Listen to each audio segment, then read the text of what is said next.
Hi, my name's SK. I'm the game master for this group. We've a bunch of friends who've been playing together for over 20 years.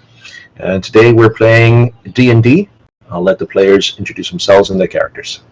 Hi, this is Terence. I'm playing Aranda, a half-elf paladin, where I've just recently hit short of level 3, due to some people who won't let me sleep.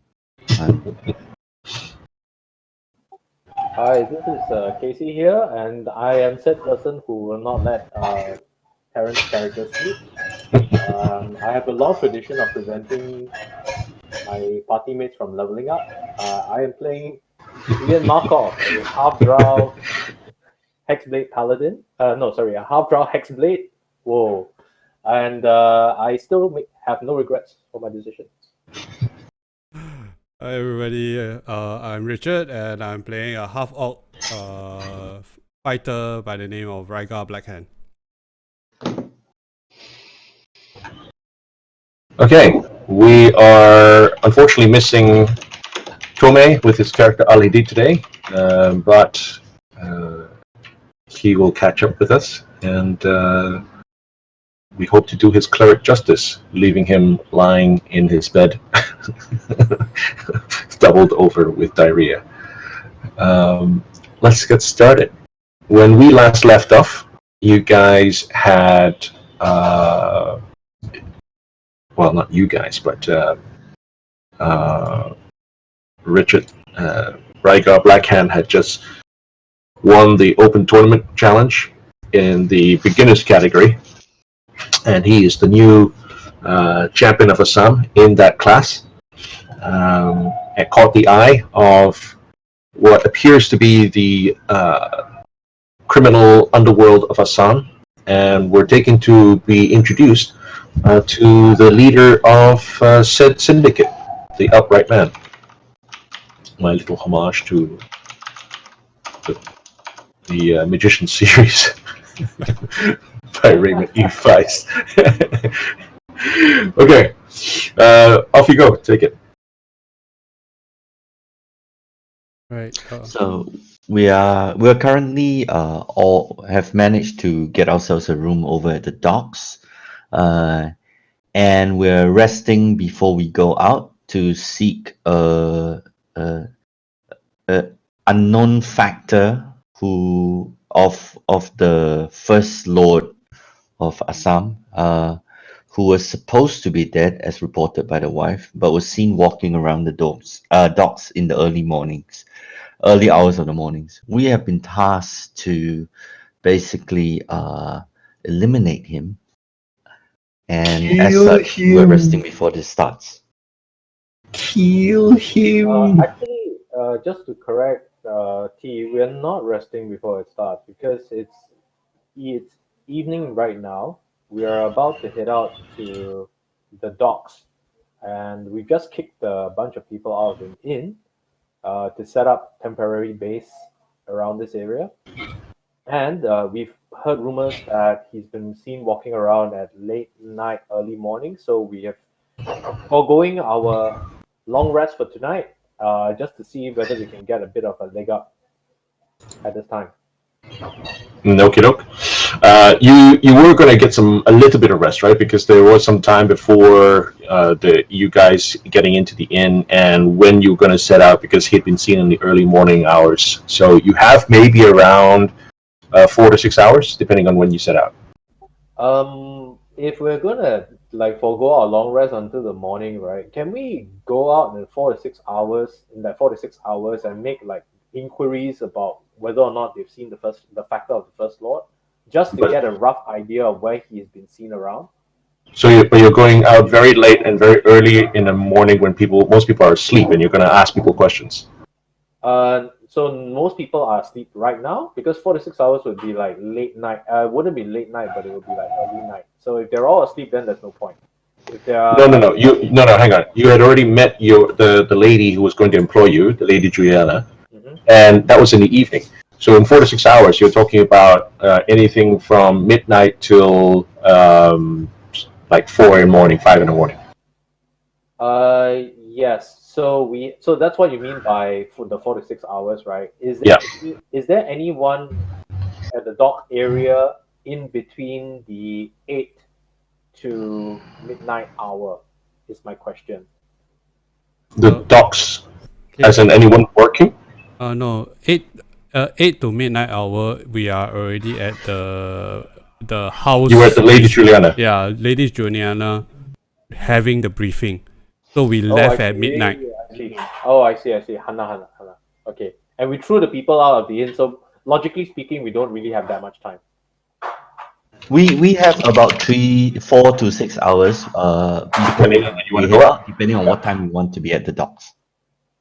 Okay. Um, do you want to stay in the inn, or do you want to? That's my question. Do you want to stay in the inn and rest and get a bit of rest, or do you want to actually? Why don't we take some rest until about 3 a.m. or 4 a.m. and then we can start heading out. I think there is no point trying to ask strangers at the dock at night, not because it's not because of anything, but we just don't want to arouse suspicions or even have the people we ask talk to the factor and go like, hey, there were some people looking for you, kind of thing. Okay, sure. Okay, look. So you guys are just going to rest up until, and what time do you want to head out? It's about midnight now. 3:30. How long does it take to walk the length of the entire dock? Oh, if there's no activity and on a quick stroll, you could do that in half an hour. Okay, and I mean these are the docks, so presumably around even at night there will be some activity with ships coming in and leaving, correct? These are the main docks, and you have no idea. Okay, we'll find out at 3:30. Mm-hmm. Anyone sleeping or anyone resting? I think we're taking what is colloquially known as 3 short rests. 3 short rests. Yeah, because it's 3 hours, right? So we're sleeping for 3 hours. Okay, well that's almost a short rest. Short rest is about 4 hours. Short rest is 1. 1 hour. One? Yeah. One? Yeah. Okay. Yeah. So three 1 hour naps. Okay. All right. You take your 3 1 hour naps, and round about when you think it's about 3:30, you head out the door. The inn is quiet. It is a small inn that you've taken over, and there's not a sound to be heard about. Not even this little picky patter of mouse feet. The dockside streets are empty. Okay. I turn over to Raiga and I say it might be a little bit too early. If the factor is not walking around, if the businesses are not open, the factor would not be seen at this time.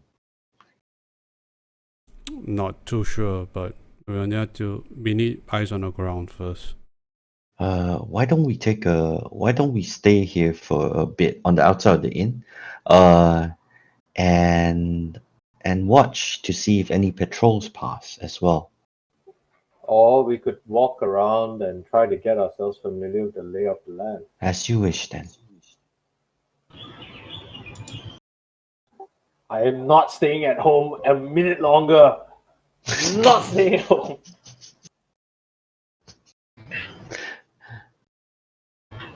So We're We're walking the length of the docks.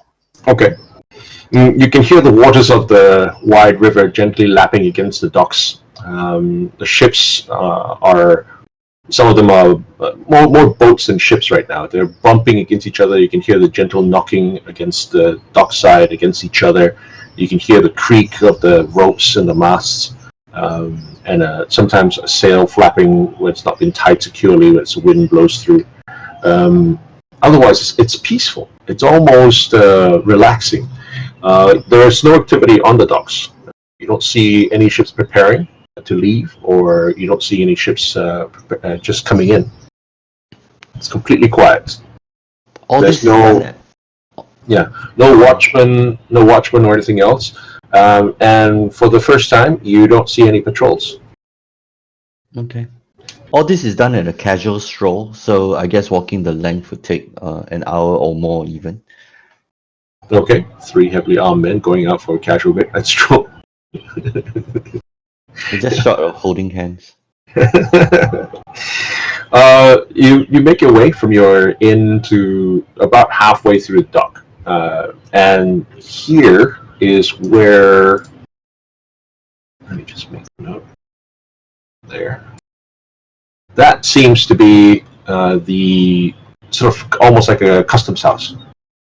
It's a very officious-looking building. However, you do note that it's not anywhere near shape or form the quality or the standards of the architecture within the city walls.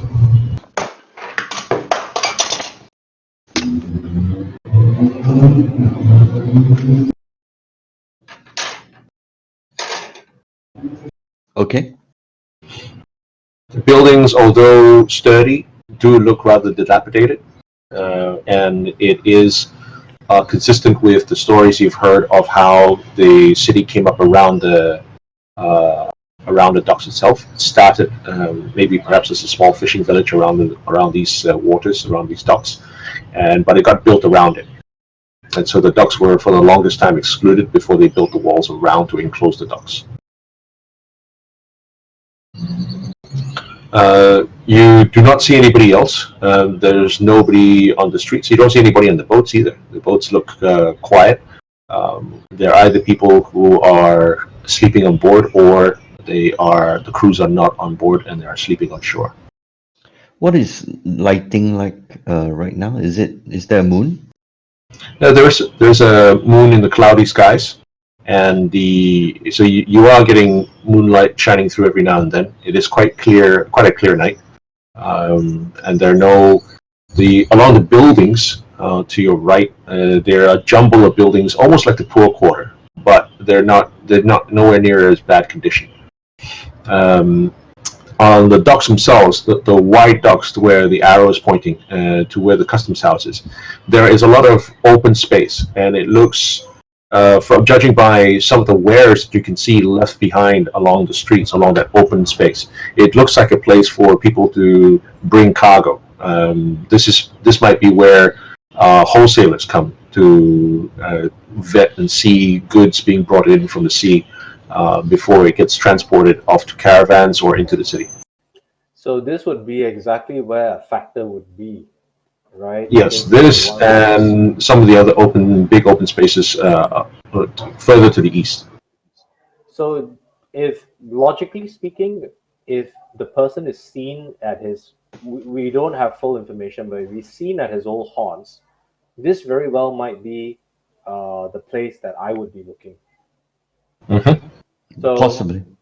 yeah. So do you want to take stations up to see, wait and see whether people turn up? Hold on. So were we walking west to east or east to west? You were walking from east to west. From east to west, okay. And we did see other places or other wholesale like places before we arrived at this custom house area, correct? Yes, you said you were walking the entire length of the docks, right? Yes. So have we completed our entire length? Not yet, right? No, you're about halfway. Yeah. So I look over to Ilian and I say, well, there's still half the length of the dock to go. Do you want to see everything? Sure, why not? Okay, you carry on walking then? Sure. Yep. Let's walk around. Right, you get to the western edge, and you can see some buildings there, very large go-downs, very large warehouses. And as you get to the western edge of the docks, you also note the western gate, so that now you know there are two gates from the city, along the city walls, to the dock area. So the first one being here, and the second one being here.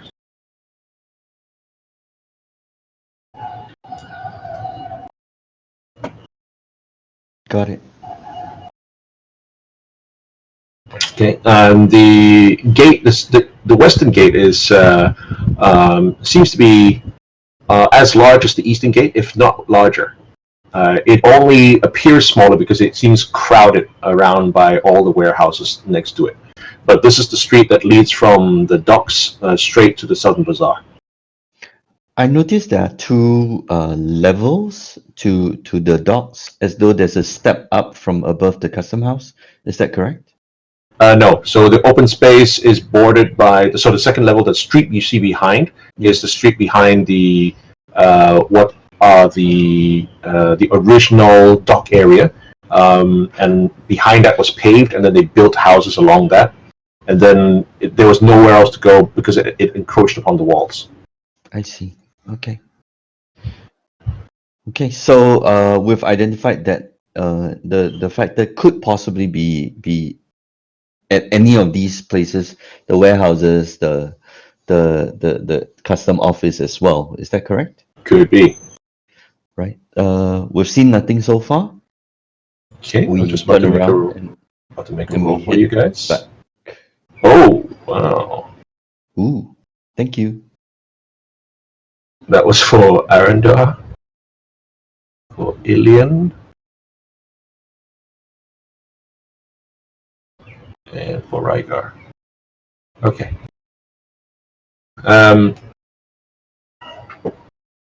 Arendar sees nothing.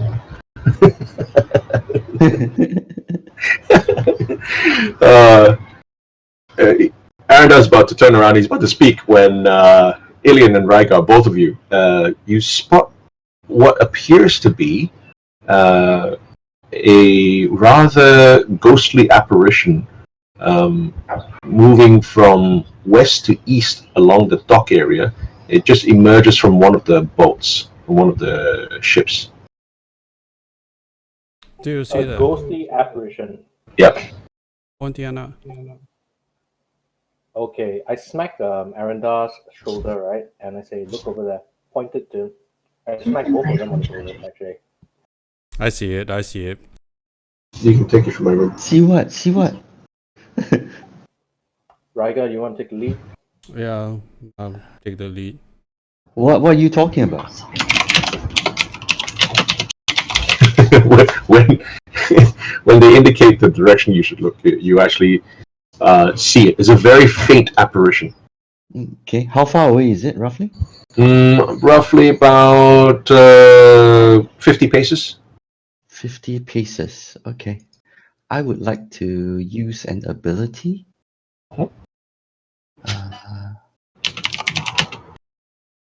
I'm using divine sense. Divine sense. Tell me what it does. Does it work here? No. Okay, so can I copy and paste? No, I can just open up your sheet and abilities, divine sense. Just read. Presence of strong evil registers on your senses like a noxious odor. Powerful good rings like heavenly music in your ears. As an action, you can open your awareness to detect such forces. Until the end of your next turn, you know the location of any celestial, fiend, or undead within 60 feet of you that is not behind total cover. You know the type of any being whose presence you sense, but not its identity. Within the same radius, you also detect the presence of any place or object that's been consecrated or desecrated, as with the Hallow spell. You can use this feature a number of times. 1 plus charisma. Okay, cool.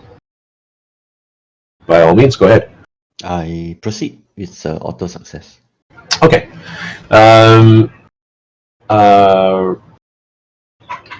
Ilian and Rygar, the paladin actually stops in his tracks for a moment, closes his eyes to concentrate, and then you see him shudder.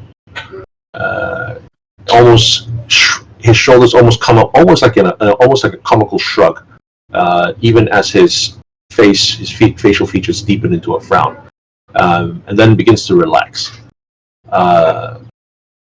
Arendar, all about you, there are various alarm bells going off, as well as a few spots of goodness.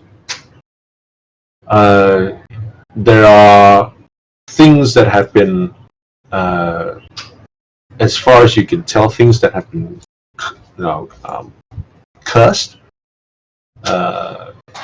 through like a dying curse or a dying oath or things like that. You can't tell the details of what they are, but they are very likely murders that have occurred in your vicinity. The spots of good, you can feel where life has been saved or life has been blessed. And this apparition is definitely registering on your radar. Okay. Is it undead? It is not. It is, in fact, a ghost, a spirit. Isn't a ghost undead? Sorry. Yeah, I'm pretty sure ghosts under it, but that's fine. It's not classified as an undead, right? I think ghosts are undead. I'm pretty sure ghosts are under it. Yeah, give me a moment. If it is, it is. If it's not, then it's not. Hey, Okay. never mind. It's a spook. We know It's a spook. Yeah, it's a spook. So if it's technically classed as undead, then you know it's an undead. But whatever it is, it's telling you that this is a ghost. Okay. As far as I know, it's undead. It could be a ghost. It's not living, basically. Yeah. Our weapons won't harm it. You know that, right? I have something that can harm it. If it runs away, if you can't take it out in a few turns, if it runs away rather than choosing to attack, you will have lost all ground. As far as I know, ghosts are back for a reason, right? There's something that binds them to this earth. So let's go up to him and see what he's doing. Okay. How this ghostly apparition, does it take the form of a human or something? It does. You can even make out features, clothes. What his trappings, what he used to look like or wear. He's just faint. Shimmers. The strength of his of how he looks actually strengthens and ebbs. Right. It continues to move among the vessels, and it doesn't actually seem to really stop at any one vessel. It just seems to float. As you get nearer to the thing, you can see that you can't actually make out its legs. Its corporeal form gets weaker and weaker and less distinct the further down it goes until it disappears into nothingness. So it's actually almost like it's floating or hovering above the ground because you can't see legs. 模样就是贵。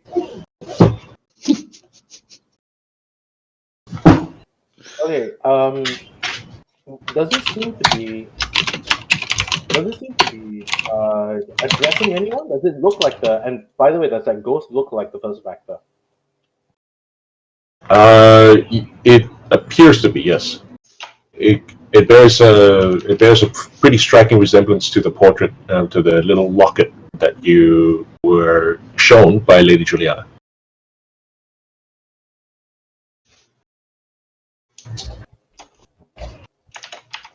Okay. Time to do a Ghostbusters thing and perhaps get us all killed, right? We don't have to do it right now. Besides, we're short of our party cleric. Just to point out, none of us can kill this thing. Not today. Even if you kill it, he'll come back. So he's here for a purpose. And the only way we can get rid of him is to help him fulfill his purpose. So this is what I'm gonna do. I'm gonna go up to him and find out what he wants here. I go up to the guy. I go up to him. I'm not having him with it. I'm getting close. And I call out to him. Does anyone remember his name? I don't remember his name. Please hold.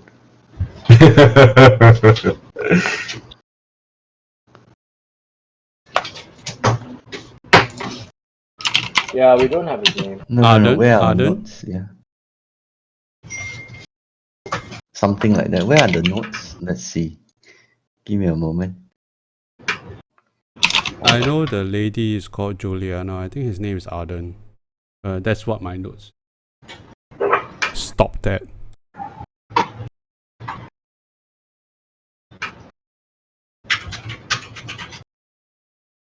Something like that. Where is the notes page? Well, I'm not sure about your layout actually. Give me a moment. Yep, there you go. It's not inside the NPC's list, so maybe you didn't ask his name. That's fine. No, the name was given. I'll make it easy for you guys. Richard is right. It's Arden. Okay. Okay. Yeah, it I was- go up to him and call up. We should update the NPC notes. Who's doing that? But anyway, I go up and call Factor Arden.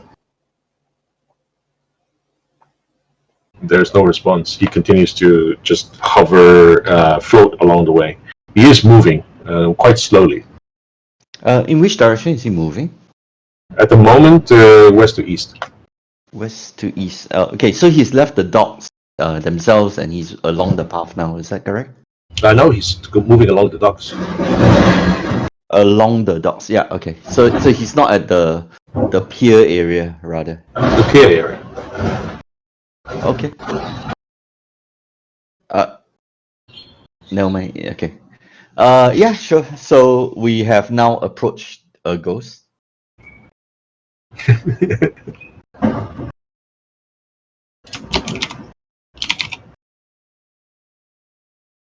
There's no response. What do you guys want to do? Sorry, I was swallowing some food. I would like to follow him and see what he's doing. Continues to float along the pier area, and he is not doing anything. Just seems to be floating. Okay, waste time. Factor Arden, your wife Juliana has asked us to seek you out.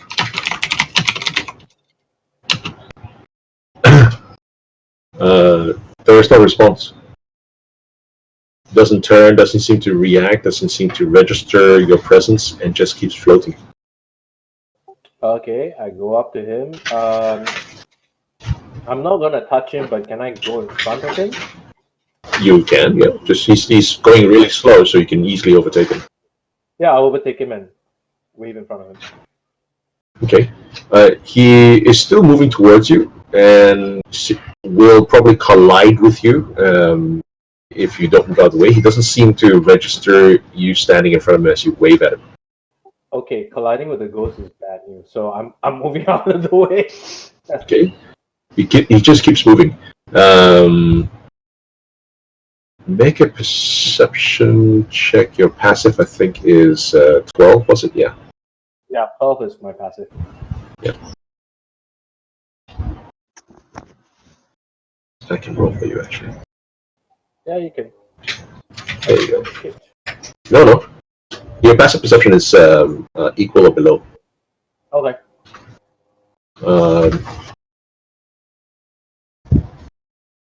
Okay. As you move out the way, you do notice one thing. His two hands are visible. Basically, anything above his waist gets the higher up from waist up. Gets more and more detailed. So his facial features, for example, are very detailed. But below the waist, the further down you go, it just fades into nothingness. So that's why you can't see his legs. So his hands are held sort of in front of him, and they're not outstretched. They're clasped near, almost like together at his waist level, and his two hands seem to be holding something. And it catches your eye as you move out of the way. It looks like a strangely shaped Bottle. Yeah. Can I take notes of the details of that bottle? You can't see the details. His hands are enclosed around the bottle, and the bottle is not very large. Call it, like one of those Coke bottles. Okay. Can I? Okay. This will take a little bit of maneuvering. Can I like jog beside him and look above and see whether there's a maker's mark on the cap? That walk. Okay, this one you can make a perception check, DC 15. Okay. I call it to the others, like, and I say, he's holding some kind of bottle. The ghost is holding some kind of bottle. Okay. I head up to follow You saw Ilian. one. Follow Ilian and try to take a look. Yeah, I mean, so far, Ilya has gotten like within 5 feet and hasn't been attacked or anything. We are probably moving quite close and Okay, 5-10 feet within each other right now. okay, you're kind of getting to each other's way though. So Oh no, 5-10 feet. Ilyan is lead on this bottle identification mystery thing. okay, Rygar, you can make a check. Is DC 17. I can't be looking. Otherwise, the three heads moving along to watch a maker's mark is a bit ridiculous to me. Yes, it is. Yes, it is. but Rygar has managed it. Rich, what you try to do, you kind of ape the maneuver that Casey's doing, and as you peer, you jog alongside, and you kind of peer over the top, trying to see if there's a maker's mark on the bottle cap. You notice that the bottle doesn't actually have a cap. At the top of the bottle appears to be this ornate. It's carved into an ornate. The bottle itself, whether it's, you don't know what material it's made of because it right now just looks ghostly. But the top of the bottle seems to have been carved into what looks like, as you look in greater detail, it looks like the head of a swan. Head of a swan. That's Yeah, head of it's either a swan or a goose or probably not a duck, but one of an ornithoid of that nature. We are all in pursuit of an What? You're in a wild goose chase I see. in pursuit of an untamed ornithoid. Does a goose or a swan mean anything to you? It's No, but at least we have a clue now.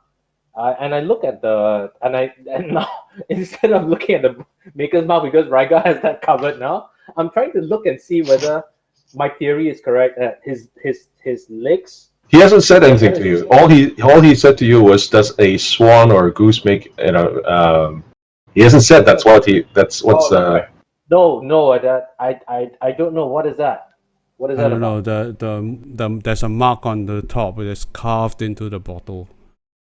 Ornate carving. Okay, I'm gonna make Rygar roll DC 15.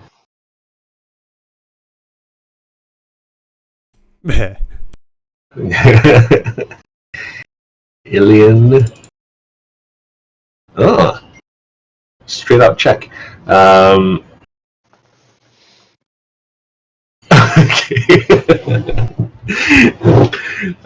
Case, it does spark something in your memory. I was gonna ask, is it linked to the First Lord's sigil? It is. See? Player is good. Don't you worry about the first stats. That's right. Isn't that I call it? Isn't that the first Lord sigil? There is a swan on the First Lord sigil. I described that to you. Like it was a stylized thing, right? It looked like a bird. Can I ask one thing? Okay, so far the ghost has been relatively like ethereal, as in translucent, you can see through, right? Yes. Is the bottle quite solid? No. The bottle is also ethereal. Yep. Okay. Do you want to try and take the bottle from him? The bottle is ethereal, so it's a part of him, part of what he was wearing when he died. Follow it to see. He will probably have to Where? hand. hand over the bottle or something like that. Or his hands are tied together. They don't look Around like this they're tied bottle. he's just It looks like grasping the bottle in two hands. His hands are clasped together around this bottle. Oh, he's not being dragged. Is it? Okay, that goes my theory. No, Doesn't no. look like he's being dragged forward. Okay. No, he's clasping his hands in front of him at waist level, and in his hands is this bottle. He was tasked to perform a task on pain of whatever death, or you will not rest until you've done this. And somehow or other, he might have failed his task. It's just a guess, of course. But we can follow him to see what he does. Shall we? We could. Sure, It could be his sure. last wish, I guess. Something like that. His driving goal. Yeah, Yeah. driving goal is more than last wish, right? Last wish sounds way too hopeful. This looks like he's been cursed here for eternity until he fulfills his task. Not totally unlike us. I'm just pointing out. What is strange is, as far as I recall, he died in his study of a heart attack. That's what is suspected. Wait, hang on. So this is what Juliana has said to us. What makes you think that Juliana is telling us the truth?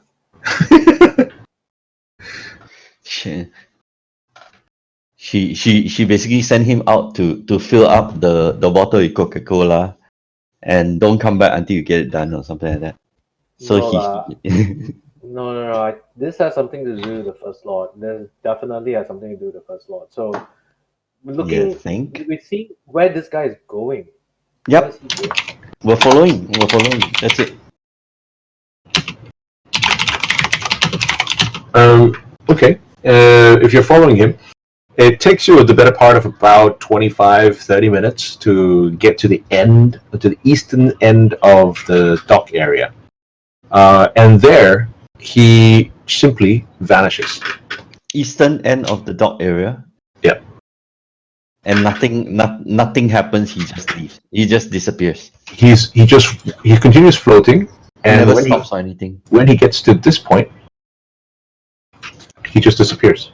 Sorry, I missed the point. Right on the eastern edge. The Not square- the. It's right beside the monument, the circle around the monument. Oh wait, so he actually enters the town itself. No, he disappears as he reaches the end. I say he fades. Oh, okay. The small arrow near the monument. Oh, the small arrow. Okay.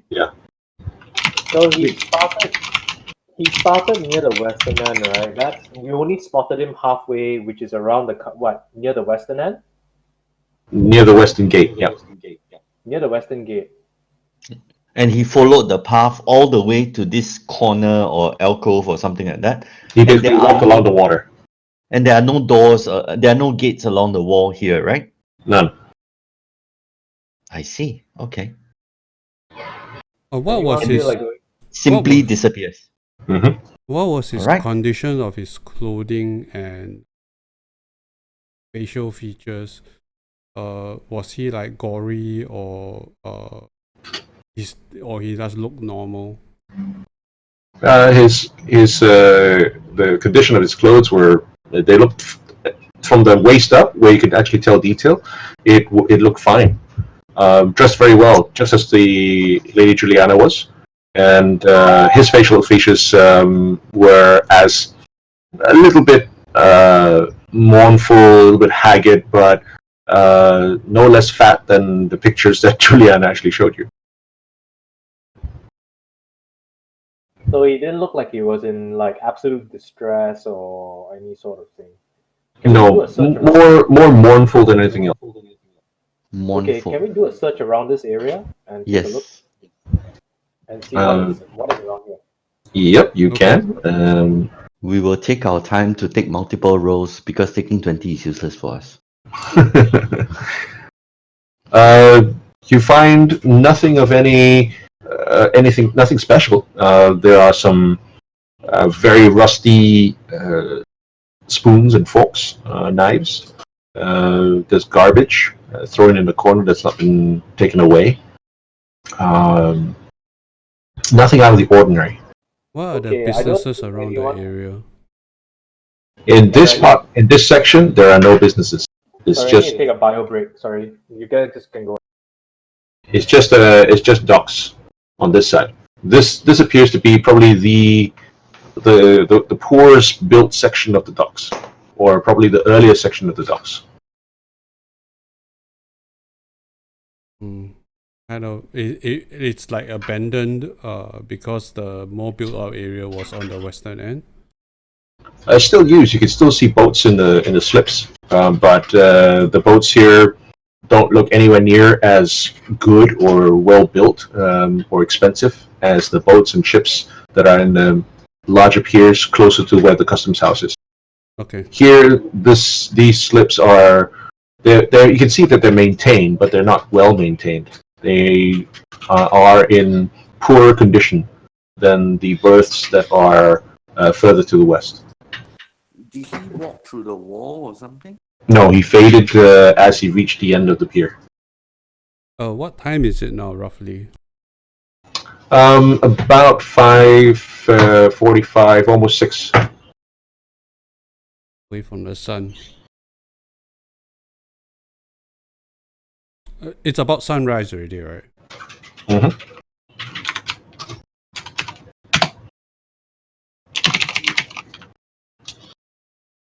What do you think? Or he has something to do with the dogs? I strongly urge that we actually keep searching. We might have missed. In this area? Yeah, you never know, right? Why don't we take our time to search the area? Take 10 or take 20. Which is what you did before, right? Oh, okay. Oh, we've already taken like done the multiple searches and everything. Mm-hmm. Okay. Hold on. I cast my divine sense again. Okay. So I close my eyes, I concentrate, and I sense the area around us. Okay. You don't get the distinct feeling of the same type when you first encountered Arden. But other than that, around this area as well, in this, what was the radius? I think 50, 60, I think. 60 feet. You do feel the presence of other past malfeasance and past good deeds done, that kind of thing. Sorry, I just came back. So Aranda used his divine sense in this area, I presume. Mm-hmm. Yes. Okay, we found nothing. He disappears here. Okay, one more thing to do. I now cast. Wait, did I learn it today? I don't think I learned it. Never mind.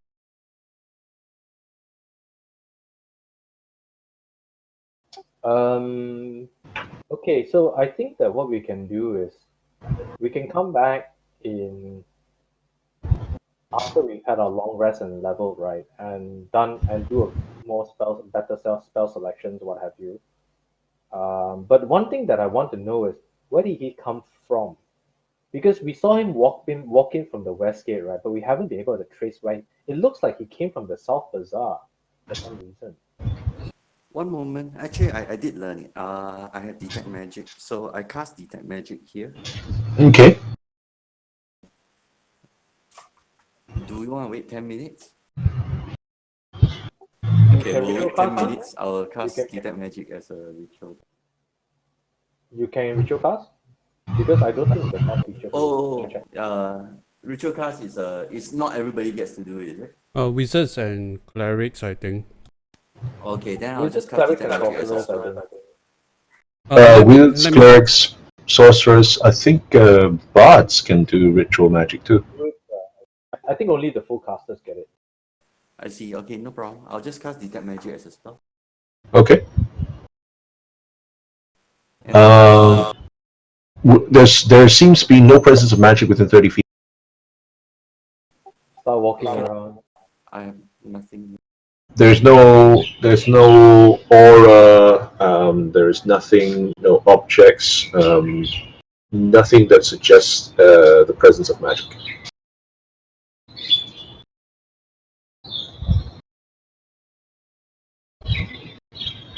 And remember, this does not have to be within line of sight. But your spell will be blocked by any thick stone, about 1 foot of stone, an inch of metal, that kind of 3 feet of wood or dirt. But otherwise, it actually penetrates all. So the garbage would be penetrated, for example. So this is not the spot. I mean, we saw him walk through here, but that doesn't mean that this is the spot where this is just the spot that he disappeared. So what exactly is the spot that he started from? I think is the more important thing. And it looks like it may very well be related to the South Bazaar. And just to take it another point further, right? Do you remember that illusionary wall that we saw at the South Bazaar? Do you remember that entrance? Yes, we do remember the entrance. Because if I'm looking at the map right now, and I know that we don't have a map of this kind of quality, right? But just by what we've gone through, right? The West Gate actually leads all the way up to the South Bazaar. Were his fingers missing? No. And just to point out, he did not come through. You had actually reached the West Gate, but you saw him coming from the western pier. The western what? Sorry? The western end of the piers. Oh, the western end of the piers. I'm so sorry. So he may be walking the entire. And shall we go to the other end of the pier and take a look? While you still have some spells. Okay. Okay, you head back, rush back towards the western end. It takes you a good half hour to walk through that. Okay. You get to the western end, it's where the very large warehouses are. Okay. And they abut the city walls. Other than that, it looks just like the rest of the dock. Okay, so we can't tell which of these warehouses he came from. One of these warehouses, does it look like it's the first lord's warehouse? Does it have his sigilry, his heraldry? Not that you can see.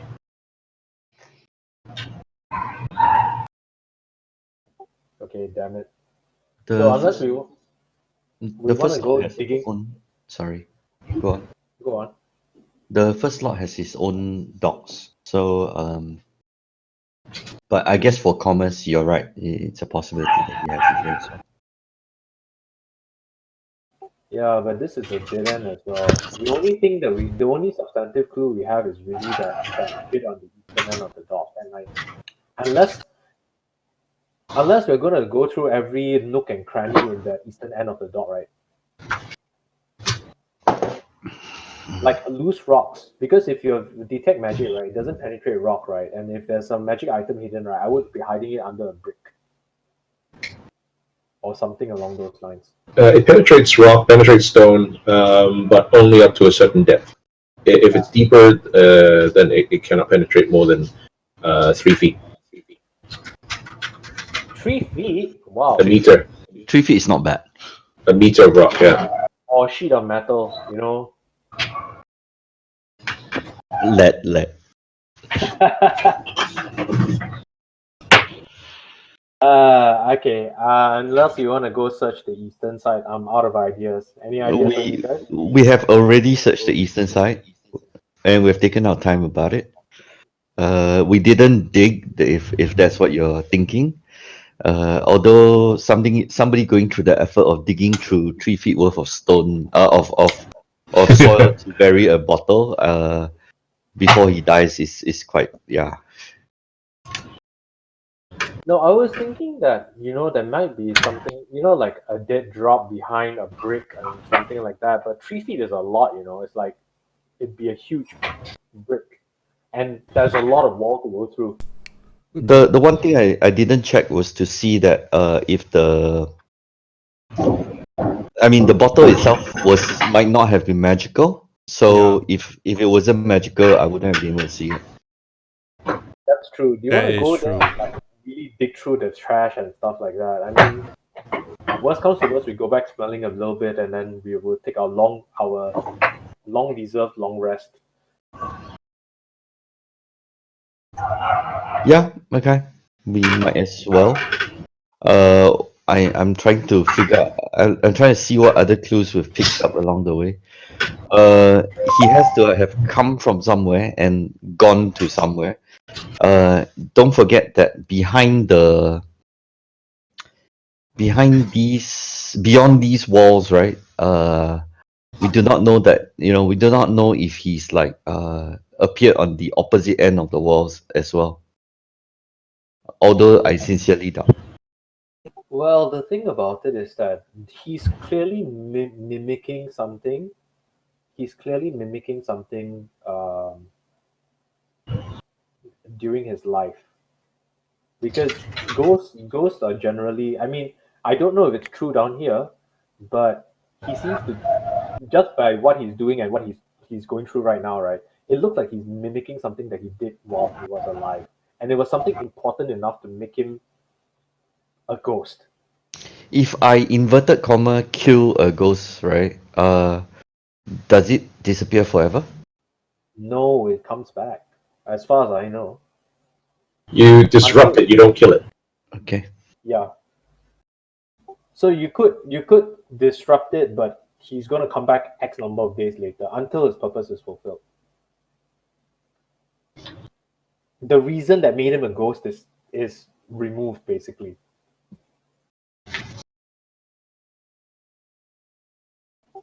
Okay, so we're going back to the eastern end to check. You've already checked the eastern end very thoroughly. Okay.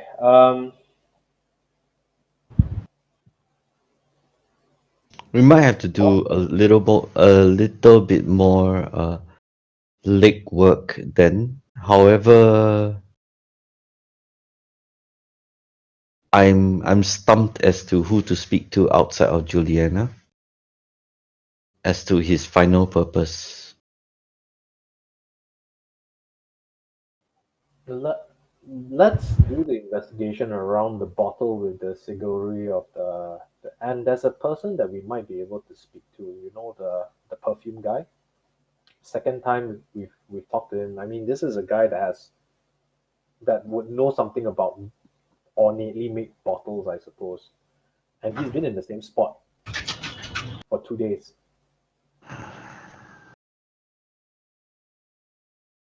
But I don't think he's from Assam, right? Well, we don't know because we've never talked to him. But let me just go and speak to him and see whether he knows anything about that. So we will go back and rest first. Is that correct? Or are we going to do a talk first? It's about 5-6 a.m. right now. So we Yep. rest. 7 in the morning. So we sleep for 8 hours. That would be like 3 in the morning. We wake up. 3 in the afternoon. Okay.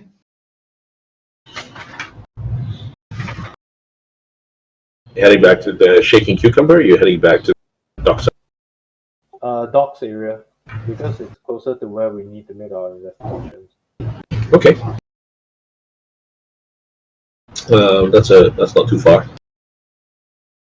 It's a simple back.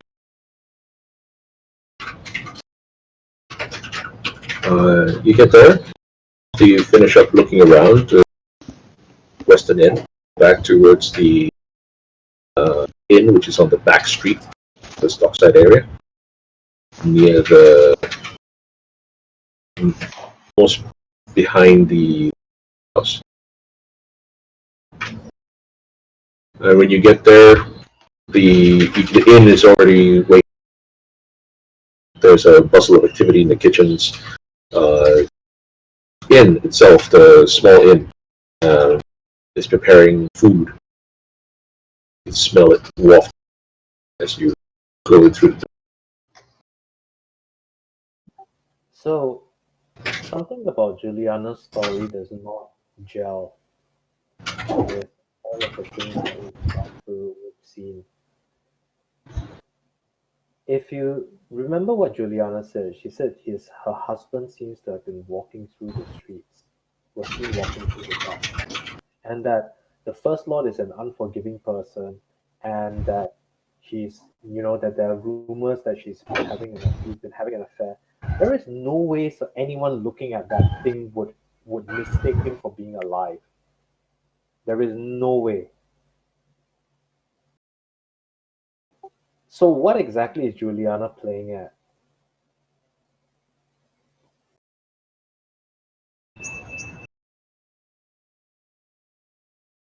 I am thinking that you might be.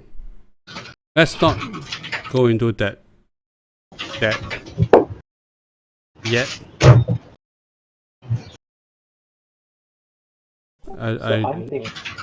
I'm thinking that this has definitely got something to do with some kind of secret that the First Lord is trying to get the factor to keep. And this exposes him. And that's the reason why Juliana is likewise exposed. It's not about an affair, it's about putting this thing to rest.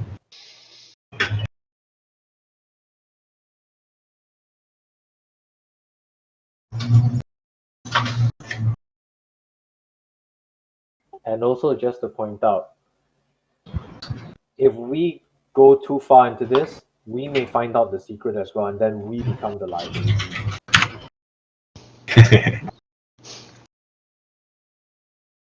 The life of mercenary, right? Indeed. So let's find out, but let's not find out too much, shall we? Yeah, we need to find out what his what his last or people's whatever that thing is called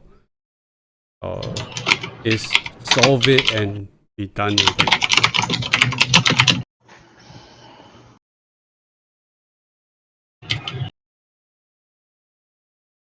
So I'm going to take a rest. So maybe have some food first. Yeah, I think all of us are going to long rest so we can level. Okay. Aranda, same? Yes, I will rest. Okay. You guys make yourself possible and shutter the window so that the daylight doesn't wake you. And you drop down quite exhausted because you have been up for most of the night.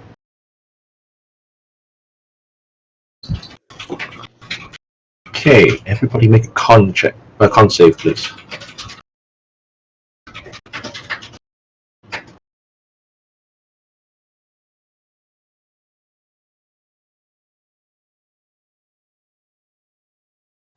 Yeah, I'm trying to find my con.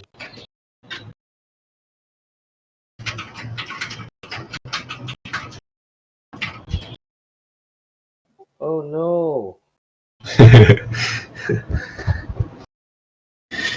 Okay. Sometime in the afternoon, you guys awake. Rygar, then followed by Arendar. Ilian stirs in his sleep, rolls over, opens one eye, peeks out, and then decides to go back to sleep. Frygott, you and Arendelle wake up and you both are feeling a lot more refreshed.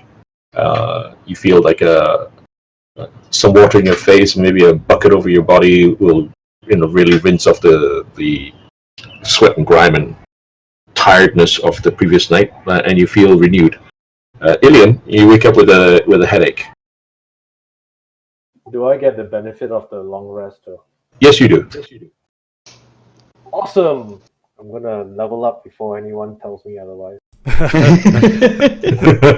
Priorities. Hey, likewise.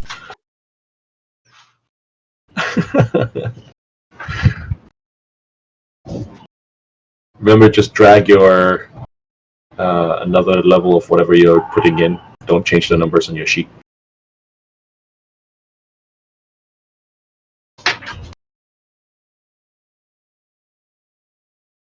Awesome.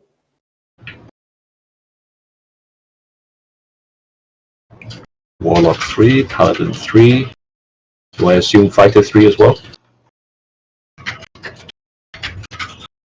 You can assume, Yes, right? indeed. Yes, indeed. Okay. So my pack boon is Pact of the Blade.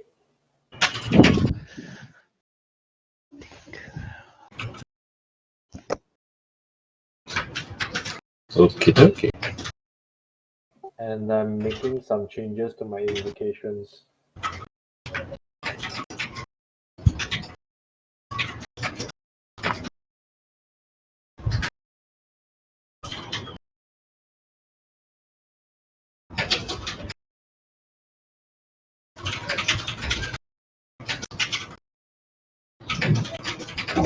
Oh yeah, I should choose different spells.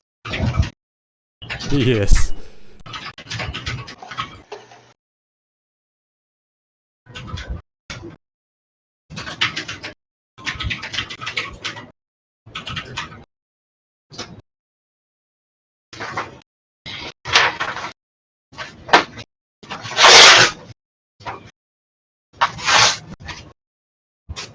There's nowhere for me to mark out where my invocations are.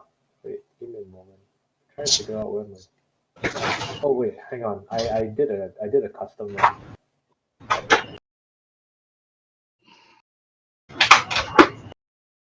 Oh, okay. It looks as though they only give average hit points.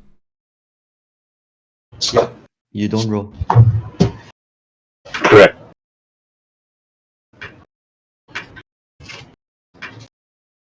Okay. You can roll for it, but then I'll set the system for everybody to roll.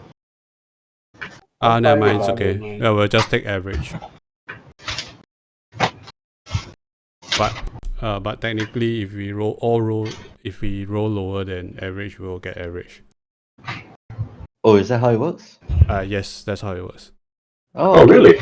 I didn't know that. Yeah, that's standing rules for 5e. They're all super nice now. Like super nice. Yeah. Then you might as well just set it as give you max hit points. I'll take it. There's a range there, but yeah. No, it's actually trying to prevent people from like having low hit point rolls, and then they will still die to a knife stab. Rolling one as a barbarian would be so sad. That's funny because if that's the rule for PCs, the rule for NPC is different. The NPCs all roll. Is it? Yeah. So if you can set the NPC hit points to same thing, right? Either max out the hit points, give them the average, or have them roll. And if they roll, whatever they roll is it. So even if it's lower than the average, it sticks. Okay. Isn't that a? I guess it's an NPC thing. But don't NPCs already come with like a fixed stat for their hit points or something like that? They do if you choose the average. So you can set the system for average. I've set the system for roll. So you might to me it's just simply more realistic. You might encounter somebody this orc probably was the runt of his litter. was a red-headed stepchild. We never encountered those. We always encounter those that are like champion of their race and wield 3d6 scimitars. How quickly you forget the encounter where there was that runt. Remember that guy who was the big raid, one of the horsemen. Oh right, okay. I take it back. There was a run. You hit him, he fell off his horse, and he died. Yes, I know. Which is why nobody remembered him. Right? It's like, we only remember the nasty ones.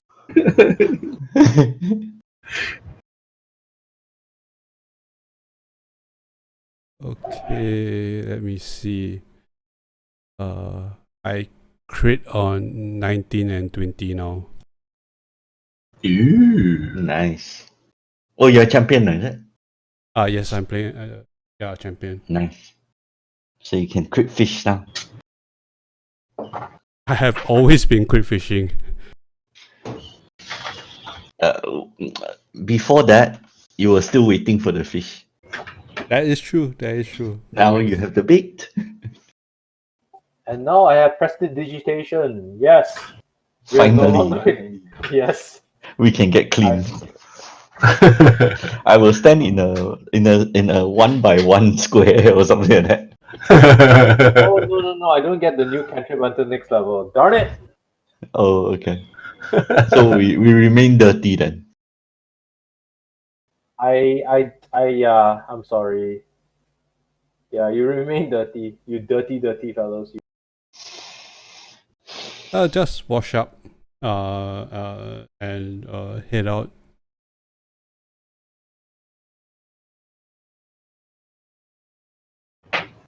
Okay. Are you going out alone? Oh no! I'm just waiting for the rest of the guys to get ready. Okay, cool. We're all busy putting on our makeup, obviously. Okay.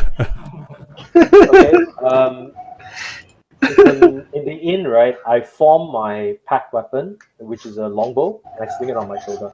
So just this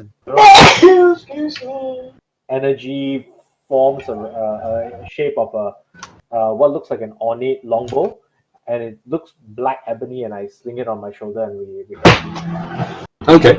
All right. When all three of you are ready, by the time you get, it's about late afternoon.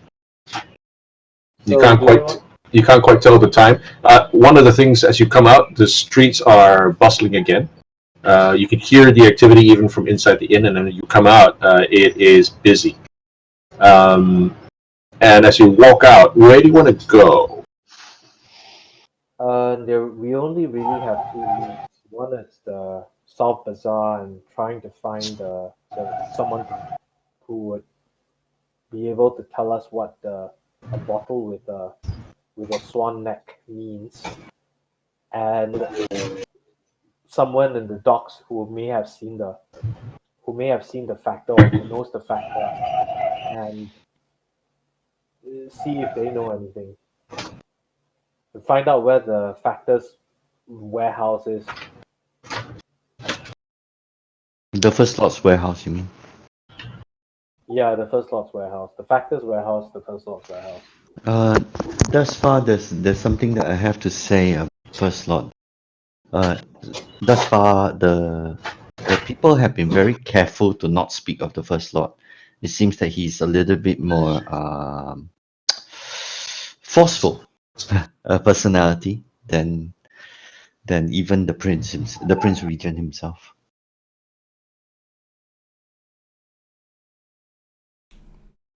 I do agree. Maybe we can find out something else. Maybe about the factor. But the common people, do have a tendency to talk about people in power all the time anyway, right? I think it's a natural thing almost everywhere. We will talk about politics. Well, that's the only lead we have, so... True. I have a question. How willing are we to go back to ask for a second audience? Not that, but I think it's a little bit early because we do not have the right questions yet. Yeah, right now we seem to be grasping at straws. I mean, we've seen him, but there's also something that doesn't add up with Juliana's story. The bottle itself was not real, so to speak. I was looking for, well, I was hoping to find a representation of something real. We have passed earlier in the that fountain that we saw. What do I remember of it? There was this fountain at the gate, at the east gate. Do you remember it? What Was it a fountain? I mean at the east gate? the southern gate, The monument, you mean? the monument, right? Oh, okay. Yep, the big monument. Yep. What was it again? It's a giant monument around surrounded by a fountain. It was like the Colossus of Rhodes. Was it a person? Yes. Okay. And he was facing outwards, yes? Out of the city, yes? Facing towards the bridge. Okay.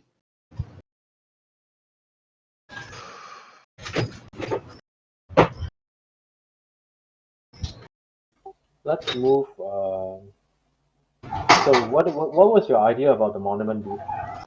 No, it was just that, it was a place of interest that if he continued to walk, if not for the walls, he would probably arrive at the monument.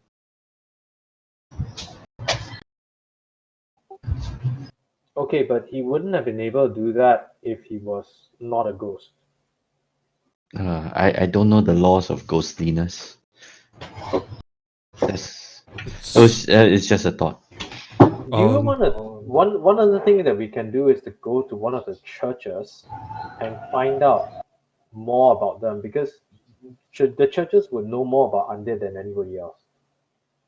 That is true. That's one other avenue, and we can confirm all of our theories. Okay. Or Well, not confirm. you've laid out a lot of options. Which one are you doing? Let's go to the South Bazaar first, and the bottle I still think is our biggest clue. Sure.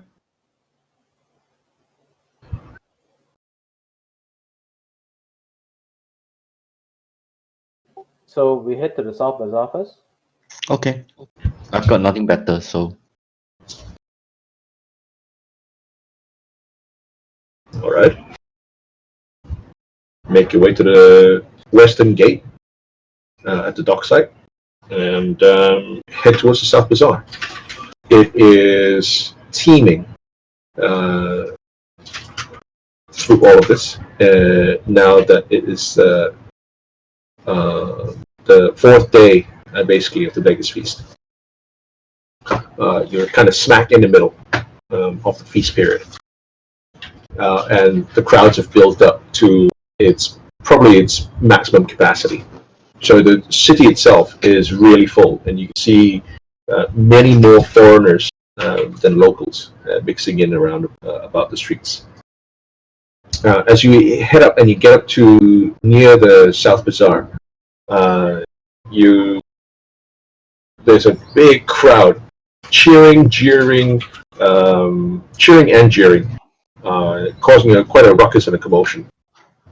Laughter, and you can hear one person's voice cut through it all, bragging about how rich he is and how he acquired these things. You can't see what the crowd is looking, but you can hear the voice. You can't even see the person whom the voice belongs for the size of the crowd. But as you push yourself through, you can hear the guy saying, I spared no expense, and you see before you the two terrible beasts of the north. And people are just, come on, let him loose. You can hear a lot of shouts of acclamation and shouts of derision as well. And you can hear some people say, those things shouldn't be locked up, they should be free. Amid shouts of like, poke them! Hey, I want to see them do a trick. What beasts are these? Are you pushing your way to the front to see? Yes. Okay. I I push ineffectually, and I follow Aranda and Raigar's wake. Okay. You push yourself to near the front of the crowd when all of a sudden there's a huge collective shout of horror and almost like shock, horror, and surprise. And a stampede ensues as people try to push away from where you were actually headed to. And there are some panic ensues basically. And as the crowd spreads out, starts to trample those behind. Everybody kind of is trapped. You see what looks like a two very large brown, one of them mauling possibly what looks like the owner because he's really well dressed. And you can see that they've either been let loose because the guy was probably trying to play to the crowds, or they've somehow anyway escaped their chains and they're rampaging through the crowd right now. Brown what? Rampaging through the crowd. Brown bears, I assume. Two large brown bears. Oh God. Okay. Rich, time yeah, to back suplex. Yeah. Time to get your revenge. Was almost killed by one of those. Arendar. This is for Alien, and this is for Raigar. Okay.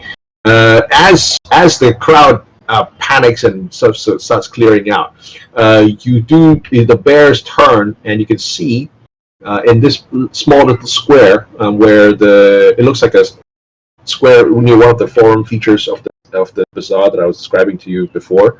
That you guys had never visited this part, but you can see the bears turn, and after mauling what appears to be their former owner, it looks around for its nearest prey, and all three of you see Hamradas looking rather scared and pushing one of his guards in front of him. All right. I think we need to secure future employment. We must take current risks. You see the bears turn and attack one of the guards, and you recognize him. He's one of the nicer guards. Do you remember the two? What was their names? Leroy or Jenkins? Leroy and Jenkins. Leroy, right? No, there's a third guy. The guy who went to try and help them. When Leroy went bravely forward, and Jenkins told him to stop being an idiot. And there was a third guard that went up to back up Leroy. Oh, yes. Remember. Then Leroy fell, and then Jenkins had to pull him to safety. Yes. That guard who went to back him up, you can't remember his full name, but you remember his name, something along the lines of Farouk. Yes, all right. So I say to Raigar and Aranda, I'm about to pull aggro. Cover me. Okay. Why don't you let me do it? Admin stuff. Because I have a bow, and it's a lot easier for me to pull aggro. Just a quick check, yeah. Raigar, what weapon are you carrying? Because I borrowed the other weapon from you. Yeah. You're borrowing my warhammer and shield. Got it. Thanks. I'm using a great axe.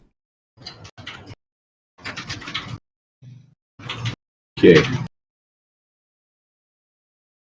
Party, Gillian and Aranda in. Okay.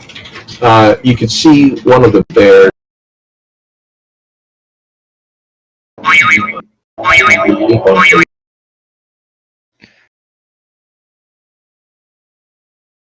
Hambradas is sort of shouting at him. Stop the bear! Stop the bear! Okay. I'm firing arrows at the bear that is rampaging towards Hamradas. Okay, let me show you guys where you guys are. Combat map.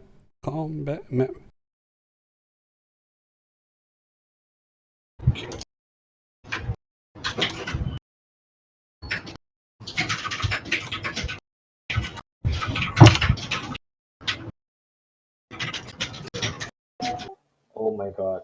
Farouk is fooled. He's fooled. Which one is Farouk? The two bears are mauling. Okay. Roll initiative here. Okay, Ilian. Okay, I'm losing an arrow on brown bear number 1.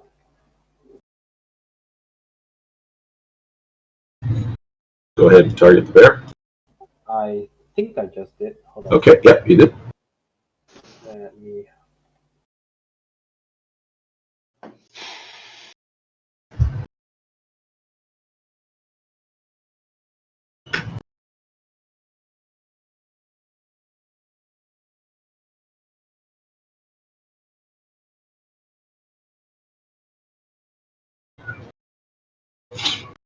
And that was a hit. Your arrow thuds into the bear. Hardly notices it. You see the bear go just as a almost like a matter of course, but nothing seems to have perturbed it, and it joins the first bear in just tearing Farouk, tearing into Farouk. And as a bonus action, I should have done this first, but I hex. Okay, Done. cool. That was bear number 1. Okay, yeah. Dum dum. Bear number 1 looks at you. Seems to have noticed you. Let me just make this window smaller.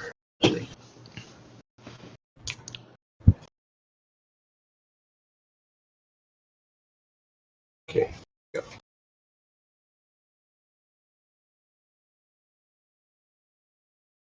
Okay. Okay.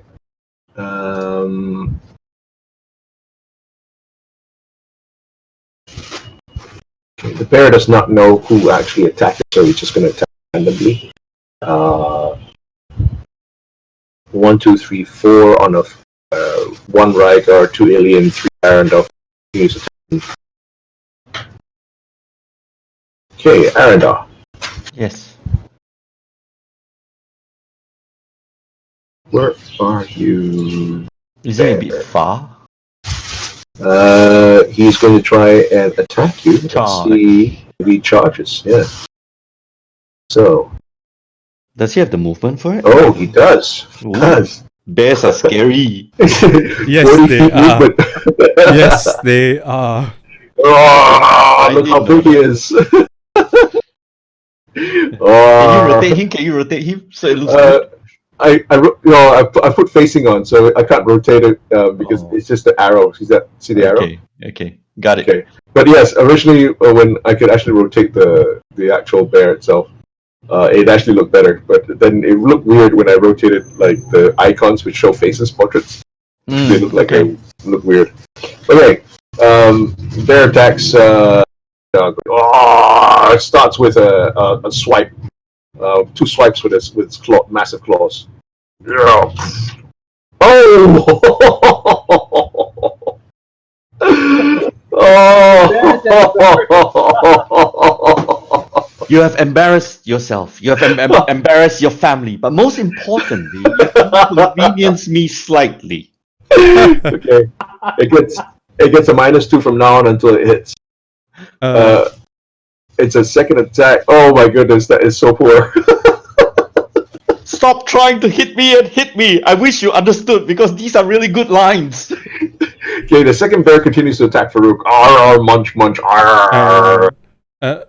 T, do you remember to equip your shield? Your AC should be 18. Yes, I have my shield on. It's Okay. 19 right now. Arendar, nice. your move. I guess 19, oh my goodness. I guess I'll just hit Then again, the... Rygar's AC 18. Oh, no. Thank you. I Rygar's got 16. 16. I need to remove the shield. Oh, how come? Because I'm holding it. Yeah, so let me see whether it updates the AC. Yeah, right. My AC is updated. So because Okay. I'll do regular. Yeah, Oh, go ahead, Arena. I'll just do a regular attack. On bear number 1. I fumble, and then what's the critical failure thing? No, hang on. You haven't targeted the bear. Oh, okay, cool. Wait, control. It's been a while. Yeah, I got it. It's a hit. Way. Okay. If you're using a shield, what are you using on your as weapon? It's a warhammer. It is Rygar's warhammer. Yep. Right. Okay. The warhammer that killed the champion. Hey, no, the champion was killed by a scimitar. Sorry. You slam. You've actually managed to stop yourself laughing at the bear, who looks really embarrassed. And you slam the warhammer into the bear's shoulder. The bear howls with pain. You can see it almost rearing up on its 2 hind legs. Rygar.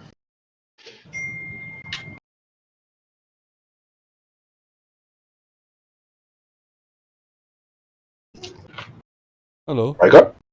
Oh, sorry. I didn't hear anything. So I'm going to move to start flanking the bear. Okay. So it should be something like this. Wow. Okay.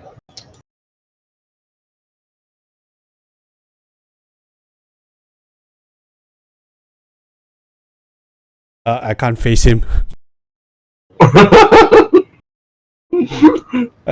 Oops. Yeah. Right. So okay. So I'm gonna attack him. I have advantage. Mm-hmm.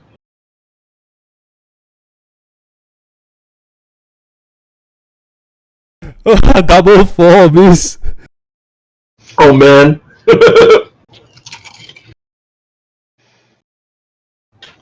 Okay. No, you. Oh yeah, the double 4. What are you wielding? A great axe? Yes, I'm wielding a great axe. Okay. As you come up to behind the bear and you try to swing, its hind legs move out of the way entirely independently of your action. So you miss on your swing, but then it gives Arendar another chance to make good on his thrust home. You have advantage now. Whatever.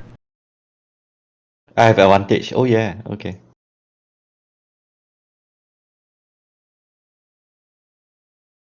Nice.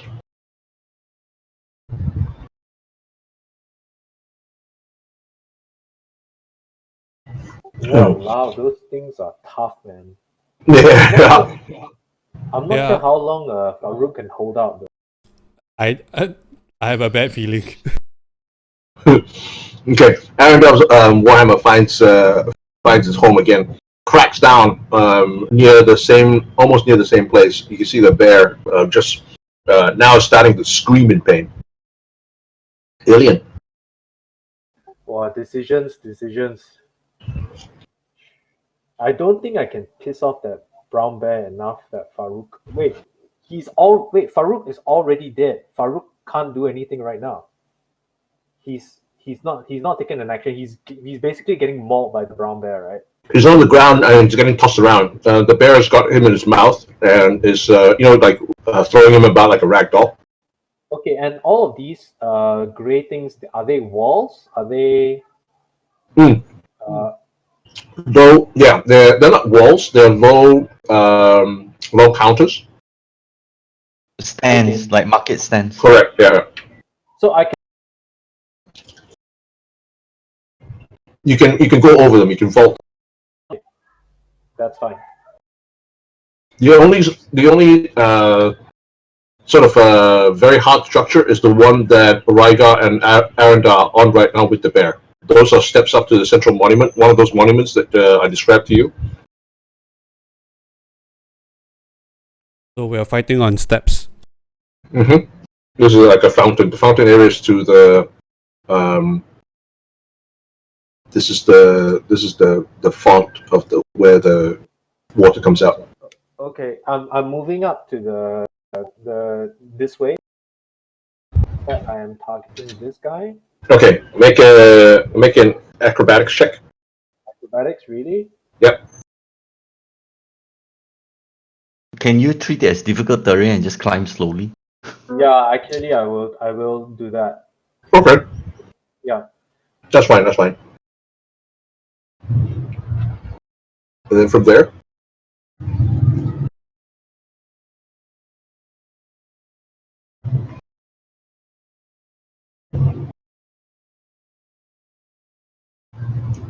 Wow. You trying to piss it off? Why do you get necrotic damage? Case you need to. It's a new bear. Yeah, it's a new bear. You need to remove the. I targeted the new bear, but the hex still went off. Yeah, because the hex is your buff to yourself. So if you target somebody no, but else. I only affect one. Yeah, I know, but I can't remove. I've only hexed the brown bear 1. I didn't hex brown bear 2. Yeah, correct. So reduce the damage by 5. Okay.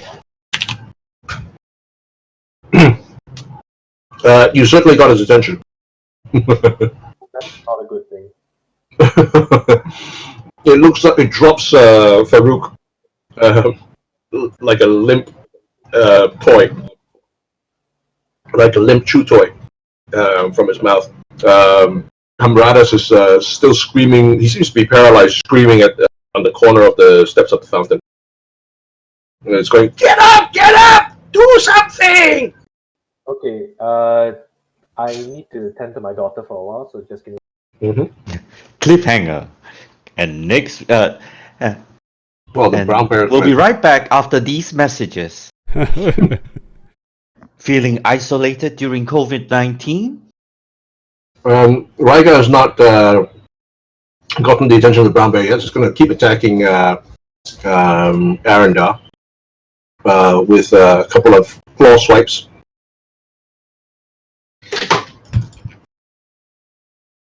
Oh no!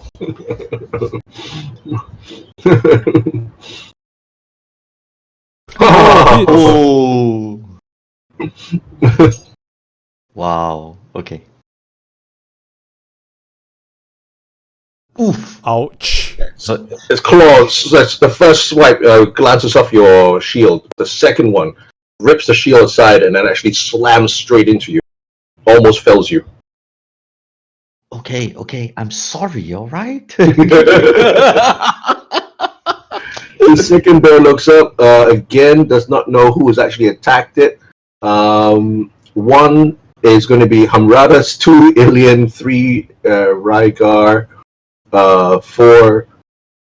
It's going to attack. Actually, no. 1, 2 Hamradas, 3 Ilian, 4. Oh no.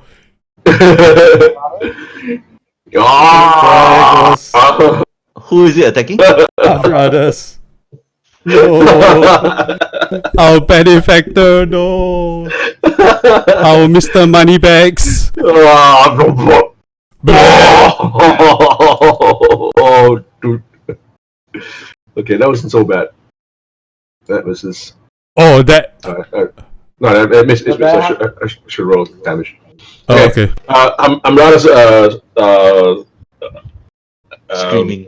Is screaming. Yeah, he gets a swipe, but it doesn't look very deep. It looks like he managed to dance out the way, or maybe his portly nature, or maybe his thick robes actually saved him. But he doesn't look badly hurt, although he is bleeding now. It is sad when we are saying that 7 damage doesn't look badly hurt. Okay, Arendar. Okay. Wait, hold on. Rygar first, right? Yeah, it should be my turn, right? Oh, Yeah. sorry. Did it jump? I thought it took account of your turn already. You hit the guy in the back. No, that's turn. That was turn 1. That was round 1. That was round one. Then round two, I was last to move, and I didn't get a chance to move. This is round 2. Oh, okay. I'm looking at the combat tracker. Raiga, your order is you roll a 7 this round. Yeah, so I you're know. third. Oh, So I do go first. oh, Yeah. Fair enough. This is round 2 only. Okay. Okay, I try something. I got to go and save Hamradas, right? You can count on me for that. You're the one who caused him to get attacked in the first place.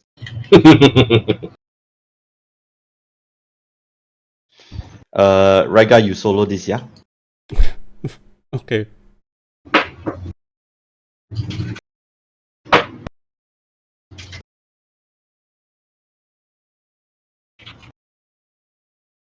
One sec. I'm trying to... If a target is flanked and you move away, does he still get an attack of opportunity? It's his choice whether he wants to take the.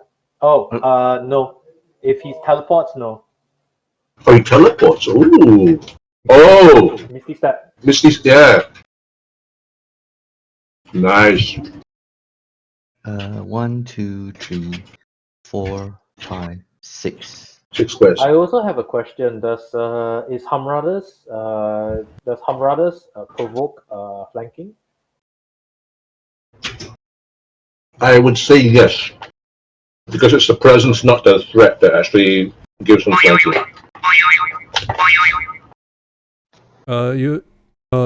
You need to move closer to the bear because that's a wall. No, that's not a wall. That's a stand. Oh yeah. She's standing on the stand. He's just going to teleport across. This is my teleportation, and then I'm going to walk the 5-foot step to engage. Wow. Oh, I see what you mean. Because otherwise it was out of range, you see.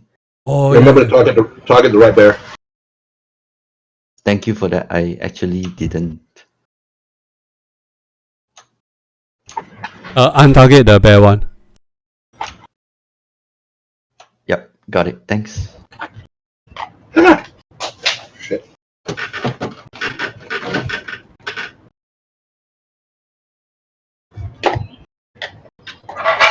Nice. Oh, got advantage anyway. Let's just roll the advantage thing as well. You might get a critical. Okay. Nope, don't have. Let's draw attention. 7, and I would like to also... No, this is just damage, right? Smite. I would also like to smite, which I'm testing out now. Go for it. How to smite? Let's see. Divine smite. You burn a spell slot. It adds, I think, D8 plus 1 level of your spell.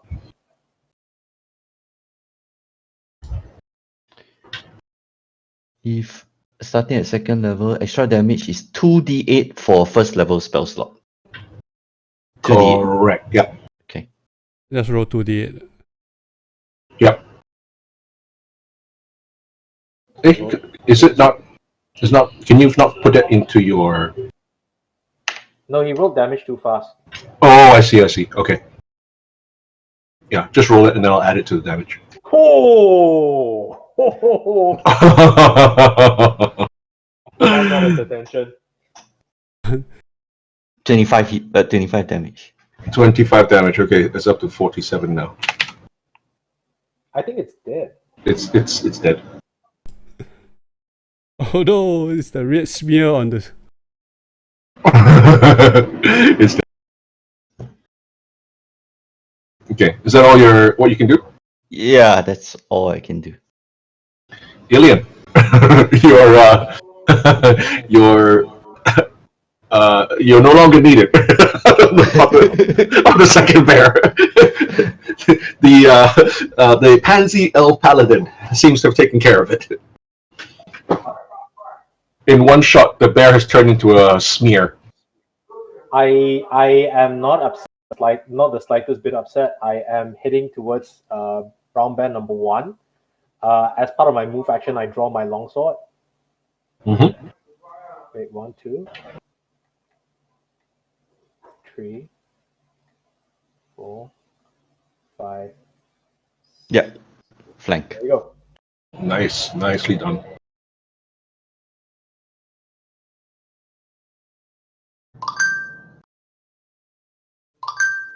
Target. I give a high pitched war cry. Ah!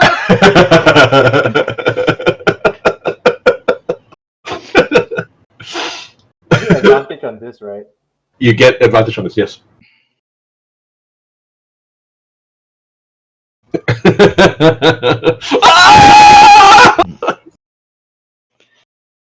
Ah! This is the one with hex on it. This is the one with hex on it, and this one didn't trigger. So because you switched, you already triggered earlier, so it disappeared, is it? No, You Yes. might be just right. roll an additional 1d6. Huh? Ooh, nice. 16. Oh, almost dead. Oh, it is dead, actually.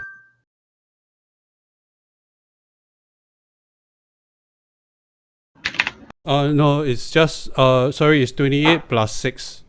Because the first damage roll has been updated, then after that plus 6 for the next damage roll, so it's 28 plus 6. It's still dead. It's still dead. Okay. Die! Die! Die!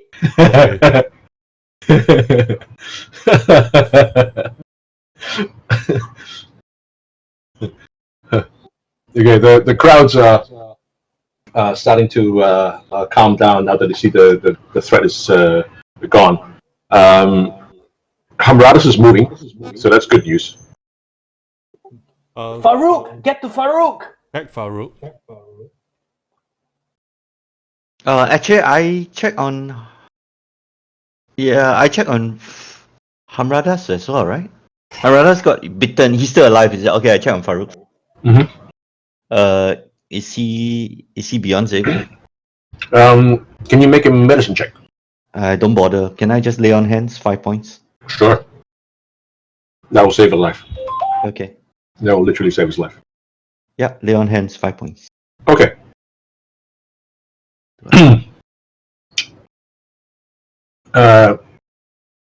Your lay on hands puts him in a peaceful slumber, and his wounds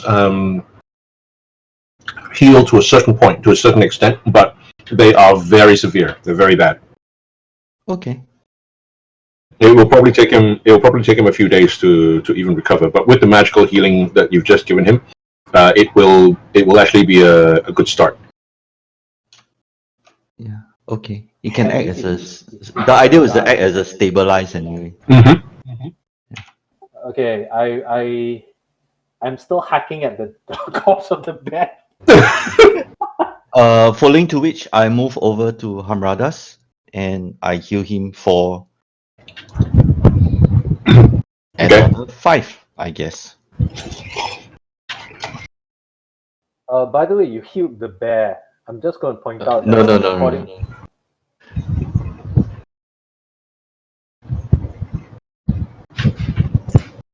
Good sir, are you alright? I don't know Hamradas, right? I've never met him. You have. Oh, Hamradas, our Hamradas. Yeah. Okay.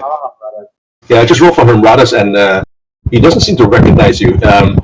He's trying to clutch at his just at the right side of his hip where the bear hit him, and you can see.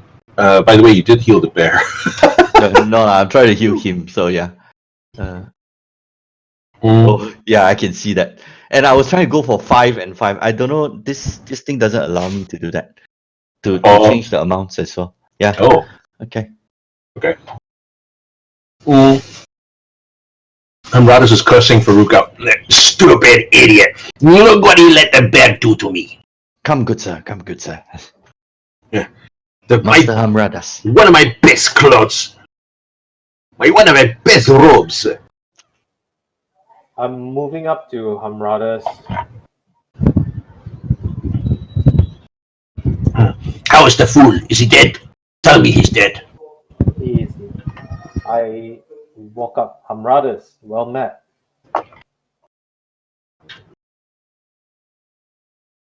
He looks up. Who are you? Peace off.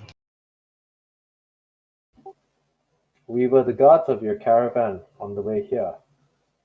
He blinks. He blinks again at you, and says, "Eh? Yes, yes. You still have your mask on, right? Yeah, I still have my mask on. Okay. You do. Yes. I recognize the hair. You are the drow." Yes, I am. How are you? Looks down, waves a hand in the general direction of Farouk, and says, "That stupid man. If he was any better at his job, I wouldn't be in this state. Thanks to you and your friends." And he looks around again at Arendar. Still no recognition steps. Sets in. That unimportant paladin in the corner. Thanks to you and your friends and this man here.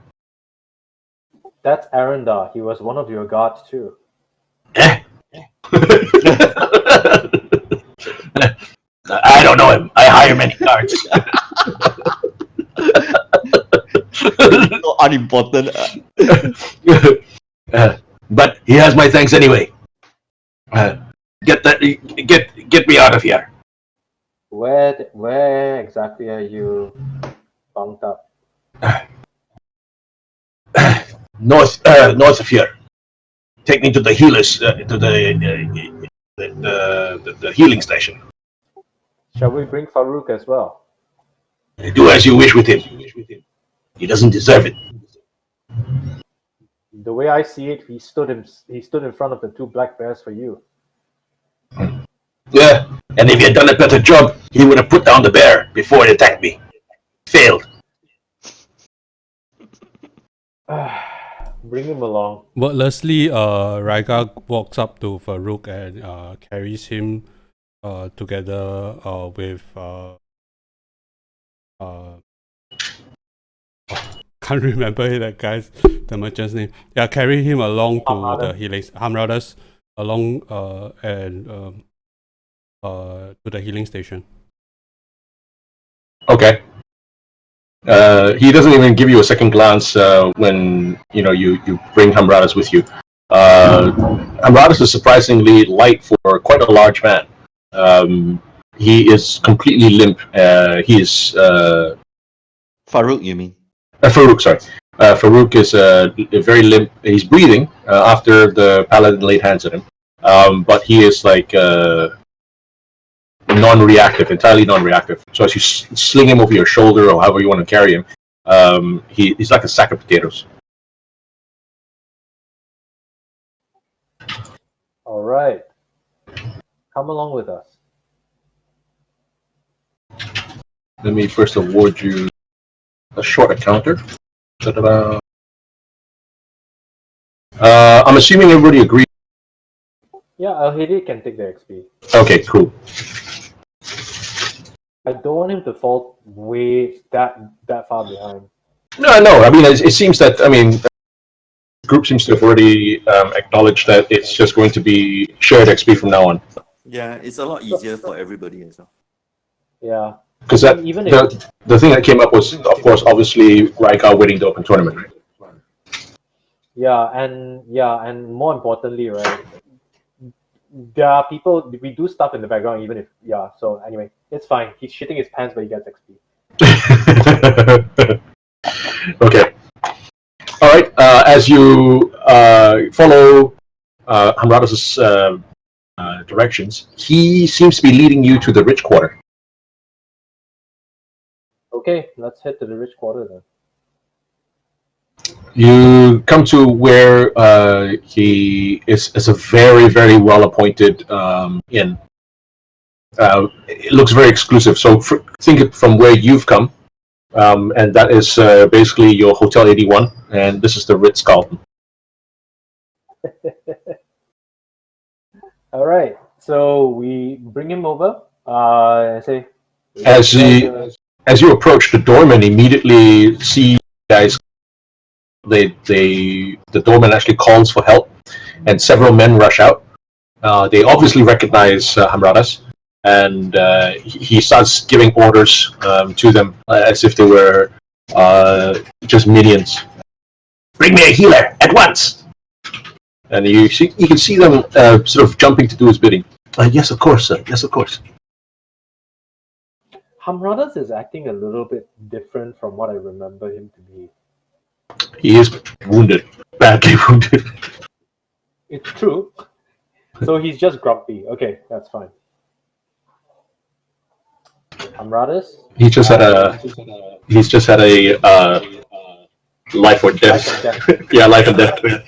You have to respect the fact that he got mauled by a bear. He's still, of fairly sunny disposition, relatively speaking, of course.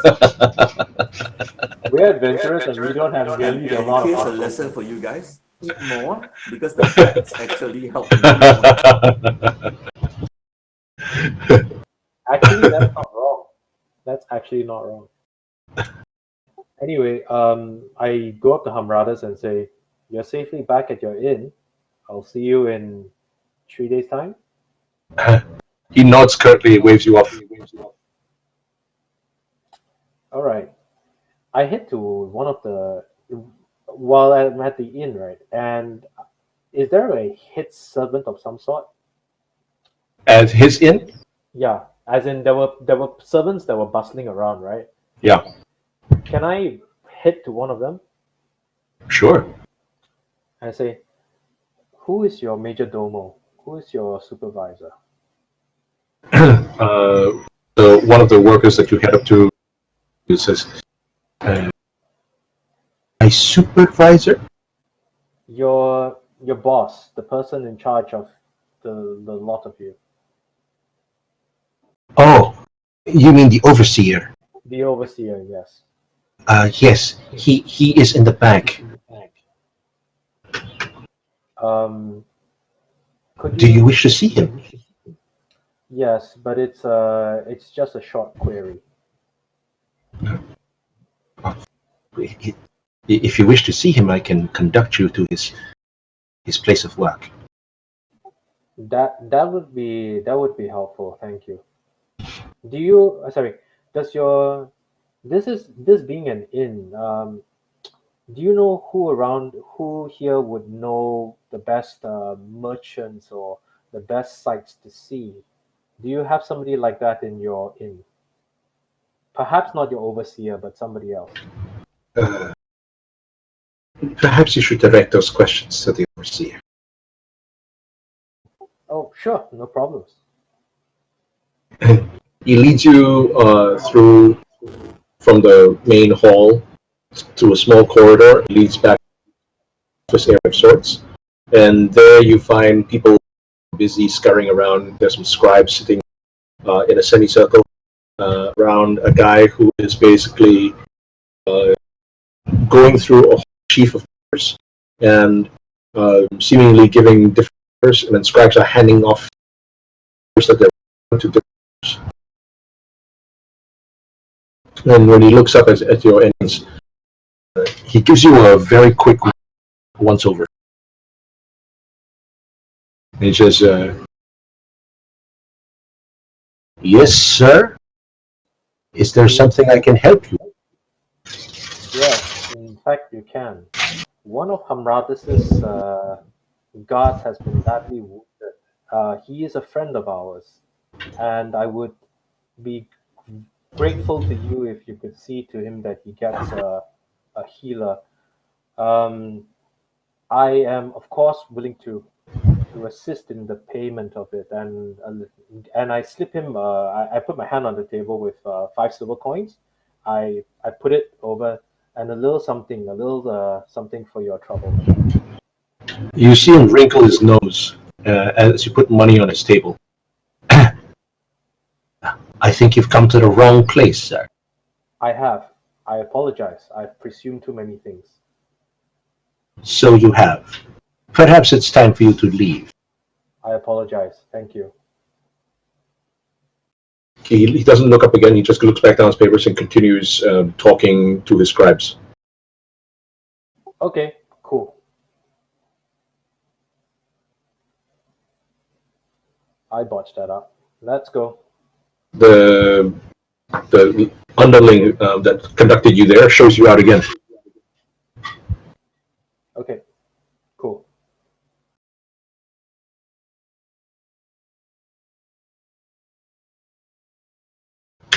I turn to Ilian. While we are here in the rich quarters, nobles do have loose tongues, do they not? We don't look the part, or at least I don't look the part. It's early evening after you've deposited Tamradas, after you've seen very expensive looking inn. You find yourself back in the inn actually overlooks the court of Rich Quarter. So you're smack in the middle of the Rich Quarter.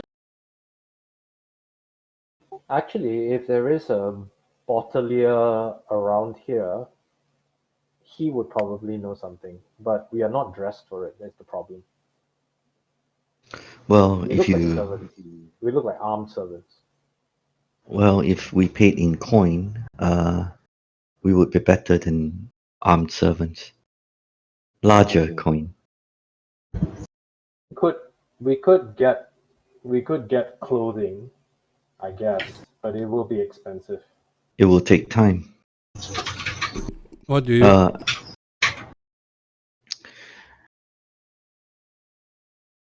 It will be night soon, of which it'll be difficult for us to ask questions then.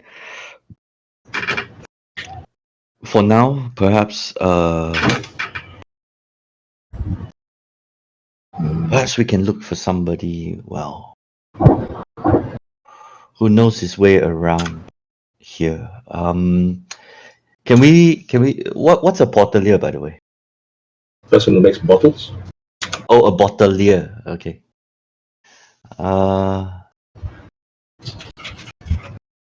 For now.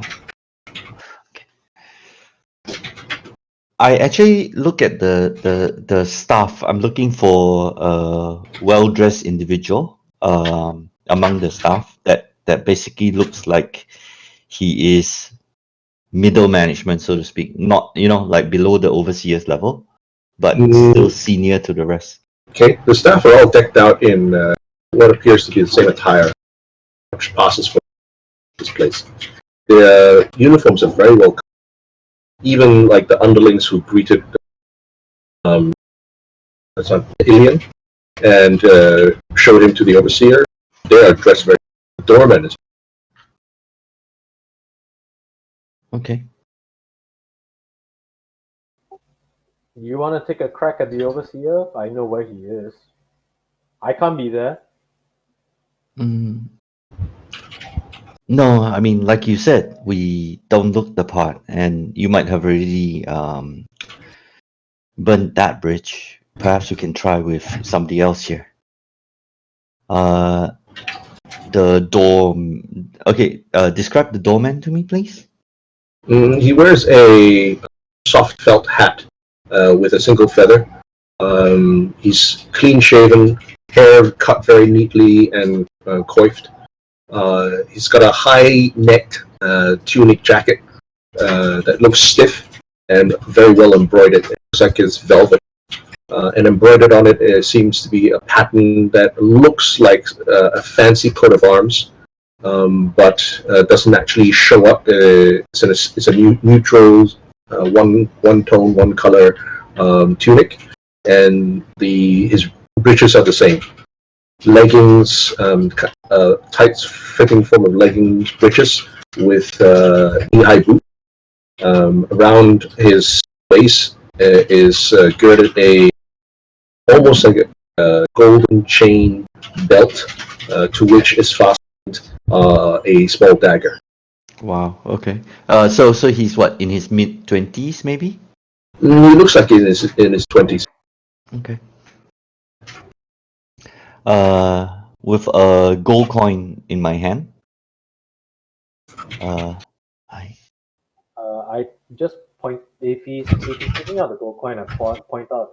I tried that with the overseer and it didn't work. Yes, but the overseer gets paid a lot more, doesn't he? Up to you. You can try. Okay. With a gold coin in my hand, I, uh, good sir, would you be open to, providing me with some information? The coin, obvious in my right palm. Okay. It's your it's in the gauntlet. You're wearing full mail. You're fully armored. Yeah, in chain. Okay, and you've got a gauntlet over your hand. Yep. Okay. He looks up as you approach, and he glances down, looks away, and very, very surreptitiously palms the coin as he shakes your hand. Right. I'm wondering, if you know anything about the First Lord's factor. Still not looking at you, as if he's still very, very attentive to any guests who might leave or enter the inn. He continues to speak, and he says, "Good sir, that coin got my attention. Information. You must loosen my tongue." Of course, there is more. I reach, I jingle a pouch. Okay, I take out another two more coins. Of course. So tell me what you have.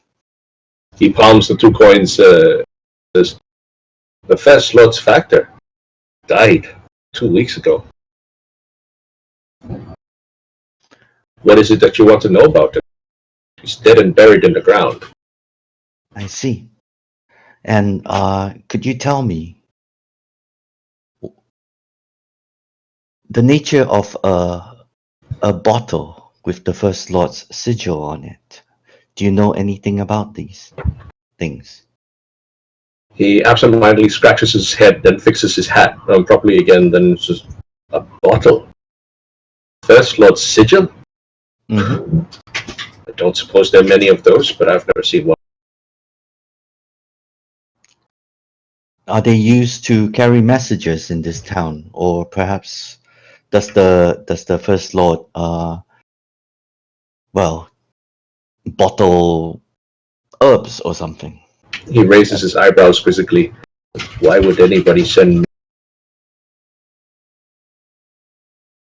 I do not know. I was merely asking. Anyway, I'm crossing out money. So far, you've given him 3 gold. Yes. Do you want to find out where the bottlier is? If there is. Is there a merchant in this town that manufactures bottles with nobility sigils on them in this town that I might ask? No, there isn't.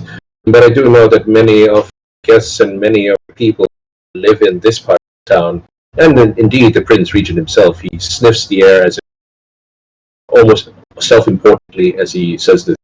And even the Prince Regent himself, when they want something, they order it. From whom then? Oh, from glassmakers, master glassmakers. And who would the First Lord use? Who would the first lot?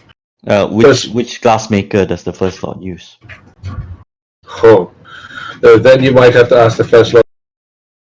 Okay. Finicky, shall we say? How about a prominent glassmaker then? The only one I can think of is Omath, and I don't know for sure. I've only heard tell. First Lord favors this master glassmaker in Omath.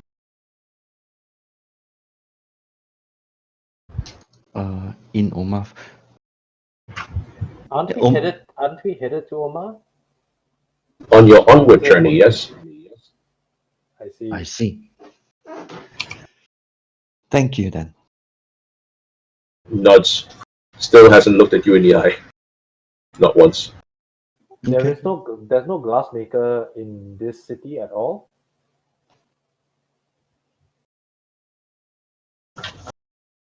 Is there one in the city?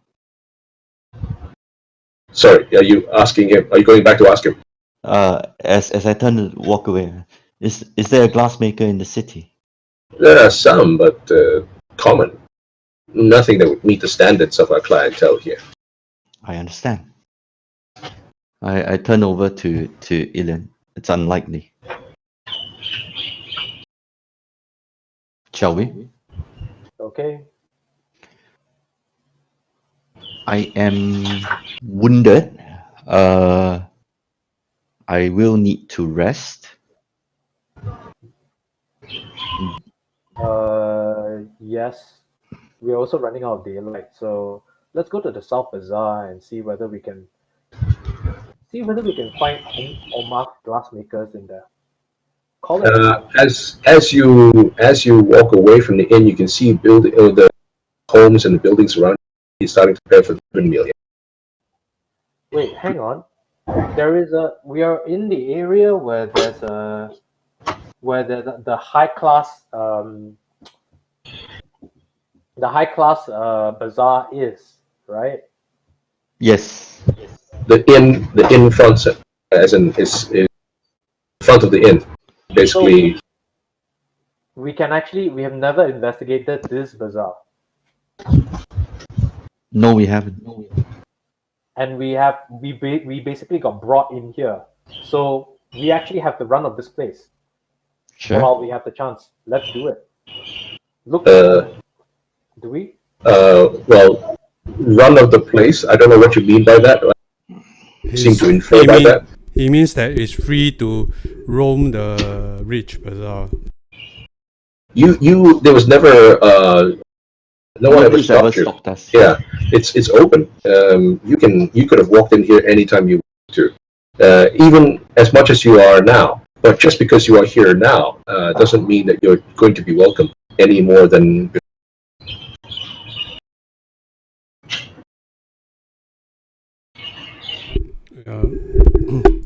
We can always look for the plate meal that Aranda wants.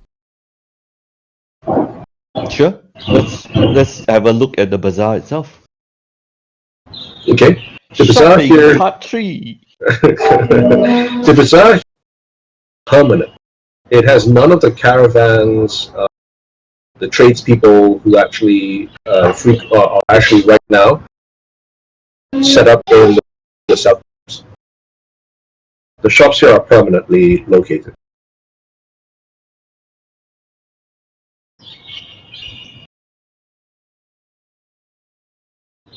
Yep. We're looking for an armorer. I'm looking for a glassmaker. Okay. Let's see.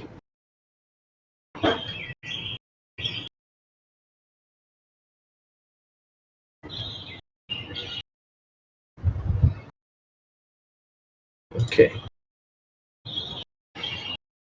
Pull up my notes. Okay.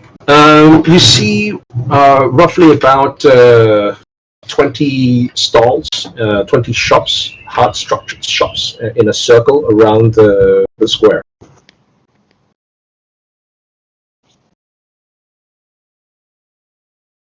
Okay. At first glance, you see maybe three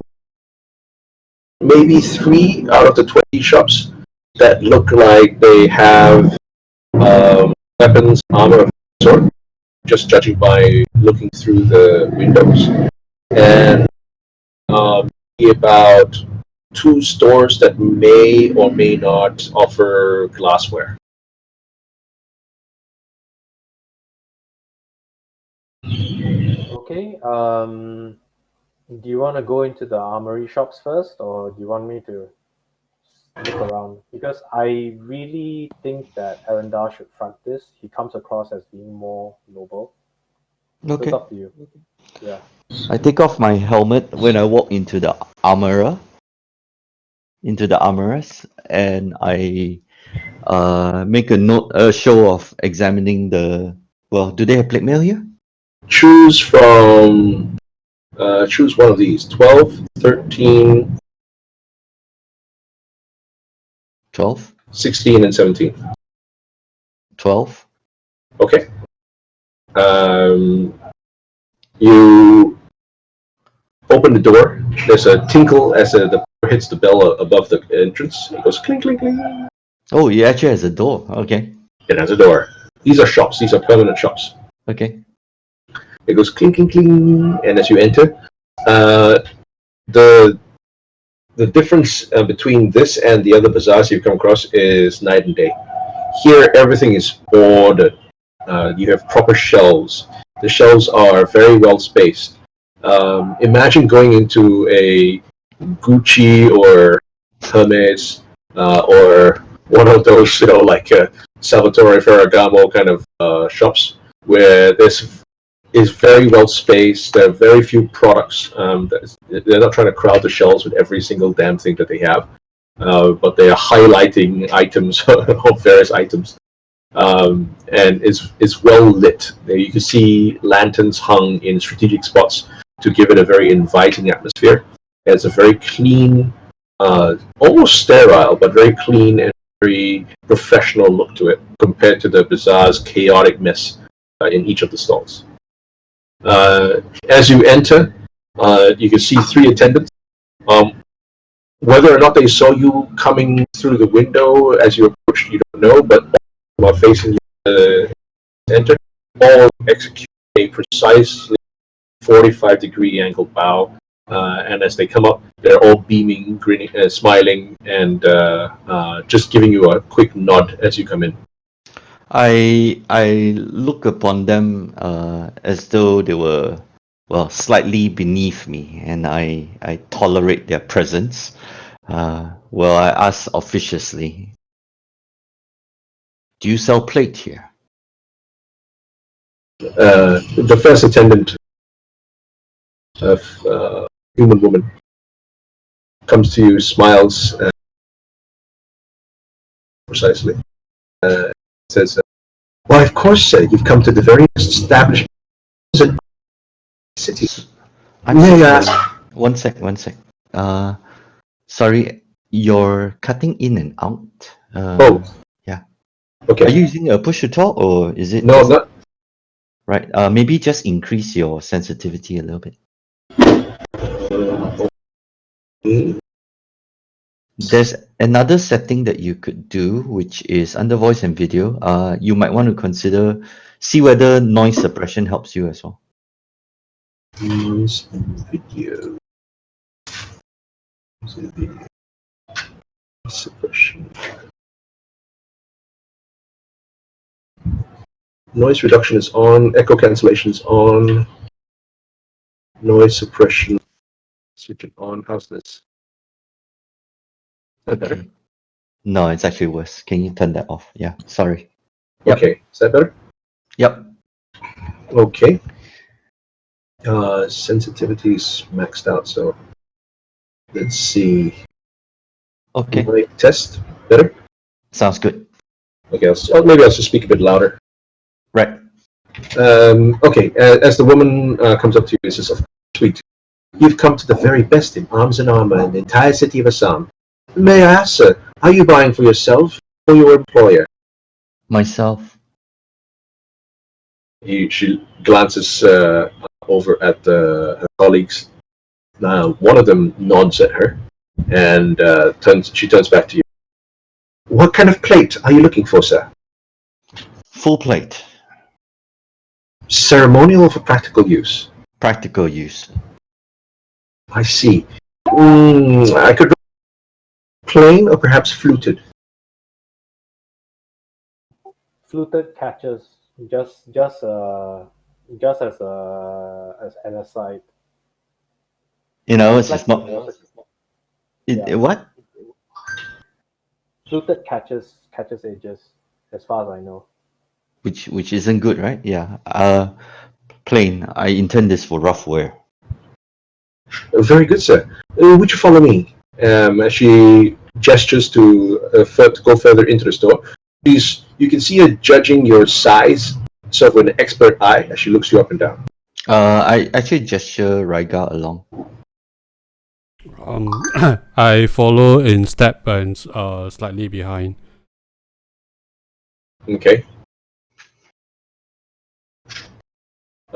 You come to a point where the store turns left and right, and you can see stairs going up, right, from on both sides, left and right. She ushers you. She says, "Please follow me," and she takes the right side stairs, and she heads upstairs. Okay. You are followed by one of the other attendants below. So one's leading and one's bringing up the rear. Right. I tell to Ilian, this appears like it might take a while. Do you want to go to the other shops before they close? I will. I'm just going to point out that these things cost a lot of money. They cost everything that you have in your, including your winnings. Thousands of gold for plate mail.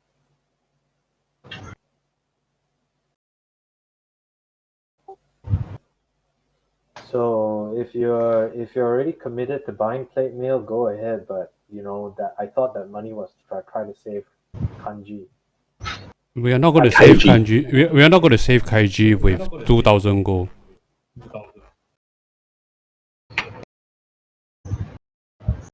Are you saying all this openly with the woman around? No, I'm. No, I'm leaning over Just and checking. talking. Okay. No, I'm not. Okay. That's it. I thought the money was for saving Kaiji. Oh, miss. I was sorry. I was assuming that you were saying this. Unless you can suddenly read minds. No, I thought he was leaning in towards me. He thought he came back for me. No. So if he didn't, then that's fine, because I'm going to walk up to him and lean into him and say, "Remember that what the money is for."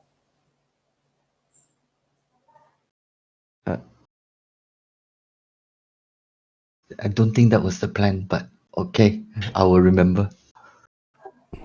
Otherwise, I wouldn't be here, right? I thought we had that discussion last session. We also did say that It wouldn't be enough. The amount will not be enough because it will be a piece in the ocean. Okay, not enough to buy him out, but enough to fund the mission, enough to go and get a jailbreak, enough to get us help with the various people that we are. So I don't know if you want to just buy the damn plate mail, buy it, but that was not what we discussed. Okay, I you thought obviously I thought the plan was to get chummy with the mafia, the underworld. that's what I thought too. I thought that was one of a few options that we had. I see. If that's the case, No, that's okay. That's fine. Do whatever you want. I'm moving out to the glassworks. okay. Okay. Alien heads out the door to look for a shop that actually might offer glass. Is that correct? Yeah, I wanna be able to make some discreet inquiries as to not necessarily the first floor, but like glass makers would be rivals of each other. So I presume that they would know more about it than we do. So I'm just gonna look for places that would sell glass bottles, ornate glass bottles. Okay. In the meantime, Raiga and Arendar head up the stairs, and you get to this place where it's just looks like a fitting room, and there are several displays of several plate armor pieces on display. The woman actually takes you to what looks like a sort of a gnome. Looks like a very old gnome. Peering over some glasses, he tinkers with a piece of plate. He taps very, very slightly, tapping it along its length, bringing it up to the light. He's working under some very burnished light. Sort of the burnished steel is actually glinting off the light. And yes, he's actually using that, the very bright lights to examine his handiwork as he tap, and then he holds it up, tap, and it's going. He glances up only to see the ride with you. And nods as the two women smile at him, continues working, while the two women then look at you. Are you buying only for yourself? I look over to Raiga. You or I? I would suggest you, Really? Okay. because What? you're going to be two-handed as well, right? Yes, just myself. Just looking at the quality, the rough quality of the works on display. Are they adequate? It appears to be extremely high quality. Uh-oh.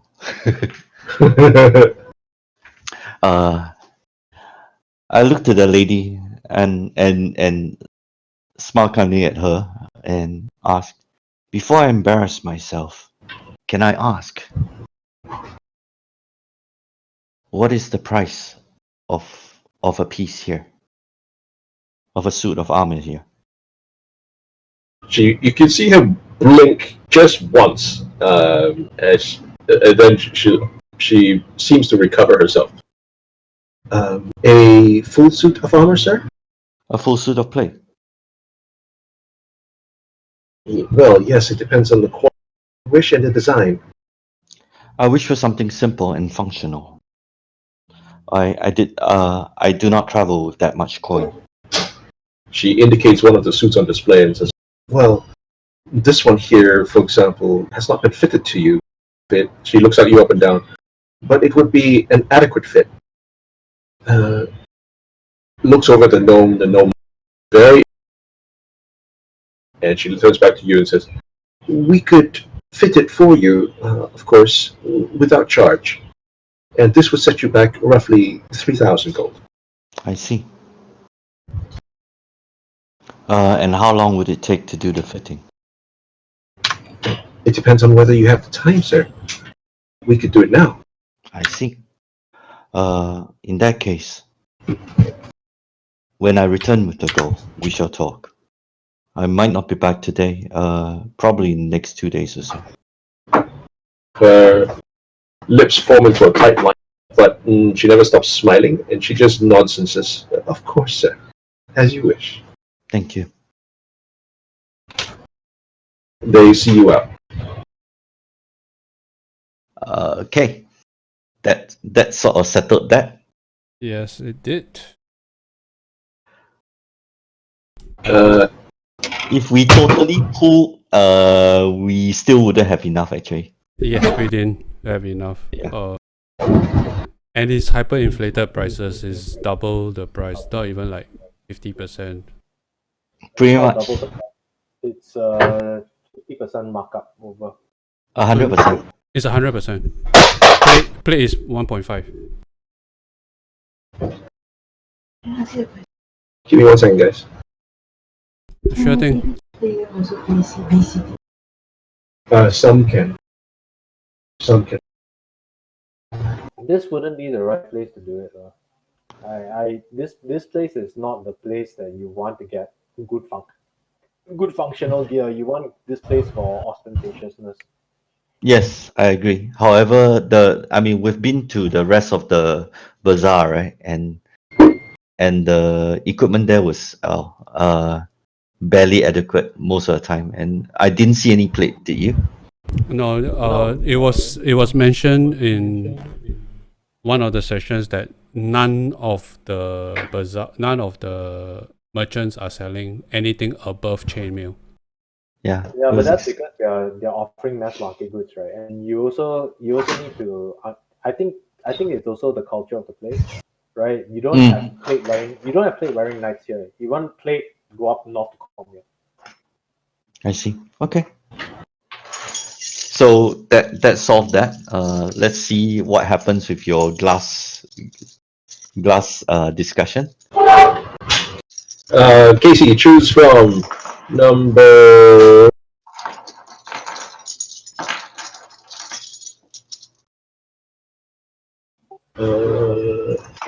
7, 11,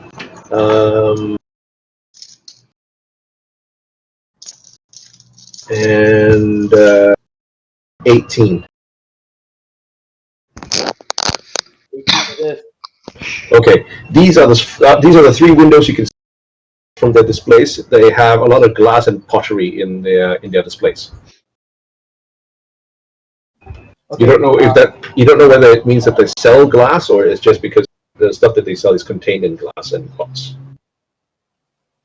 okay. I go to one of the one of the shops inside. The 18 shop 18. Okay, the first thing you enter, when you open the door, you smell what smells like fresh meat. Eh? That's the first thing you notice. The smell. It's not bad smell, but it's like, if you enter like a very atas butcher. Eh? Okay. I'm going to look for a shop. I'm looking kind of a bit astounded, and I get to what looks like shopkeeper. Okay, there are three behind the counter. There's several patrons, but the patrons they don't look richly dressed. They actually look like they are well dressed servants. I see. Okay, then I'll look kind of like I fit in here. In the display of the shop, there's a lot of glassware. There's a lot of pottery, and you're not sure why, but none of the meats are on display in the display in the window. Okay, do I need to wait my turn, or can I just go up to one of these shopkeepers? I look at the other servants and look like they're waiting? Do they look like they're waiting their turn? There are two patrons in there conversing with two of the attendants, and there seems to be a third person free. He seems to be looking down at something. He seems to be examining something. You can't see what he's behind a very tall counter. The counter itself has meats on display. I see. Okay, I go up to the third guy and I go, "Pardon me." He looks up. Oh, hello, sir. What can I get for you today? I apologize. I'm not from around here. I thought your shop was a bottle making shop. Do you know if there are any around here? No, a most common mistake. I suppose you've seen our display. That's correct. I thought you were a bottle maker. No, sir. Well, we are a fresh butcher, sir. I see. What's with the bottles on the window then? I mean, When we first set up the store, and we started putting our wares on display, it turns out that it offended a lot of people passing by. They didn't want to see meats, with all the blood and everything, eh? And so they told us that we had to change our display. But, they would know where to go. They would send their servants and say, go to the glass shop, the one with a lot of glass in the window, and go buy your meats there. I see. You wouldn't happen to know where there would be a good bottle maker here, would you? Oh, yes, yes. Just across the road, he points out the window. You see the shop with the red door? Okay, I see it. Right, next to that, 2 doors to the right, you'll just see a store there that just sells lots of knickknacks and pottery. They have a lot of glassware there. I think the person there actually makes glass on his premises. All right, thank you. By the way, I lean in a little bit and I don't know what kind of meat you sell, and if it's helpful to you at all, and I don't mean to offend you, there are 2 large bears in the southern bazaar that have been freshly killed. I don't know if the corpses are still there, but you might be able to make something of it. Oh, goodness, I don't think any of our clients Don't think any of our clients, sorry? would buy that kind of meat. Could be exotic. Might be worth a try. I don't know. Oh, Good call. well, Just thanks for the wanted to do a tip. favor. I said wanted to do a favor for you since you did one for me. Thank you so much. Your name, sir? Oh, darn. Doran. I'm Ilian. Well met. Good day to you, sir. Okay. and I head out the door and I head out to the shop with the red the shop with the red door. Okay, you head to the store with the red door, and in the windows you can see lots of bread. What the hell? I open the door. It looks like a bread maker. There are rolls, bread rolls, all sorts of bread. You can smell freshly made bread. A woman who's got what looks like flour all over her face and in front of her apron. Okay, I go up to the lady and I say, I am so sorry. I was told by one of the merchants here that you are a bottle maker. You wouldn't. The woman who looks like she's in her 20s. Oh goodness! Oh goodness, what? Who told you that? Um, I don't want to embarrass him, and I don't want to embarrass myself. Would you happen to know where there is a bottle maker in this area? No, well, you've got the wrong door. I think what you might be looking for is 2 doors down. To the left or to the right? Oh, to the left when you exit. All right. Thank you very much. I'm so sorry for your time. I'm so sorry for you. She turns back to making her bread. This is shopping in Shenzhen. You want more at one time? All right. I head 2 doors down. Try it. Yeah, 2 doors down, you see pottery ware and knickknacks in the window. This is where the butcher actually directed you to. Okay. I walk in. You see a man, probably in his 50s, gesticulating wildly at a woman who looks apathetic. I mean, she just totally ignores the guy. The old man, the woman is maybe in her 40s. The man who's in his 50s is his hands out everywhere, waving wildly. And it's just, and then this a bear this big. I kid you not, it was huge. No, not just one of them. Two bears. It was large as life. It was ginormous. And the woman is just like whatever, that kind of look. I do he's right, South Bazaar, right? They both look up, not having just the door. And immediately the woman sort of brightens up. Oh, hello, good evening. Were you looking for something? And the man adjusts his glasses. Yes, South Bazaar. Tell her. She won't believe me. Three, I say 2 bears in the South Bazaar. 3 adventurers killed them. Yeah. Yes. I saw the whole thing myself. Saw it all with my own eyes. Absolutely incredible. I will never forget it for the rest of my life. And the woman just goes, yeah, well, it's not that I don't believe you, dear. It's just that I don't care. So she turns back to you. Said, now, sir, was there anything I could help you with? Were you looking for something? A new pot, perhaps? It depends. Are you a bottle maker? A bottle maker? Oh, good heavens, no. We do have bottles for sale, though. I'm looking for a bottle maker. If there's one in this bazaar, I would greatly appreciate it if you could direct me to him. Oh, no. There's no bottle maker here. The only bottle maker you might find is in Midquarter. Is it in Midway? In Midquarter. Where would that be? And what is his name? I don't know the name. He makes like the normal bottles for everyday use. Is he skilled? I mean, I'm looking for. It doesn't take much skill to make this ordinary bottle. Oh. I could offer you something so much better. Our bottles are all imports, sir. Could I interest you in perhaps something small to carry perfume or perhaps a potion, a poultice? I say, no, I apologize. I'm looking for an expert to guide us. There is a query that I need to make, and I need someone with some level of expertise. It's not that. I apologize for that. By the way, your husband is right. 3 of us killed the bear. I say 3 of us killed the bear. The husband sort of nods emphatically, looks very self-satisfied now that his story's been corroborated. Doesn't seem to hear the us part. Okay. And nods and says, yes.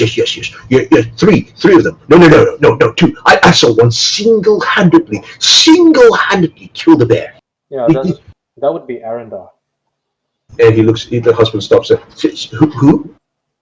Arendar, my friend. Your friend?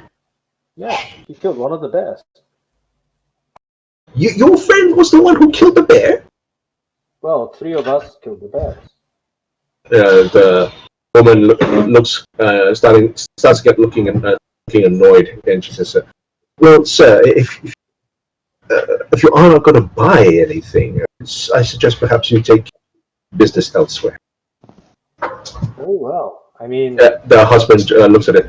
Oh, just ignore her. He puts an arm around you. Come. Tell me all about your friends. All about your friend. My name's Olaf. Who are you? I'm Ilian, one of the 3 people who killed the bear. You were there too, fighting the bears? I was the one firing the bow. Oh, my dear boy.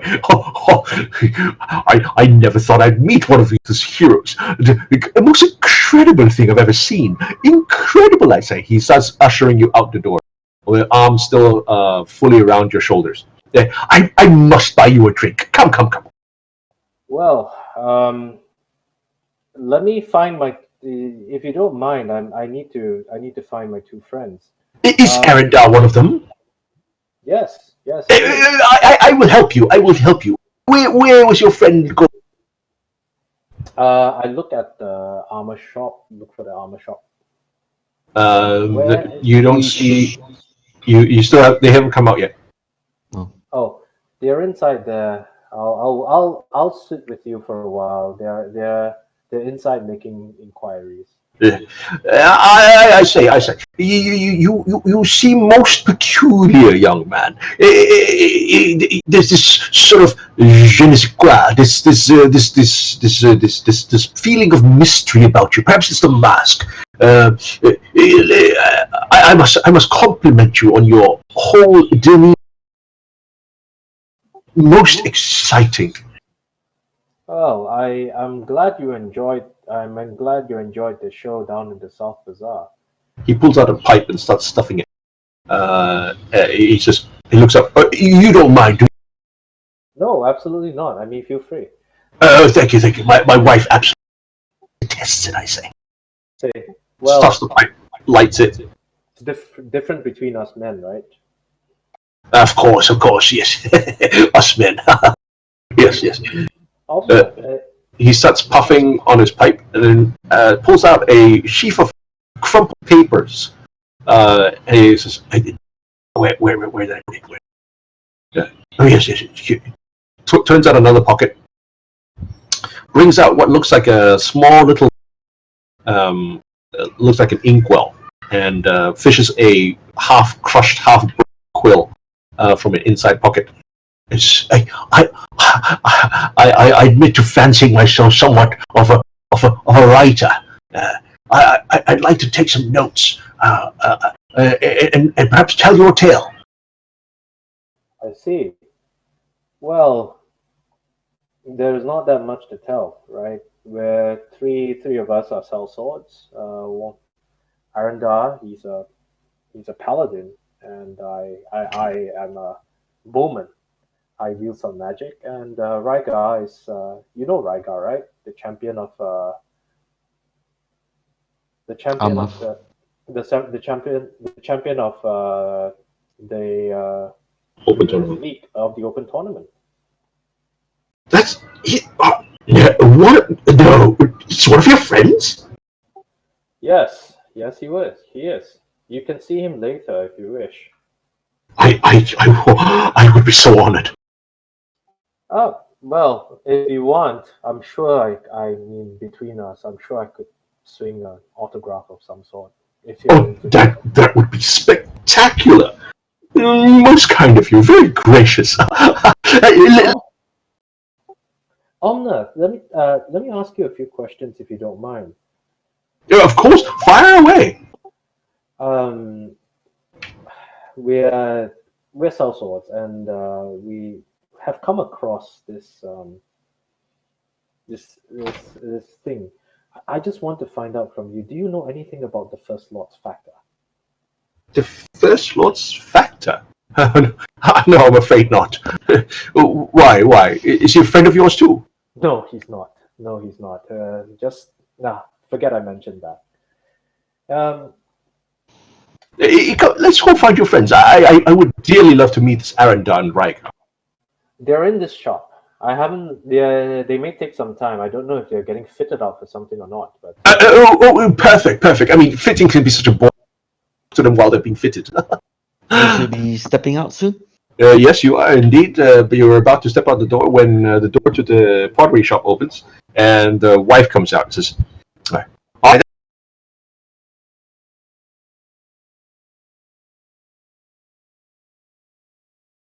Okay, so there was a bit of an and play was SK, you're cutting in and out again.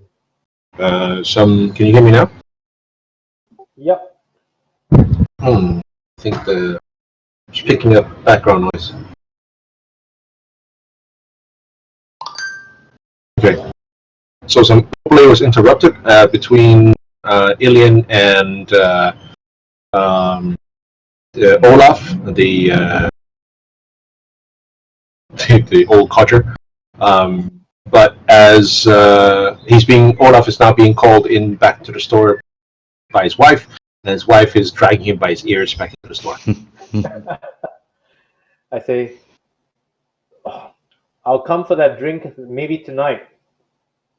The last thing you see of him, of Olaf, is a very pleading look as he nods emphatically to that last statement. Okay. Ilian, you are rejoined by Arendar and No luck with the bottles. There is no bottlier down here.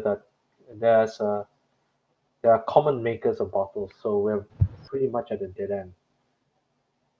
I don't know what else we can do down here. Do you want to head out to the temple district and see what they know about ghosts? Let us do that then.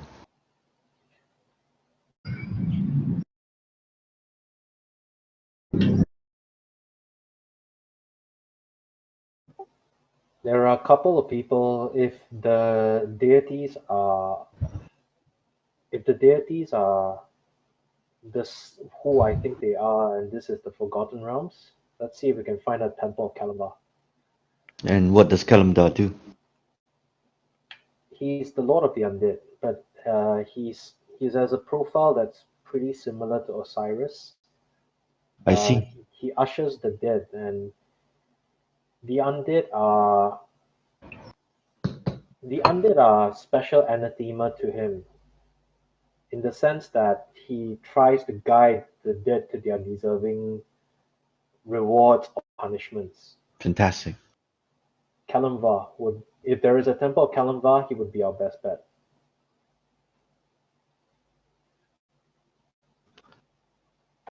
Okay. We head to the temple district. Let's head to the temple district then. okay. We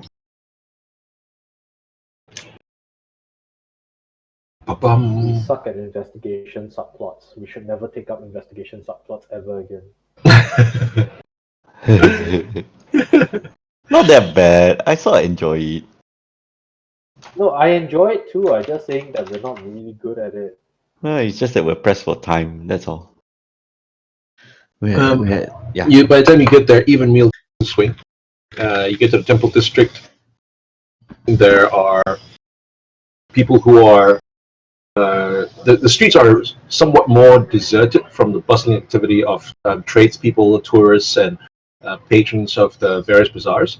But as even meal comes, you can see that the inns with the side streets and the taverns who spill into the streets, they are doing a lot of business.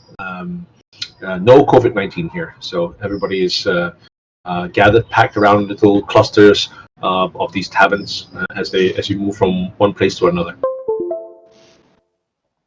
Look around for a temple of Kalimba. Easily found. Okay. Knock on the door. The double doors are wide open.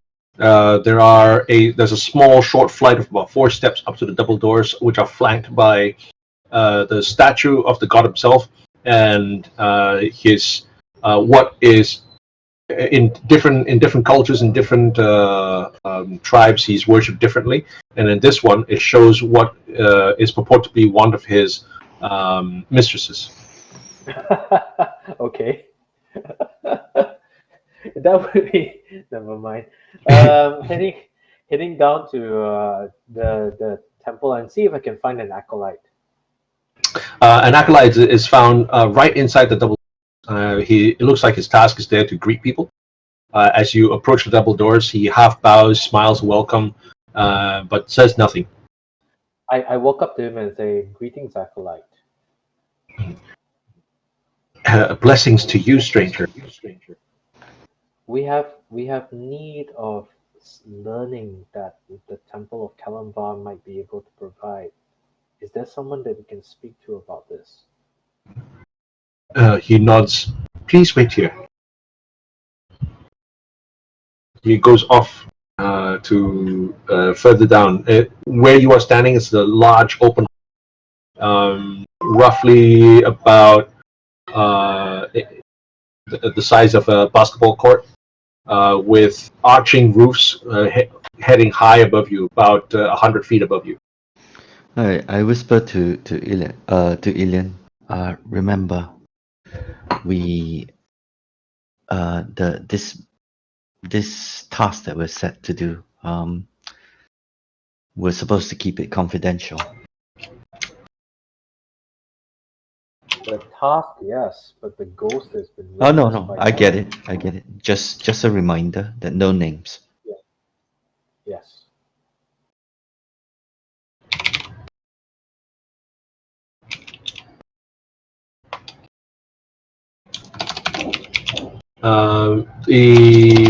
You do see the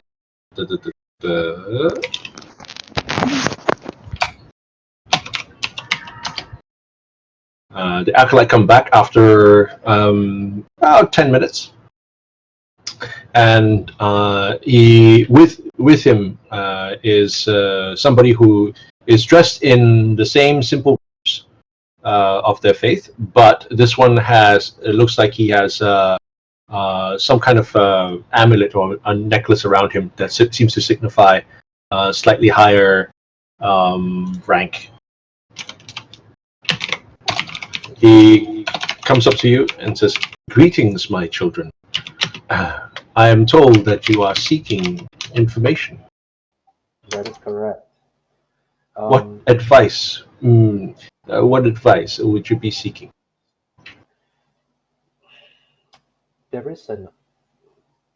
We had encountered an undead of some sort here in this city, and it is of the sort that is a little more troublesome, shall we say.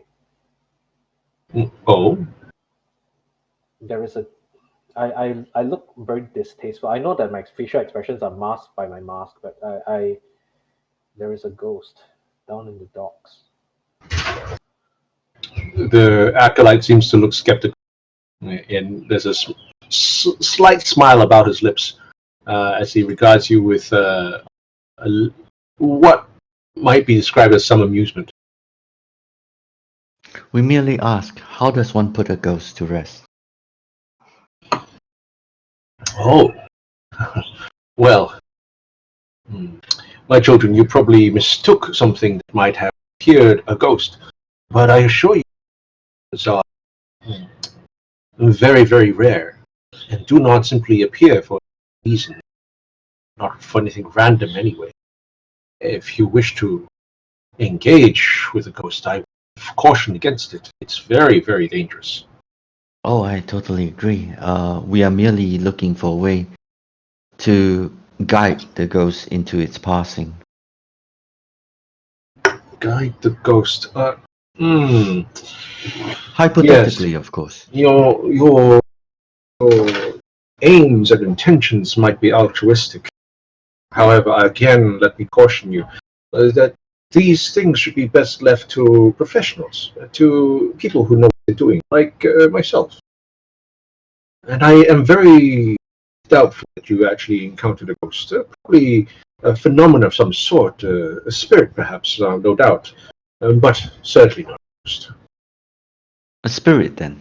But since you are a seasoned professional, uh, what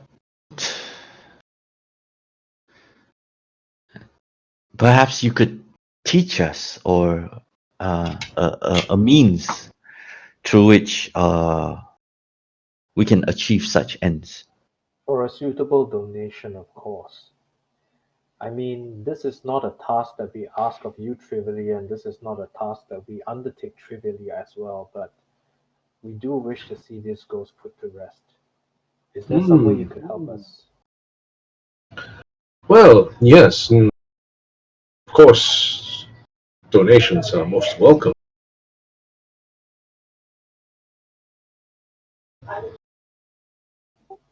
Sorry, he said donations are most welcome, right? Is he Yeah, pausing he's pausing. He doesn't look at you. He looks. Okay, I put out 5 gold pieces? Nah, go bigger. 10? 10 gold pieces? Actually, what do I have on me?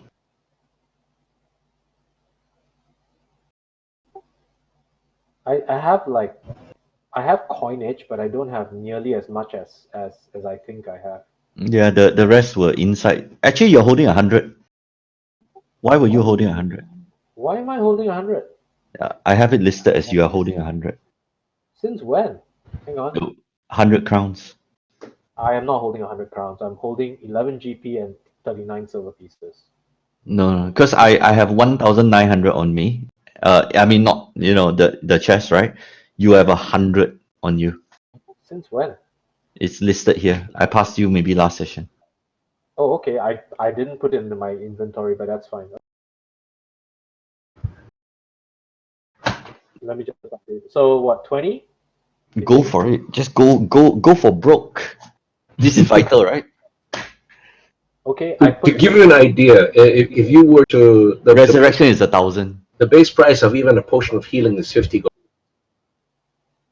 Okay, so I'm gonna put a bag of 50 gold into his hands. He weighs he actually feeds the bag, and you can see yourself heft the weight.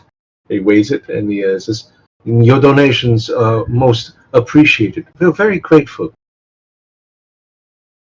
I say, is there a way to put a ghost to rest for good? Well, it is hard to say. So many of them have so many different permutations, variations as to how they appear, why they. But the most likely pattern is that it has some sort of unfinished business.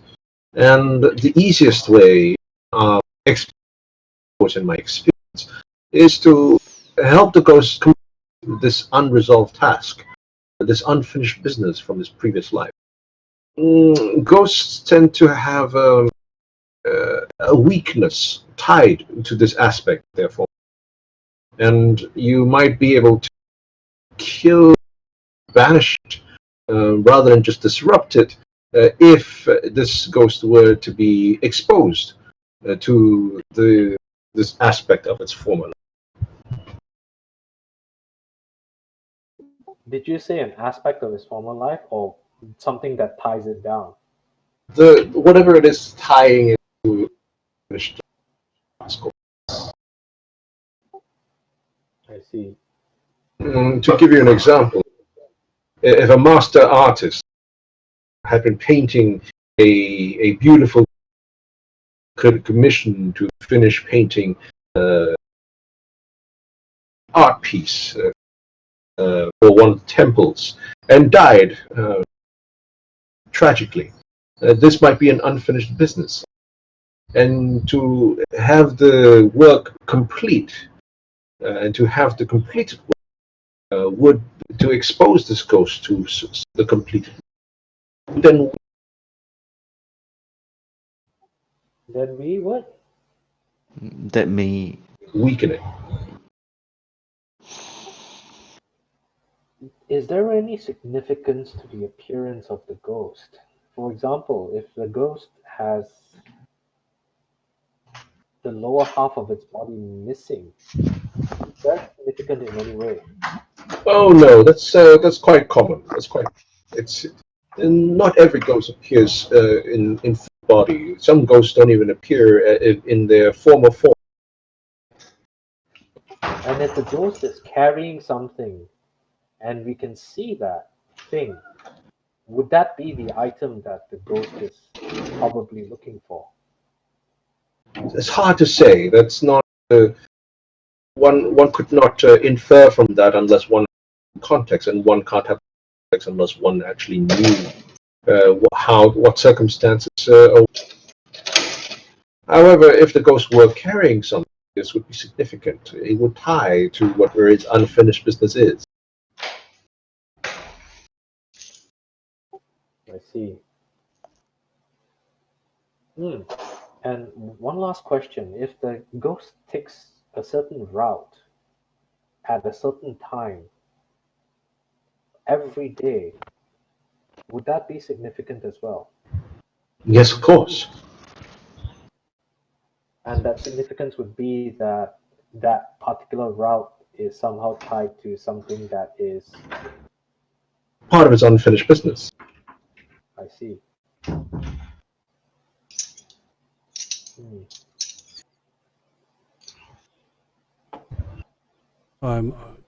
I have a question. Would his unfinished business be the place where he ends up, or where he starts off from? Well, that I could not tell you. That would depend really on the circumstances. Ghosts are normally bound to haunt a specific location or particular person or creature or a particular object or that held significance in its life and somehow tied to that.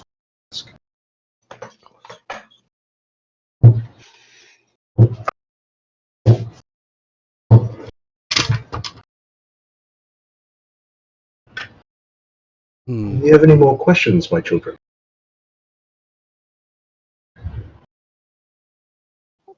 No, you've more or less confirmed what we already know.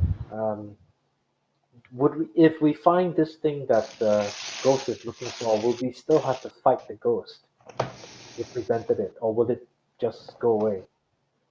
Again, my child, I must say that I do not think you've encountered ghosts. They are very rare.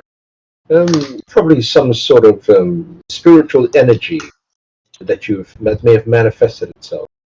If it were truly a ghost, I once more, you're probably not best equipped to handle such things. Who would be the best person to handle such things? Oh, undoubtedly a priest. Of the Temple of Kellenbach. Well, any priest for that matter. All right. AKA, we can't do this until. I thank you for your time. Thank you. Of course. As so we have left the temple. I actually speak to the party. Perhaps what we need is context, and well, there's only one person that I know that can provide that. Her information was either sparse or, well, incomplete. What We're do you talking think? about trying to find Juliana. We don't find her. We ask for, well, further query and see if that's possible.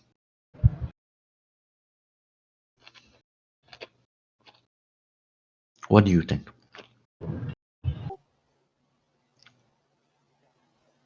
I think that there is at least one more avenue that we have not done, which is to establish the full length of his route at the dock. Okay. Because his starting place may be significant, but we have not been able to find it. Okay. The thing is, he had the bottle on him throughout. So it's not that he lost the bottle up to that point. He didn't appear to be searching. So I presume he had to deliver that message or the bottle. According to Juliana, he died in his study as opposed to on the docks or at the docks. So unless he was killed and deposited in his study while attempting to complete this task that was most important to him.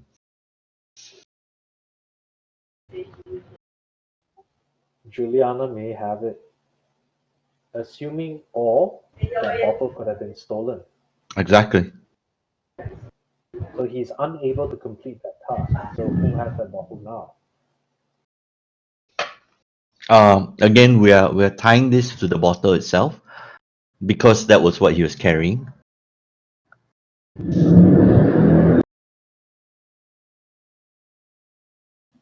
All right. So we may find Juliana.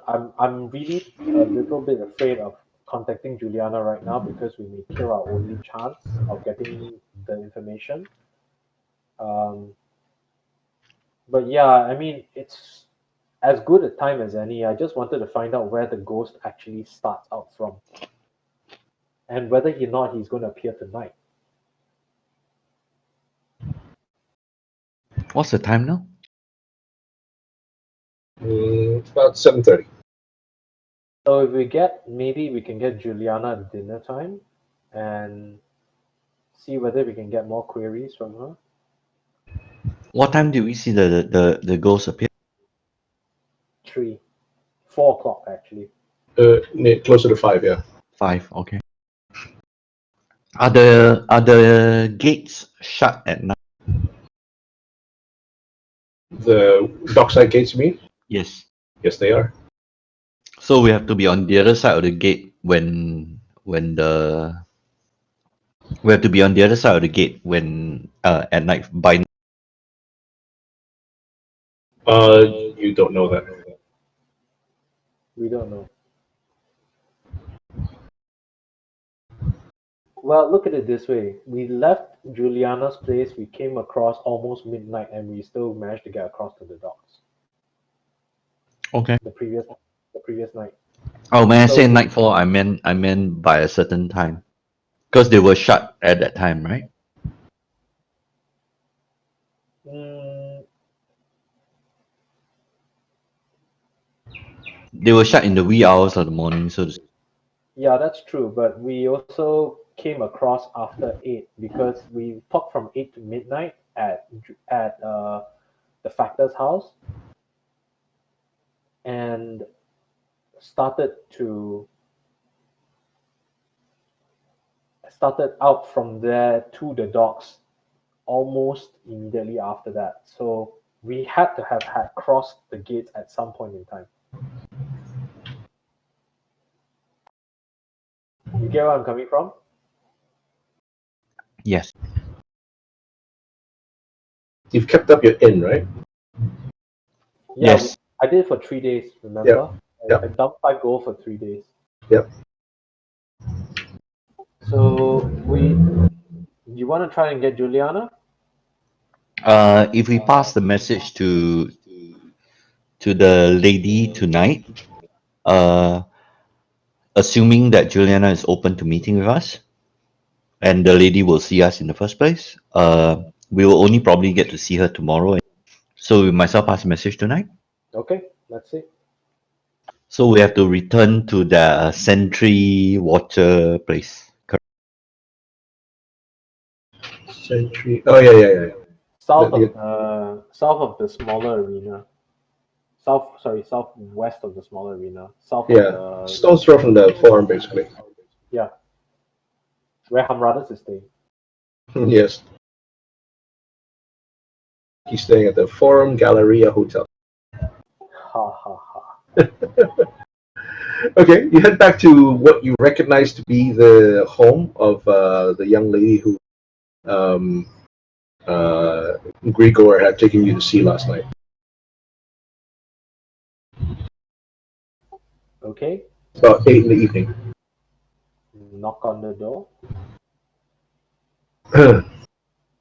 There's no answer. Did the sentry not appear? No. This must be one of their safe houses.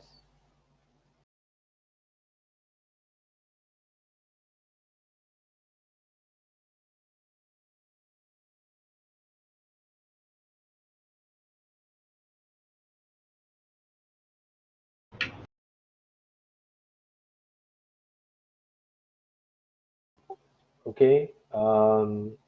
Sentry doesn't appear. Nothing appears. Knock on the door. No answer. I turn to Aranda and say, "They're only going to contact us if we succeed or fail in the mission." Okay.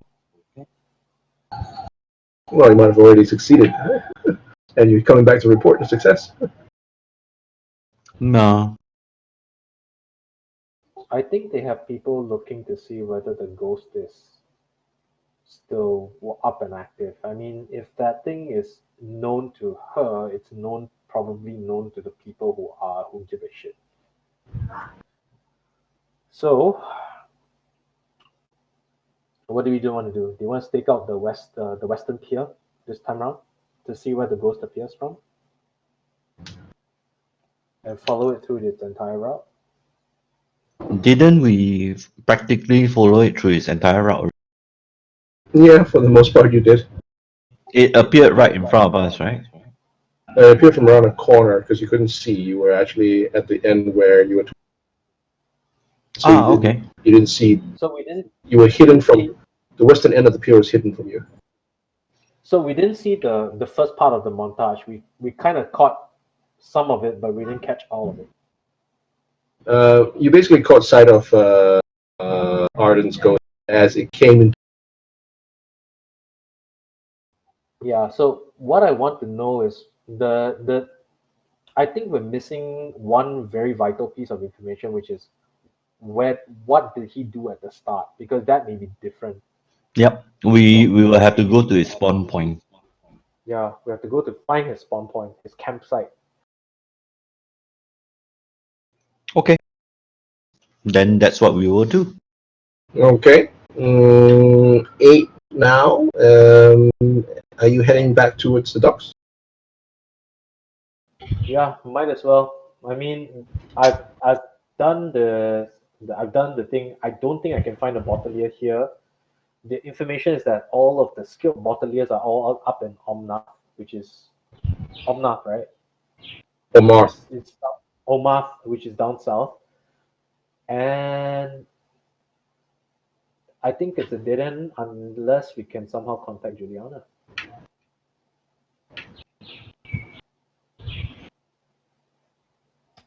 We haven't actually made inquiries in the dock side, by the way. We said we were going to do it, but I don't think we woke up early enough or late enough.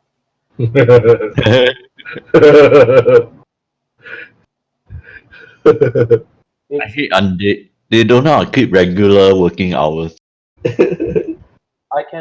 can kind of like sleep now and get up really early and then get an early start to the day, but we know it's around 5 o'clock, so we can time it so that we can reach the spawn site hopefully. When we sit round the corner, we only managed to get round to the city gate, but not to the warehouse area per se, right? Right. Okay. I think all of us have to spread out and try to get a good vantage point there. So can we I know that we went there before, and they were all like these big, massive warehouses. Yes. On the western end, it's almost all of them are large. And the line of sight is kind of blocked by each other, right? There's On no the way to western kind end, of. yes. If we get to one of the piers, we won't be able to look around. Look, what do you mean look around? Sorry, look around as in get a clear field of vision overlooking the warehouses. Overlooking the warehouse. I basically want to figure out the best way to find this guy's spawn point. I guess the best, if you wanted such a vantage, climb to the walls on top of the parapet and look down. Okay. I don't think you have the skill for it. Yeah, I don't think I have the skill for it either. My stares mournfully at his -1 in athletics. Okay. Okay. We go to the dock area. I don't think I'll get to do a long rest before we need to get up anyway. So we take a short rest. We go recon the area where the ghost actually appeared, right? Can we go to where we first spotted it? You said it rounded the corner. We look beyond that corner and see how far that goes. Okay, sure.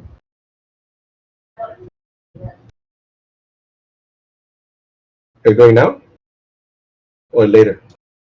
Well, now might as well. Now, All right. So it's still it's a little past even meal. The taverns and the inns are still full with people eating. By the time you pass the bazaar on your way to the bazaar on the southern bazaar anyway, is slowly coming to winding up the day's business. You get through the western gate, and sure enough, yeah, from the gate you can't see the actual dockside, the berth, and the slips that are in front of on the water's edge. You actually have to round the warehouses, which you do now. And at this point in time, there are still people on the piers, on the docks, but few. Some of the ships have changed. Some ships have gone out. Some new boats have come in. Fishermen are now pulling in their nets and hanging them up to dry to mend for tomorrow, and heading down to pubs and taverns to get their meals. Okay, I head up to one of the people on this end of the western one of the sailors on this western area, right? And I said to them, "Psst, hey, The sailor looks up. Say, um, yeah, what do you want? sorry, do any of you see anything strange walking the streets in the early morning here?" He exchanges glances with his companions who are still pulling in nets and stuff. Then they shrug and looks back. No? It says, "Who would be around in the early mornings around here?" Don't know. All right, thank you. He continues to watch you as you move. Yeah.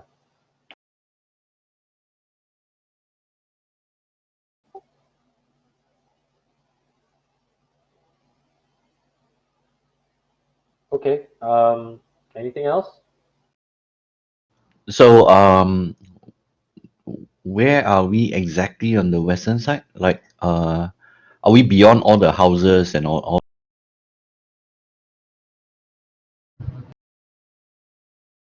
beyond all the warehouses? Are we at the wall part of it yet? Okay. So he spawned to the right of us, to the east of this location, basically. Or he rounded the corner. You don't know. That's when you see that small alley between the two. Yep. Those two buildings is where you caught sight of him, and then the next thing you know was to the right of that, to the east of that, when he came into full view. So you have no idea where he spawned from. Yep. Did he turn at any point here? It was a straight line basically all the way when we saw.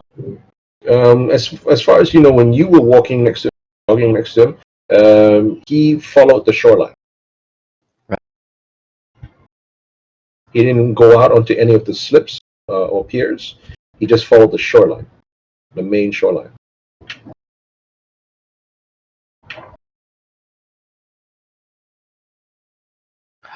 Okay. Uh,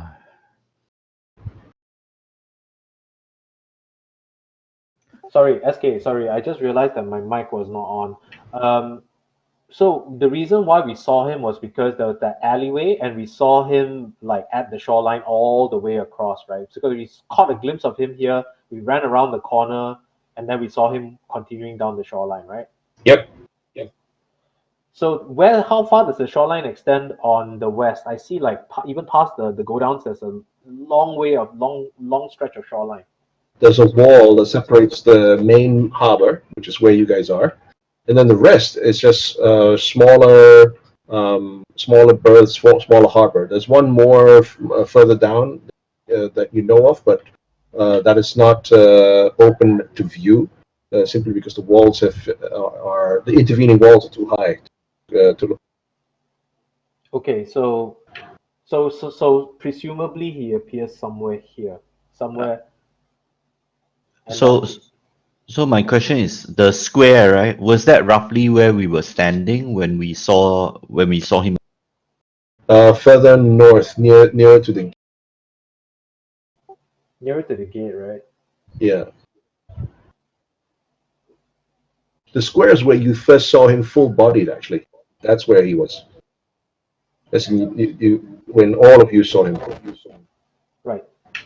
But he was coming. It looked like he was coming around the western end of the corner where the walls are. You see, and there's actually a longer stretch of shoreline a little bit further that we would not be able to see if we were at the gate, Correct. blocked by the go downs.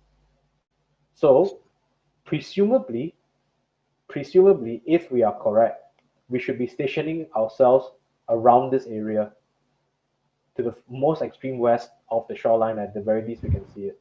And if you really want to be careful, yeah, exactly that spot.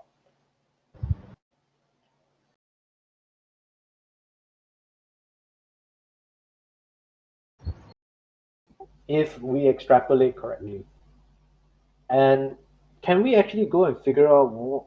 Well, we don't know what exactly is on this side. That the other side was garbage, right? This side is also garbage.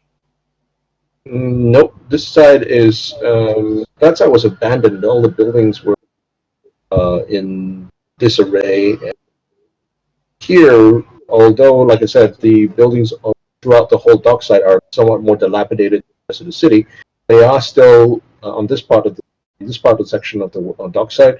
They are well maintained. Okay.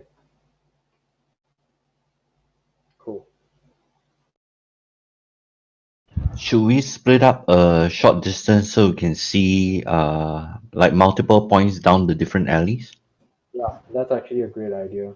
And one guy should just go right to the wall side and just park himself there.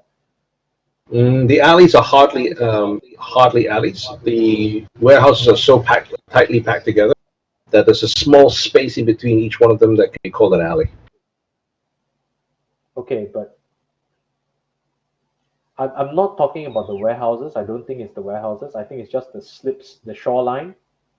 We should just station ourselves along the shore. One person needs to be at the shoreline, right at the corner. One person should be at the gate just to make sure that on the other end of the alley, so that we can right where the tip of where the red arrow is, and one person can situate himself at the common square, I guess.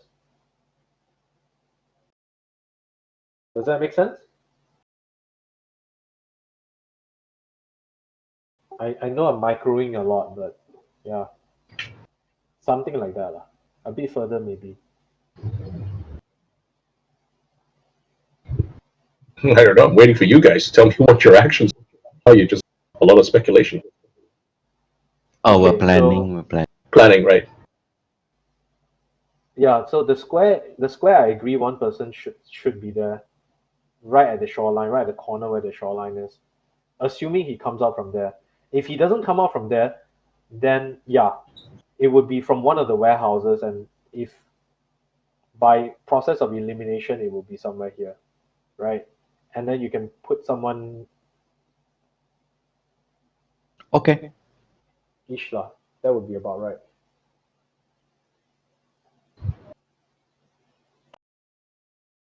Okay. So who is where and what's our plan? Do you want to plant somebody at the warehouses? Because the Maybe on the only top other side, you can actually see the warehouse. okay, someone should be looking at the warehouses to see whether he emerges from one of the warehouses. Because I bet you that it's one of the items in one of the warehouses. That would be the logical conclusion. How long did he take as a ghost, right? When we were walking with him all the way, how long did he take to reach from where we spotted him all the way to the? 30 minutes. So he's walking at a brisk pace. There. Not really. The entire dockside is like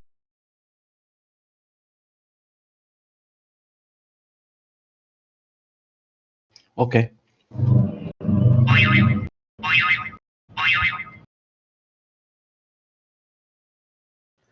Okay, Uh, so that's the stationing plan. What else? Anything else, guys? I have nothing. I'm just a stumped.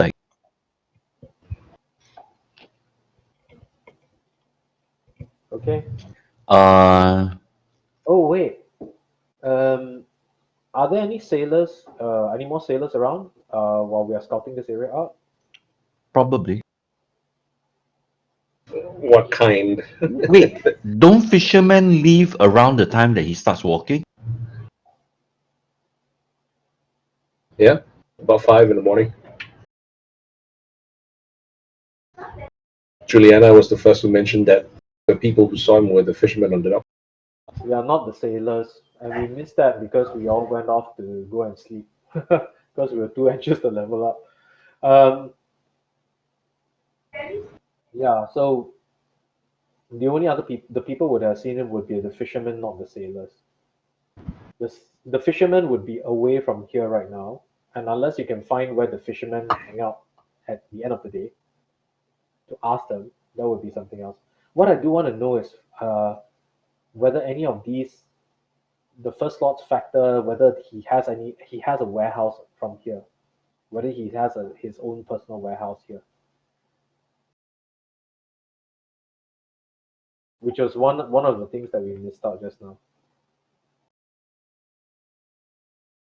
So if I can find one of the dock workers, if there are any dock workers down here loading or unloading, I'm going up to them and say, any of you know where the first slot factor's warehouse is around here? No, it's past 8, so nobody's working. Okay, that means we have to stay up, catch the ghost, and then do it tomorrow morning. Okay. So we will come out at what? 3 a.m. to this location. That means we'll be here. Yeah, so that means that we don't get a full rest, but we have enough to avoid exhaustion. Yep. So what time do you want to come out? We'll leave the inn at about 2 a.m.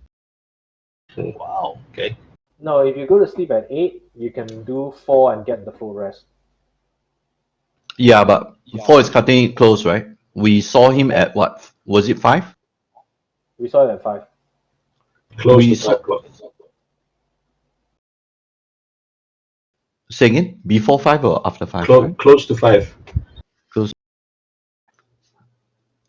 Then we'll have to run, basically move quickly to this location by 4:30 is what you're planning. That's about right, lor. Okay.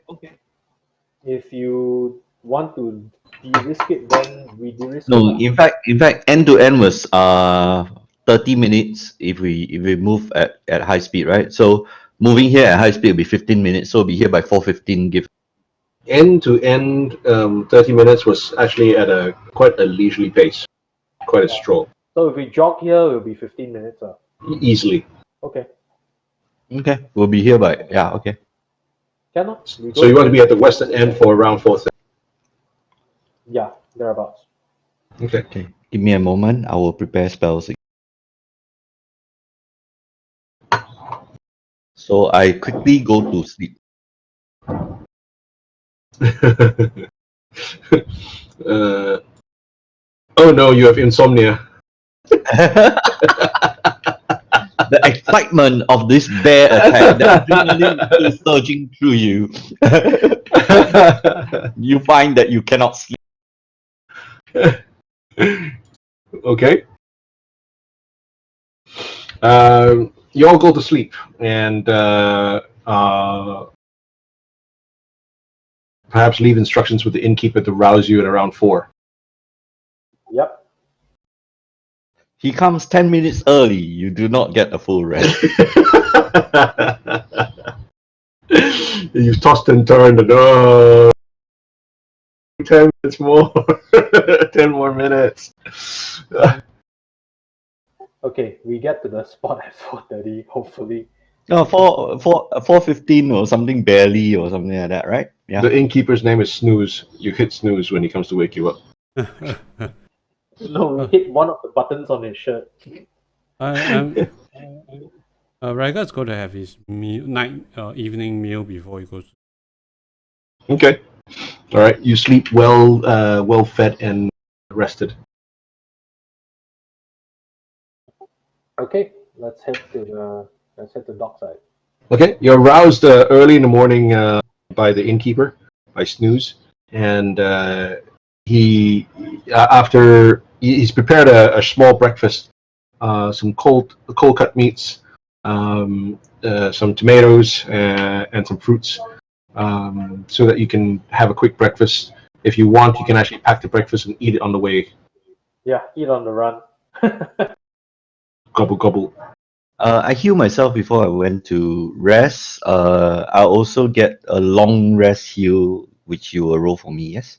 So I No, heal long myself by rest. 5. Long rest. Long rest is a full heal. You do a full Oh. hit. Wow, okay.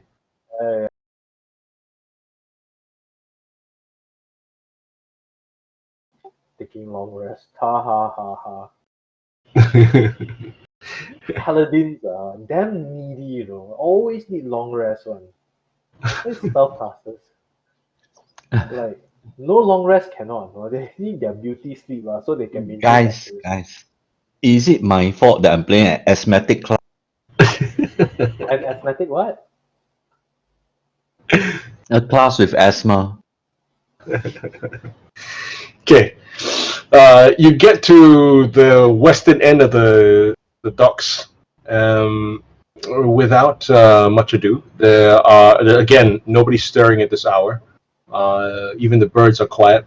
The night, there are some night sounds, the same waves coming over hitting against the piers, the ships rocking gently in their berths, ropes creaking as the wind whispers through sails.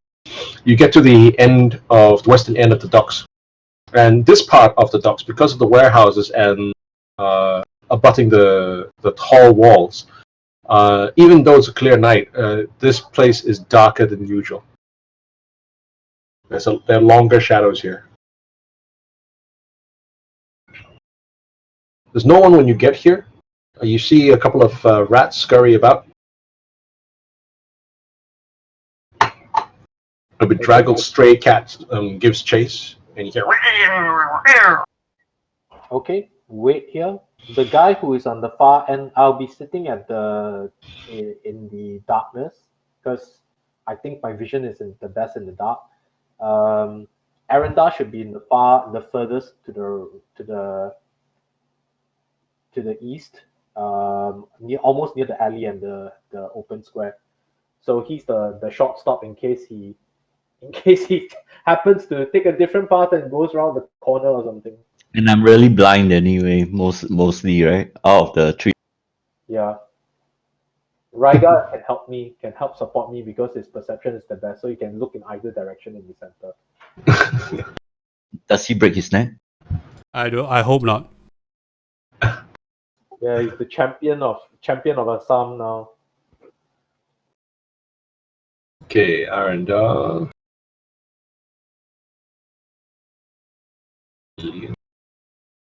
Rhaegar. Okay.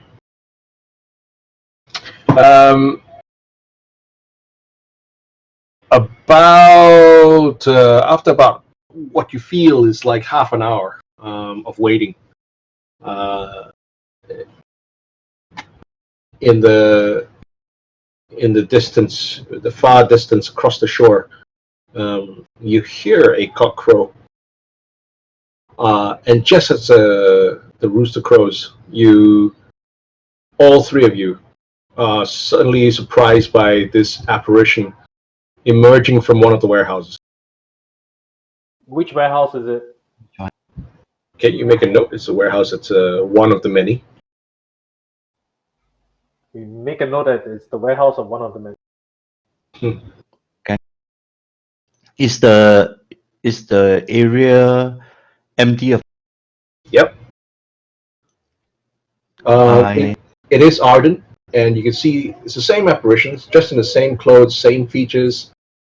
His arms clasped around at waist level together, holding that weird bottle. Same thing as before. And you see him slow.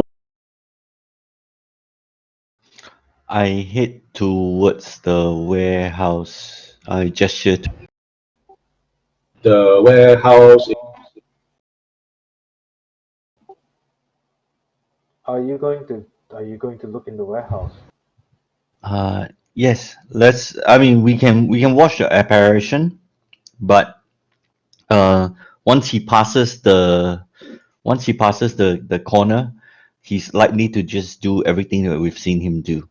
If it's anything, he must have collected the bottle from somewhere within the warehouse. That would be correct. But there's something.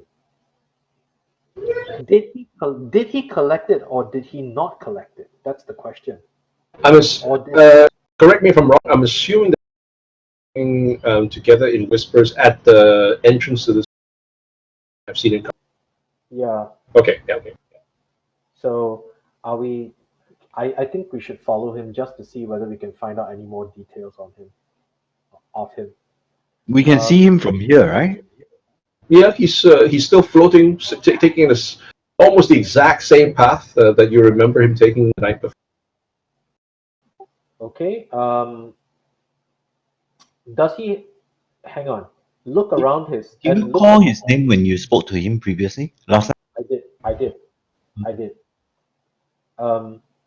And I look and see whether he has a bunch of keys around his neck. Look for more details, seeing as I'm less surprised this time around, and look to see whether his hands are bleeding or any sort of any sort. No new features. He is dressed in the same clothes as before. He has no necklace, no belts, no rings, nothing that stands out. Oh wow. Okay, is the door to the warehouse locked? Okay, well, you don't know. You're where the apparition is. That's fine. I'm following the apparition. Yep. Are you okay? How far are you following the apparition? Now is a chance for us to go to the warehouse. What is Okay. I'm trying to see whether he goes all the way back to the Okay. spot that we were at. Raiga, come with me. That's going to take about an hour for you to go there and come. Raiga, What? let's enter the warehouse. Okay, if that's the case, then I will after a while I will abort and head back towards the warehouse. Okay. All right. In the meantime, Arendar and Rhaegar are already trying to get into the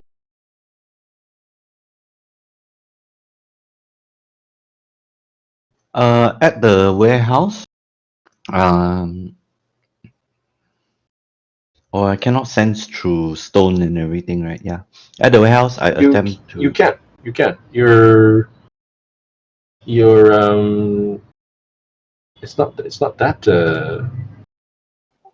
penetrates. it's not that thick. Yeah. Yeah, Okay. penetrates 3 feet of. Yeah, so you can do the detect evil. Standing outside the warehouse, I do the detection. Okay. You cast detect magic, and outside of, let's see, this warehouse. Dun dun dun.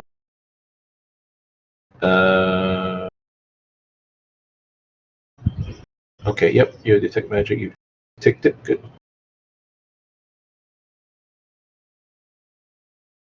Da-da-da. Okay.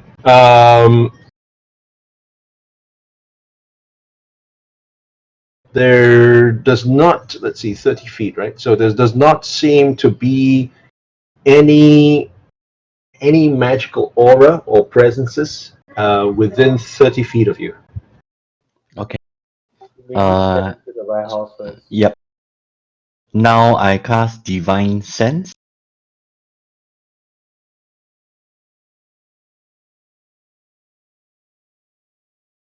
Okay.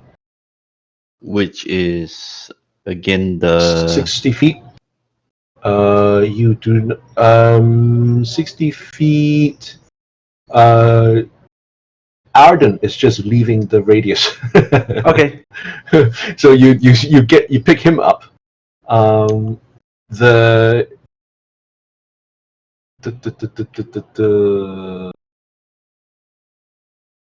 let's see. Does a ghost's better radiate evil? Is the question. Let's see. Okay, so it doesn't say if divine sense if divine sense actually requires line of sight. Oh yeah. Sorry, it doesn't work. I need total cover. It cannot detect beyond the total cover. Yeah. So that rule was for detect magic, not For for detect divine magic, not for sense. divine sense. So I was talking about Got it. detect magic. Sorry. Sure. Okay, so divine sense, you pick up Arden, but nothing else other than, again, is the presence of evil that has occurred in this location previously, but you don't know the details. Okay. So is the warehouse like big open doors that are there doors? Are they closed? There are, like this particular warehouse that he came out of. Think of a very large barn. So it's got very large barn doors in the at the front, and it's bolted. There's a huge like a drop down bolt, like a those things that slide into place to bar the door. Okay. There doesn't seem to be a lock on it. We could Okay. probably lift it. Sorry, let me rephrase that. The two of you could probably lift it. I think one of us could probably lift it, but yeah, sure. We'll just both help each other lift. Yeah, sure thing. Okay. What's your combined strength? Let me just see here. I can add 15 pounds of lift to it. Does that help? Our combined strength is 32. Okay, you can easily lift the ball. You two 33. lifted a tree. Man. 33. Yeah, you can Show easily off. you can lift the bolt. It's easy. Okay, head in. I'm jogging back. Sorry. Okay, let me just make a. Okay, Arendar, you notice that Ilian is coming back. He seems to be in Okay. a half run. Is he undead yet? No. Go in. Your detect magic is still on, yeah? How long does it last? Concentration plus 1 minute. Correct. Cool. Okay. Door is open. We enter. Okay. It's completely dark. It doesn't bother you, Rygar or Aranda, except that there is. You can see sort of dimly through the darkness. Think of it as like a not hazy, but like a clear night vision kind of in your dark vision. You don't see colors basically. Yeah. In your dark vision. You see like almost like a monochrome, not like a green night vision that you modern day night vision. Yeah, it's gray night vision. Gray, that's right. Yeah. It's like a grayed out thing, but it's clear. So it's not hazy, so you can actually see details and such like that. So as you look, it looks, because of the grayness, it looks dim. It looks dimmer or dimmed down. And as you look inside, it's a very vast warehouse, which doesn't seem to have anything in it. The space that's in the middle is empty. This thing could maybe stack about 50,000 tons of grains, but it's empty. Okay. And my magical sight sees nothing, correct? Your magical sight extends only 60 feet. Okay. I walk in Okay. Start walking the briskly, so that Okay. don't waste. As you start, you kind of exchange glances with Rygar. The both of you start moving in. Alien catches up and it's like pants and comes back in. Are you asthmatic too? No, I'm constitution okay. My constitution is okay. It's just my strength that's a little. Oh, that's true. That's true. So I walk in and I glance make a around. con save. Okay, which he makes. I flex and then I walk in. Okay, you break your arm. No. Okay. Let's see. Did you find anything? Not yet. You walk in 10 feet, and your detect magic on the edges of the. If you think of the warehouse as a giant oblong, and then you draw a circle smack in the middle. As you hit the radius of that circle, about 10 feet in, your detect magic goes off. Okay. There's magic here. There is a residual magic that has filled the center of this warehouse, but it is no longer there. But the magic has been strong enough that there actually is a remnant of that magic still here. Right in the center of the warehouse. Yeah, it's getting stronger as you move in. So your detect magic goes off as you move 10 feet and you hit the edge of it. Okay. There was magic here. I point right in the center of this room. Where's the source of it? Where's the strongest? Where the magic is the strongest? Right in the center of the room. What kind of magic is it? 30 feet from me. We'll see. Oh yeah, you can tell, right? Yeah, you can start. It will give you the. It won't identify it for you. It will essentially give you signs, and then it's up to you to the signs. You're going to have to describe it to me. I have Well- the skill, but I can't see it myself. It radiates in a puce color. Okay, so. Pantone 3624. Why? Because, well, this paladin, right, has no idea about the arcana around it. Hang on a sec. I have the skill Arcana, but we're going to be super. Oh no. It actually tells you detect magic and Yes. you learn is magic, school of magic. It's the school, yeah. So the thing is, you can learn like conjuration, abjuration, that kind of thing, right? But it won't give you details. So you will have to pick up clues and then you have to interpret it yourself. Okay. So first, what school is it? Hang on, I'm just pulling up my notes and I don't know why. Loading. necromancy. I'm guessing necromancy is in No, no, no.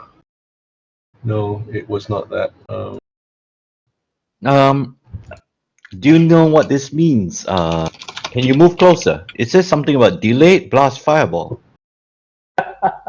Symbol of the Wait, I make up some words here. Let me read it to you. Power word kill. What was the thing that Okay. As you move further in, oh, come,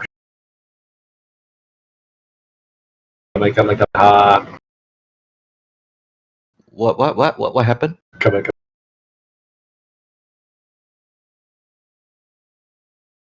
He, Ilian, the voice, I do not hear it. The one that speaks to us. I know. Disturbing, isn't it? Quiet. As if a million souls has been consumed in this arcane ritual and then suddenly silent. Okay, that's a little bit weird because I hear. Oh, he's checking through his notes. That's totally normal then. Here we go. Here we go.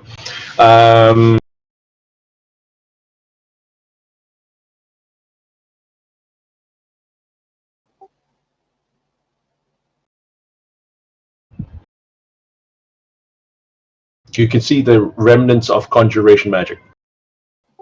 Oh, that's not good. Conjuration magic. Does it mean anything to Um, when I looked at the bottle, did I notice any sort of arcane sigilry around it? No. Well, conjuration magic is magic that deals with extra planet beings. Summoning, for example. Um, I started looking at the ground, and the point where he indicates to me is the source of the magic. I start dusting the ground to see if there's any sort of like a summoning circle, uh, or remnants of a summoning circle. Okay. No summoning circle, none that you reckon. However, because you're looking for it, make a perception check. Your DC is lower. It is now DC 12. Meanwhile, I would like to use Can I call Rygar? Can you help me look at the ground and see if there's anything you see on the ground? I do not know what a Symbols summoning signaling circle of look like, summoning circle. it's a but I will circle help. with squiggles. Squiggles. I will meanwhile I will use my divine sense again. Okay, Rygar, don't bother because you. Okay. Okay, I found perception. Okay, so there's no summoning circle. However, you do find markings on the ground that seem to be. It looks like it was burnt into the floor, into the hard floor. It's hard ground. This is not a wood floor. This is actually solid rock floor. So it looks like the warehouse was essentially this mixture of wood and stone erected around the actual ground itself. So they didn't lay down a foundation, and there is something burned into the ground, and it looks like markings of roughly circular shape, but it's not anything that you would understand to be or recognize to be a summoning circle. Okay, do I know what it is? No, you don't. Not with Arcana? Mm-mm. Nope. There are no arcane symbols on it. There's markings. It looks like a patch of burnt ground. Basically. Okay, can I?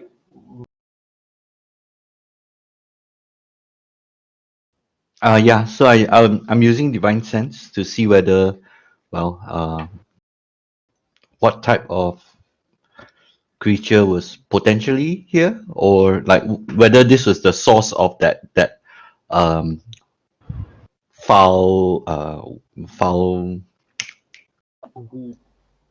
deed. Okay. Your divine sense doesn't pick up anything the sort, and it's not. You don't pick up a presence of any sort that you recognize as either any of certain type, basically. You know, like a celestial, or an undead, or a spirit, or a Draco. Okay, that's Uh, good. you you don't detect anything that is evil. I At the same time, there's nothing that is good about this place, and it's almost as if you are getting neutral things throughout, which is weird. wait, neutralness throughout. Is that what? Yeah, yeah. It's almost like everything is, because when you get a neutral, kind of totally neutral reading, there's no sense either way. It's almost as if your senses are blocked, like you've got a stuffed nose and you can't smell anything. Okay, but my detect magic would have detected if there was a Activation a ward against. I mean, before we entered. There is no ward. So yeah, so this would be as though something was cleansed of like not consecrated, but almost like sanitized. Yes, Is what I described this to yes. Lillian. sanitized. What kind of magic? No, all magic leaves a trace. There is no way of sanitizing magic, right? There is no way of sanitizing magic, right? That you can think of, which is That- why there's still residual magic that he's detecting right now. I see. But this magic, on top of this detection of this magic, when he actually casts Divine Sense on it, doesn't give him any kind of reading. It's neither good nor bad. It is completely devoid of any goodness or evil. There are extra planet creatures like that, but for some reason I really don't think those guys are involved. They couldn't care less. They are neutral. So I have good something news for you. I have good that- news for you. I was specifically told that there are no Draco Liches. doesn't mean that there are no dragons. Look behind you. I wouldn't say that too loud. Okay, so we know that the first lord's factor has he's involved in some kind of bad juju around this area.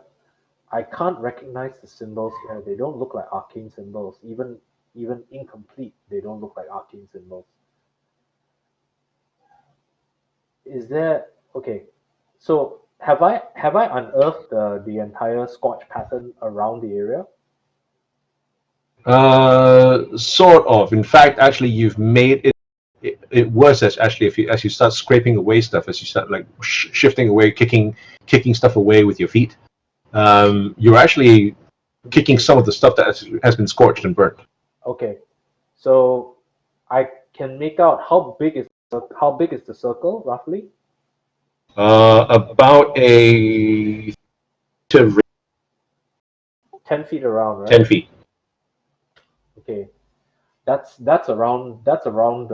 would be around the radius of a binding circle if there was one, which is also part of conjuration. But what would he bind here is the other question. There's nothing in this warehouse at all, apart from these scorch marks, this magic sign. In the center, do I feel as though there's something that would have been the center of that circle? Go to the center of it and see if there's a soft spot or something that was buried in the middle of that area. Nope. Okay, and there's no special marking, no indentation, no crater, no nothing in the center, right? Nothing that you can see below. When you look up, there is where the two of the cranes for the warehouse are high above you. Wait, how tall? How high is this? 30 feet. Do you want to get up there and see look at the cranes? Give me 1 second.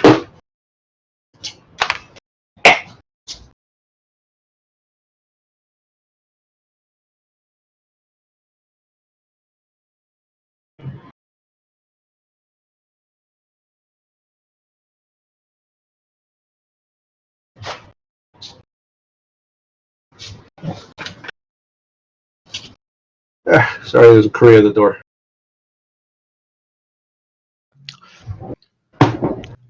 Okay.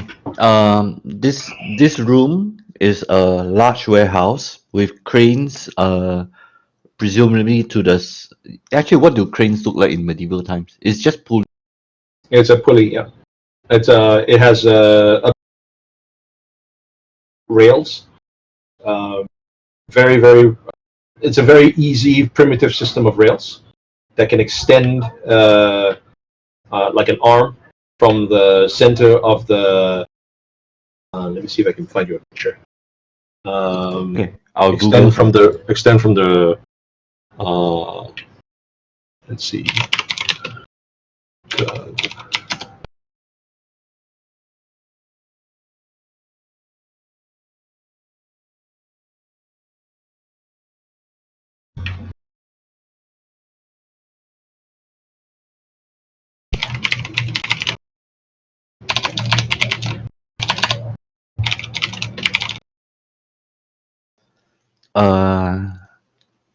We can have.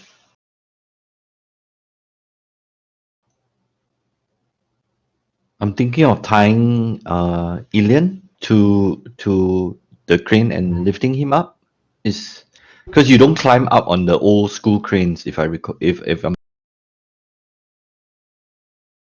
and perhaps.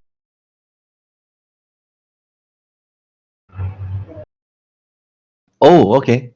It's not a crane. It's like a a rail. rail. Okay. And from the rail, it's like a pulley system hangs that traverses along this. I see. Okay. Are the ropes still there? Like it's not abandoned, right? No, the ropes are still there. The pulleys are on the end of it. The hooks are. Right. So I say, Ilian, can we lift you up and perhaps you can get a better look, a bird's eye view, so to speak. I don't mind. Something Along with that, perhaps look onto the ceiling above this thing. By the way, was there a clear area like a chest or a box that wasn't burnt? You know what I mean? There's nothing in the warehouse that you can see unless you want to search the warehouse. But nothing, nothing that's obvious. For example, a chest would be quite obvious. No, I mean, you know the burn mark, the scotch marking, right? There was no blank area, right? Oh no. Yep. Okay. Yeah. So, Ilian, can we lift you? Sure. And once we're done, please search the warehouse Yes. for any more. Yep. We have to get out of here within the next half an hour. We'll start to draw attention. I think. All right. Arida, you pull Ilian up. I will search the warehouse from you. Other than whatever the rest of the warehouse. So first first we tie a rope around Ilian, then I'll tie a rope. Then I will lift Ilian barely off the ground. Then I'll tie a rope around myself. Then I will start to do the lift. Okay. Yeah, it was splat. Darn it! There's too much rope. No. So him out already, right? Then I tie the rope around myself, right? So that's cool. And then after I'm the one that's being lifted. What do you have for lunch today? Okay. Okay. I am hoisted up, and I look up and I look down, up at the ceiling, down at the floor. Okay. Make a perception check, Ilian. DC 22. I need a 20 to pass.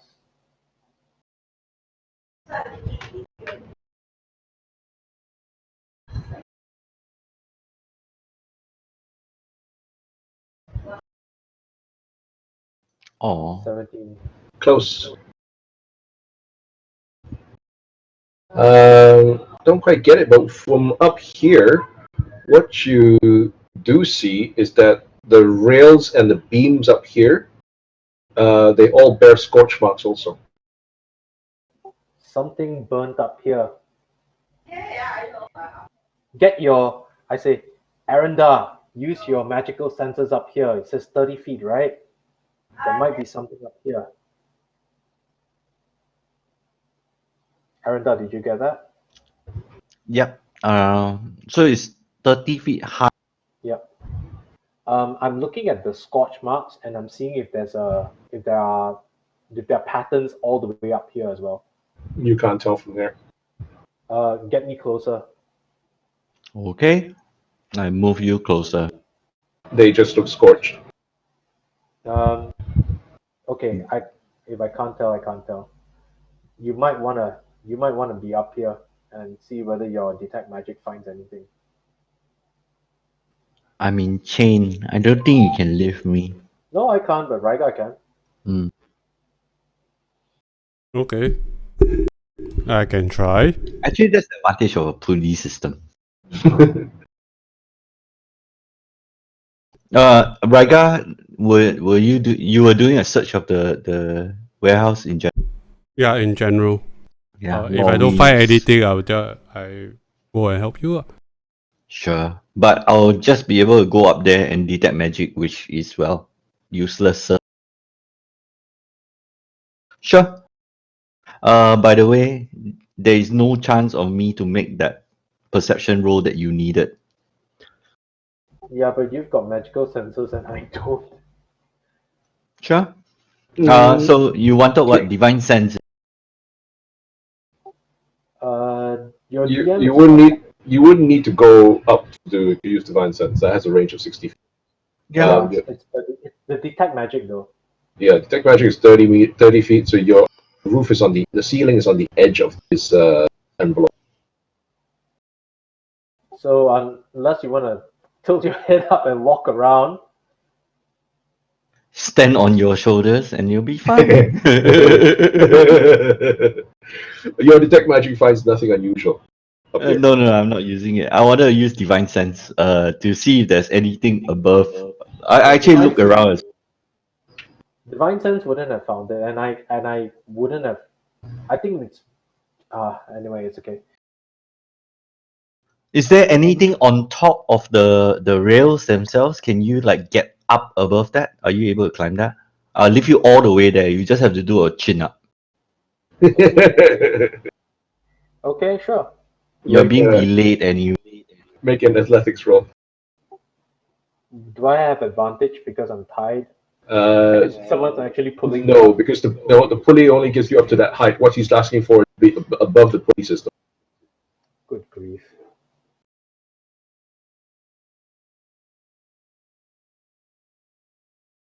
No, I don't. I can't do a pull up. Yep. You can see his feet scrabbling, and trying to get purchase up on top, but he can't pull himself up. Okay.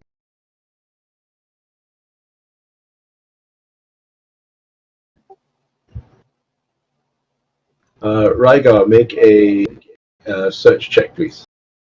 Sure. DC 18.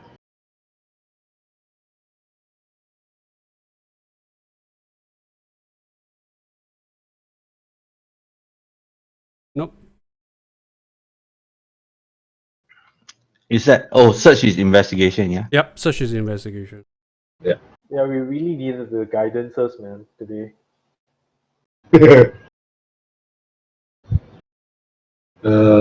You search the warehouse. You don't come across anything that's.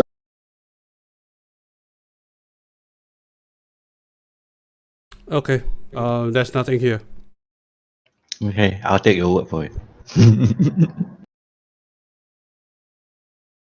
I was suggesting to Ilian to climb up on top of the rails. I'm lowering him down. Perhaps you should take. Sure. If you could lift me up, or Yep. you want me to lift you up? No. I'll lift you. Cause wait, we are both the same, right? Then you lift. Yeah, I can lift you up. So tie the rope. Lift through the pulleys, and I will do a chin up. Go for it.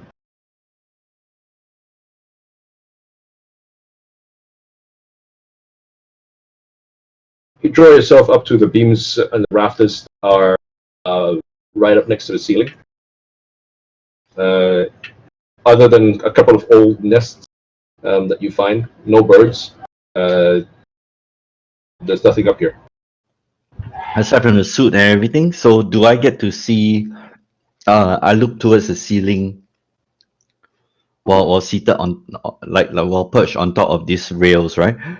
I look towards the ceiling and around. Nothing there. Do the burn marks extend all the way to the ceiling? No.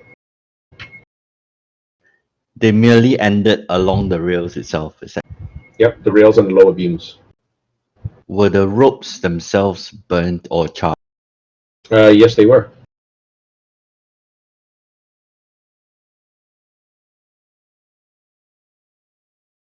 So something Okay. must have been brought here, opened, released, burnt, and then after that, gone.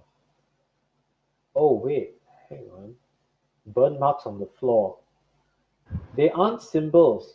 They used to be people. Like, you know, if they get nuked and all that, is it like an after image of a human being? You can't tell from if there were ashes spread around quite a bit. Okay, lower me down. I think we should leave now. Daytime. Unless you can find anything else here. No. Ilian? Um, no, but I have a bad suspicion that I think I know what this is about.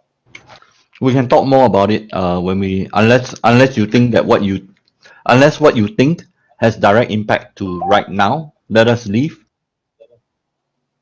No, it's speculation, but it may. It's speculation, but it does inform us a little bit about Anything that proposes to a direct action that we can perform right now, no. then let us go. It's all contextual. All contextual. So we come down, make a cursory look around the place, basically scan the area to see, if there's any other objects of interest. If not, if I don't see anything else, I will start to proceed towards the door. We will leave and we will bar the door in the same way that we found it, behind us. Okay. When you exit you don't find it. I mean, make a perception check, investigation check. Can I do that as well? Yep. What are we doing? Investigation or? Investigasi. No, I no. found something, guys. Look over here. No, that's just my shadow. Investigation checks, right? Yep.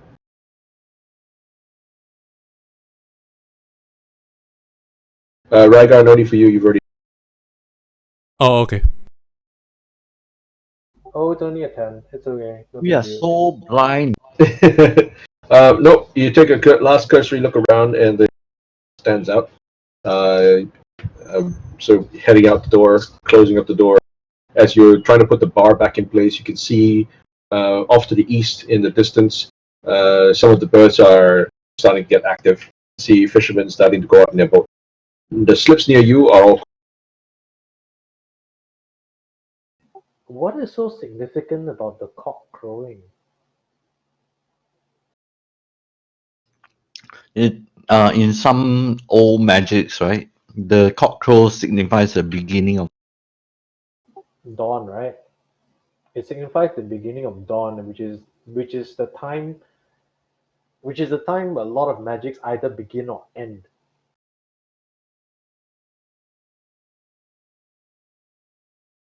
Depends also on the time, and because some roosters crow up. Rooster's crows also has its own magic as well. Yep. A lot of it actually specifically deals with conjuration.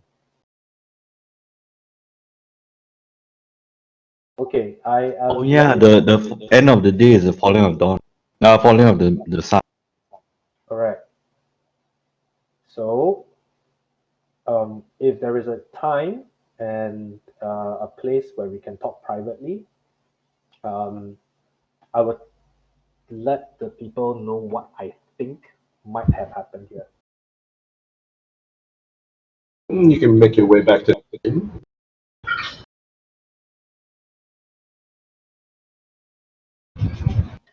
So you say that there was conjuration magic. There was a jar involved. There were scorch marks all around. I'm guessing that somebody summoned an ifrit, or tried to bind an ifrit, or tried to release an ifrit from there. And an ifrit in particular is well known for giving 3 wishes. Something worth risking your life for, your soul for. I thought that was Jin. Ifrits can do it as well. Ifrits are just much nastier. So a wish for a jinn. If you wish for a 12-inch pianist, you will get a 12-inch pianist. So an ifrit is generally incredibly malicious, and it would grant your wishes in the worst way possible. I think that's what happened here. And it may very well be that that particular bottle or jar now no longer has an ifrit.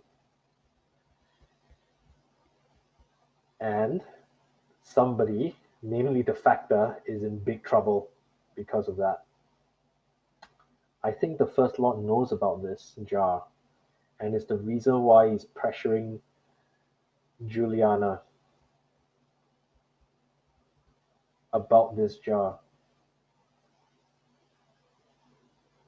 I think all of it is around this particular, even if you want to call it, even if I'm wrong about the specifics, it's about this extra planet creature that's able to swing the balance of power somehow. Everybody's after this, and we just dropped ourselves in the middle of this particular investigation. I have a slightly different take. And what would that be? I believe that, well, he is perhaps cursed. I'm sorry, I can barely hear you. I You've believe got really soft. I believe that he might have been cursed.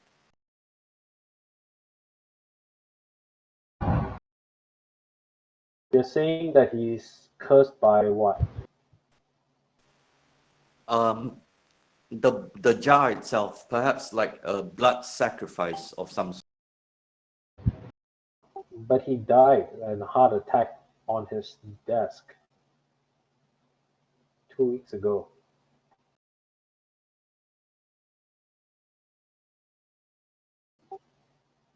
I don't think he was innocent. That's my point. I think that he had a hand in getting that jar over there, using it somehow, bringing this big nasty in there, misusing it, and somehow is now in trouble with the First Lord.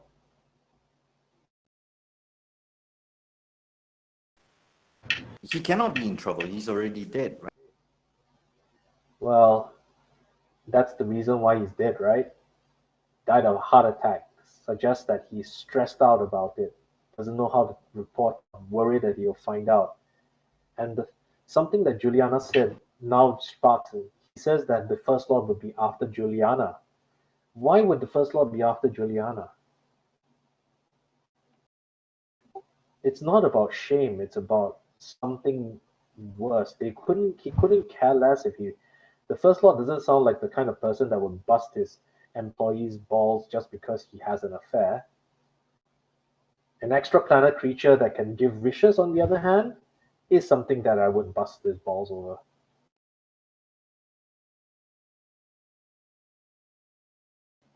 Of course, I could be completely wrong.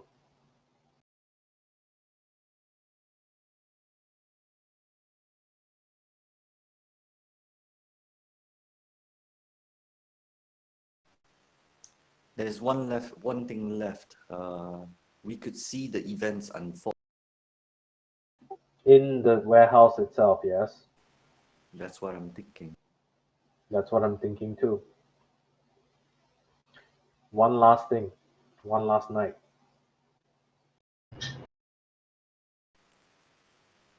Is there information that we can glean in there? Yes, like who owns this warehouse, what happened, if anything funny happened in this warehouse a couple of weeks back. Let's scout around this area. We haven't actually investigated the docks itself, we realize. Somebody might be witness to this.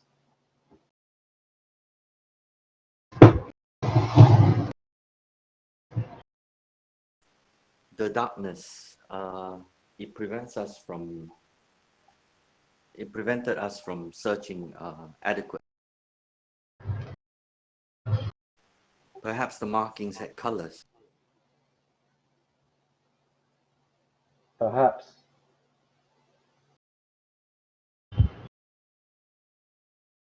I could have used dancing lights, it just occurred to me. Darn it.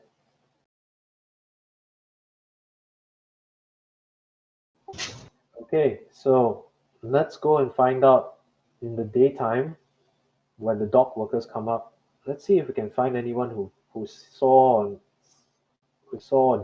heard anything a couple of weeks back in this warehouse. I can't imagine a fire that burst out that brightly would have been unwitnessed.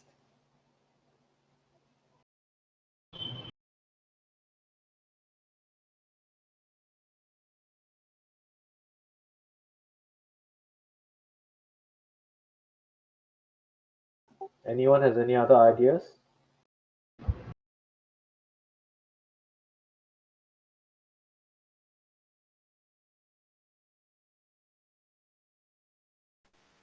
Guys, Okay. Whatever case it is. So no, he said quite a bit, so Sorry, I stepped away just for a moment. oh god. Sorry. I really think that just find out more about the dogs here now. Before we take a break and see whether we can interview the Juliana again. Maybe sometime in the day, not like after the evening.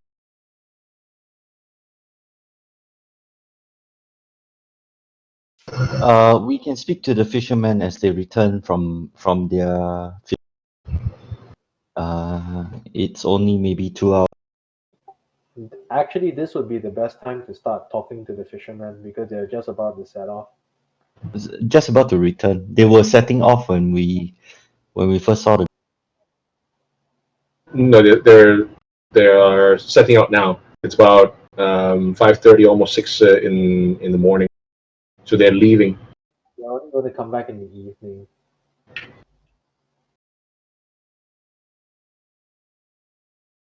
Not all of them. The fishermen do not go out for the full day. Oh, So they don't. they go out really early in the morning and they come back usually after. So most of them will then come back after about say 3-4 hours out at in waters to fish.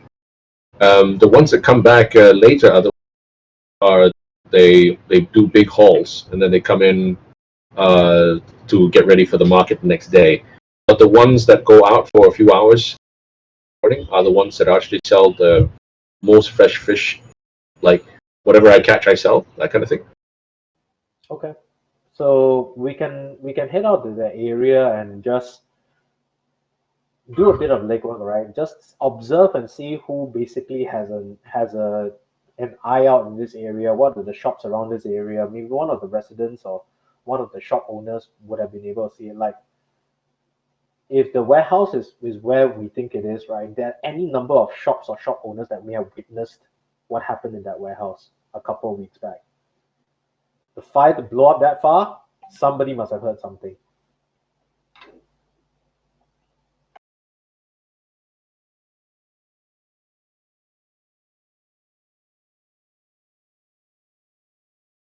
Okay, so shall we head out now? I mean, we've already had the full nights of rest, and we did say we wanted to,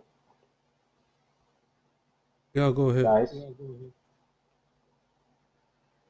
Okay, can I get an idea? I don't know what's going on, guys, but Sorry. you're like, Yeah, we're headed towards the docks to speak to the fishermen right now. Is that correct? Ilian? Well, okay. Let me just set out a couple of things that I thought I wanted to be able to do. Right. One is to, if the fishermen are not around, and they will not be around at this particular time, they'll be around in a few hours later. Right. Look at the surroundings and see whether any of these shops or buildings or people that would frequent this area, see whether we can establish and find out any of these people are um, regulars or people who would generally be around this area, and see if we can find out what happened in the events of X number of days ago. Right? That's point number one. That's basically doing groundwork, right? Trying to triangulate and see who had a witness, an eyewitness account in this area. when you say a few days ago, you mean a couple of weeks ago? A couple of weeks ago, yes. Yeah. Okay. Big fire, probably something that happened at night if it's at cockcrow, right? Um, yeah, and that's number one. Number two is to talk to the fishermen, right?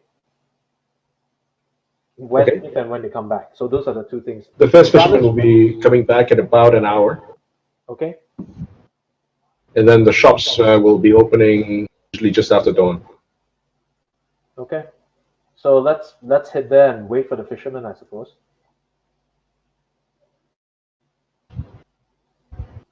At the precise point that we are stopping the fishermen, they would be in a rush, so to speak, to bring their fish to market. That's right. Okay. So if you wish to talk to them in about an hour, they'll be hauling their fish onto the piers and onto that big flat open ground near the customs house where I told you that the market's set up. Okay. Where's the fish market? Did we see one along the way here? It's right there. It's in the open space. Oh, I see. Okay. They lay out all their fish on the ground. Just throw down some like a almost like all the netting, and then the fish are laid stacked on top of it. Oh, this the fish wholesaler. Okay, okay. Yep. Okay, got it. So yeah, we can talk to them, and their catches will be sold regardless, right? If it's a wholesaler, there will either be people who buy wholesale, or they'll be bidding and all of that, and then the fishermen will get paid, right? Yep. Yeah. So you can, and actually you can talk to the fishermen at the time. Yeah, they'll be busy. They can talk to you. And some of them will depends on how you approach it. Some of them will be pissed off with you, trying to disturb while they're. Others might be still open to talk to you. How you approach it. Yep. Cool.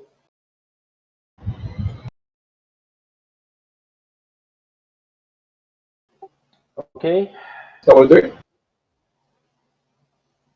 Yeah, I guess. So Seemingly so. Yeah. I have no better Wow. plans. I'm getting a lot of silence from you guys.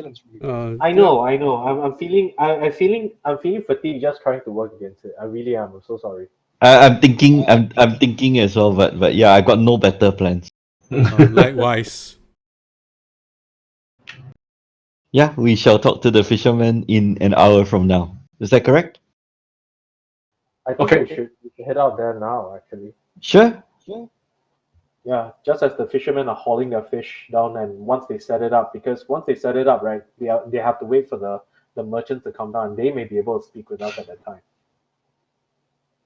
Okay. All right. When you head out, time's now almost 5:30. And when you head out the inn again, you're actually surprised. That yesterday when you came out, it was still round about the sun was still quiet and only started getting busy towards 7-ish, 8. Today you actually see quite a lot of people bustling around the docks. People seem to be in a hurry.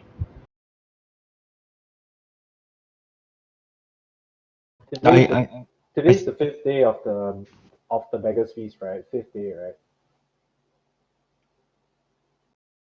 Yep. I stopped a passerby. This place looks a lot more busy than usual. What's happening today? The woman looks at you, glances at you as she continues right next to her, and she says, "Oh, dearie, everybody's in a rush." Yes. What special event happens today? She pauses long enough to give you an incredulous look. Says, "It's today. It's the gladiator tournaments today. Everybody's going to be there." I see. I see. She shakes her head as if like she's dealing with fools, and then she bustles off again.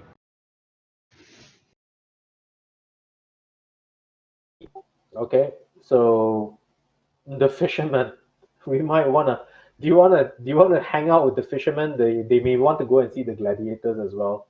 We can chat So with them. when you actually come out to where the open market is, you are surprised to see that the fishermen have indeed returned early, and they have already pulled all of their fish in the market, and you can see them handling bids from people like 5. Do I hear 5? 6? Do I hear 6? 7? All right, so 7 sold. 8 silvers, and so on. There's an auction going on, very loud, very noisy. Okay, can we find someone that has basically approached all the people that have sold their fish and look like they are leaving the area, right? And we just pick them and ask, "Hey, excuse me, can I talk with you a second?"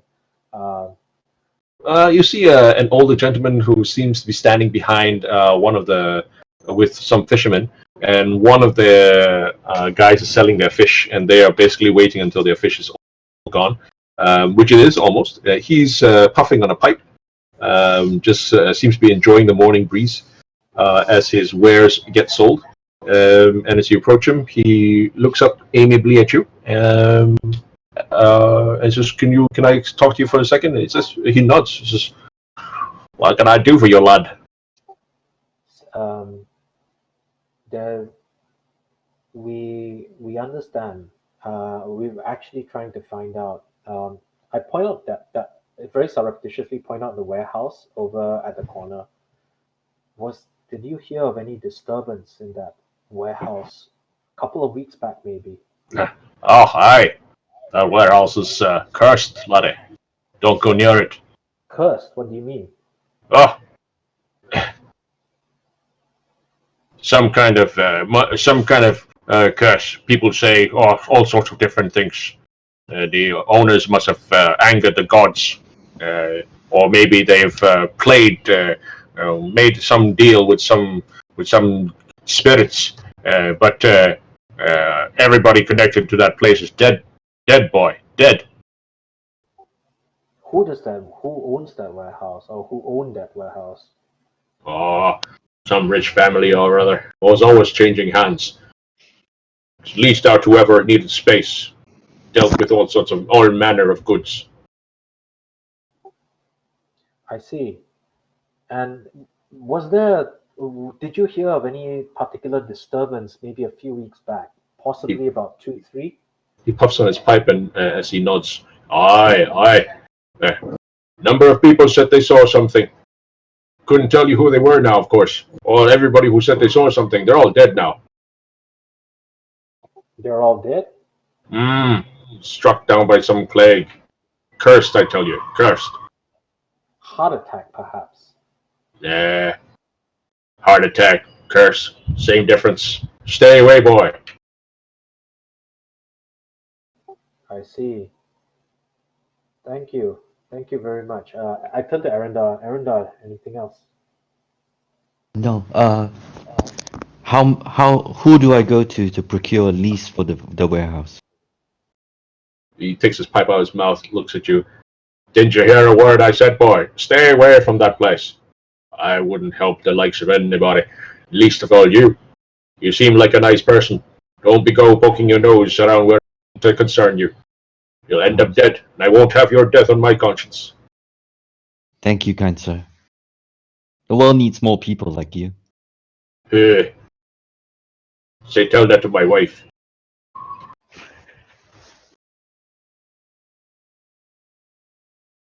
Shall we?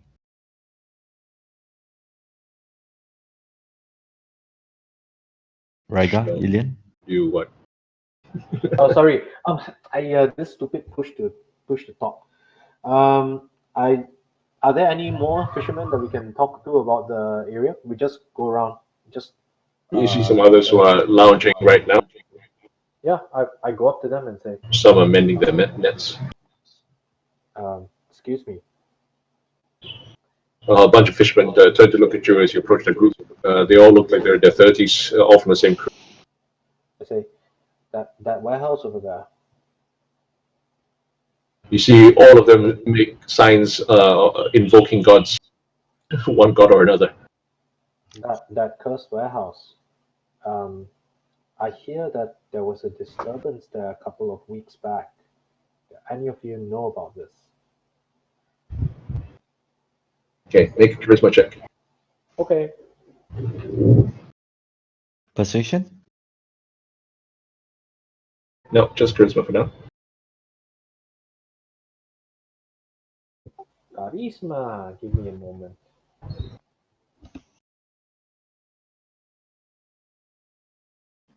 Seven.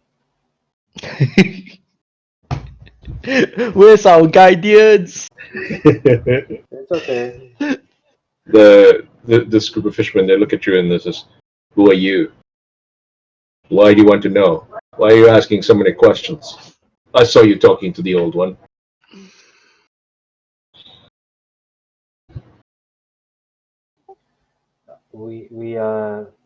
We saw something. They exchange glances among themselves. Well, then perhaps you want to keep it to yourself, huh? Well, yes. Look, if you can let me know something, I can make it worth your while. Leave it alone. We're all hard-working people here. Leave it be. Nobody wants to have this opened up to scrutiny. I see. You seem to know something, and you seem to be.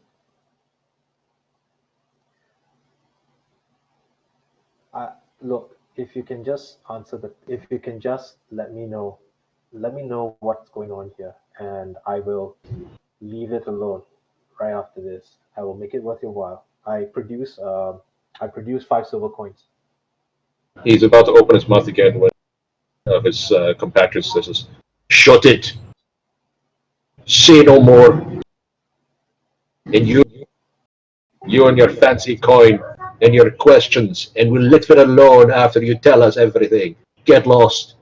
We don't need your kind around here."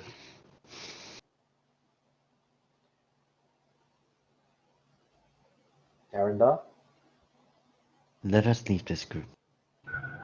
okay. Next group. Okay, as you approach another group of fishermen, you can see them looking past you from the direction you came. I see. We're drawing too much attention to ourselves. It is Do you want to lead this then? no. It's not that. It is the. This is obviously a secret that the city or the fisher folk have that they want to keep mum. Do not forget, we were supposed to be surreptitious about what we are doing here. That said, however,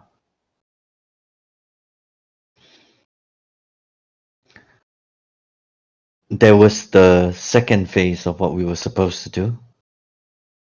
I mean, what could normal What could the normal folk tell us that would be so special? They could tell us what exactly happened there, outsider's point of view, before we go in there and see it. Let us say that, I mean, the old man himself said that everybody that was involved died.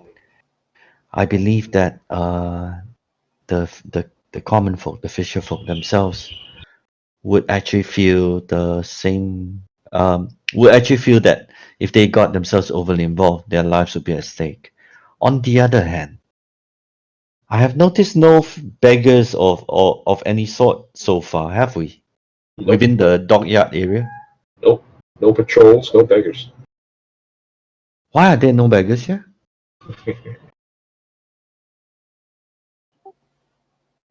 I only saw one beggar ever in the entire city. No, there were other beggars. No, You saw that- quite a few. Okay. There are beggars in the city proper itself, Correct. but there are no beggars in the docks. And this is the beggar's feast. Okay. That would be a total tangent.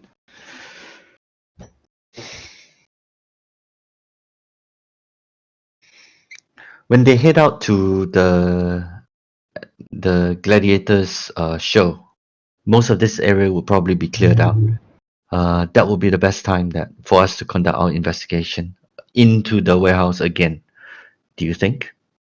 You want to look in the warehouse again? Now? Yes, with light this time. Well, it'd be too obvious right now, but once the fisher folk are done for the day and they're rushing off towards the gladiators show itself, which presumably will be at 10. If the last show was anything to go by, that would be only 2 hours from now. So you're basically saying now don't pursue the fisherman's thing any further. We're not I'm gonna try to get any of these guys to talk. We're just going on to the next meet because you feel that we shouldn't attract any more attention. I think we've already attracted some attention, and I think they are already starting to gesture to each other to not talk to us. Okay, what about the shops around this area? What about The shops is possible. We can go to the shops, but Okay. what kind of chatty shop owner would there be? All shop owners are chatty. No, the shop owners themselves are actually going to be the first people that the first few people that if someone is covering up what has happened down here, these are the people that they would target first. So look at it this way, right? Look at it this way, okay? Something has happened here, right? The residents all know that something has happened here, correct? They all don't want to talk about it because they believe that anyone who gets over involved is going to get killed. Now, if I was a person down here and I was trying to cover up, and there's signs that there's something that here that is being covered up here, right? There's signs that something is being covered up here. The first thing I would do is to go through all the shop owners around this area. The permanent residents are going to be the first people I will target. The fishermen are much harder because they're out at sea, they're out in the boat. It's very hard to tell what if they say I don't know anything, I babodo, I don't know what it is. Who's going to say otherwise? You get where I'm coming from? That's why I'm saying that the fishermen know something, and they're possibly the only clue you can get from an outsider's point of view. Okay. The shop's less so, much less so, because if I'm going to cover up, these are the first people I'll target. Okay. Sure. In that case, let's move to a completely different area. And ask different- fishermen as well. Yeah, a different section. As in to the east. We're already on the extreme west already, right? Yep. Yeah. Then we'll have to go further east. A little bit further east, yeah. Basically 3 or 4 jetties down. Okay. You head off 3, 4 jetties down. A series of whistles follows you. Oh.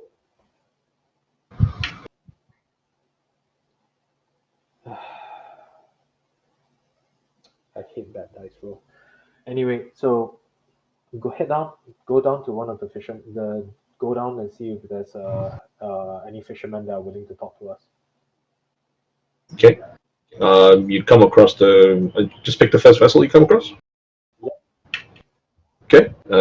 As you walk down the pier, the whistles from boat to boat reach the ship that you're about to board. The owner of which turns when he hears the whistles. He sees some of the fishermen from the other boat are gesturing in the air. He nods, waves his understanding, and as you approach, he turns towards you and says, "My fish are all sold. I have no business."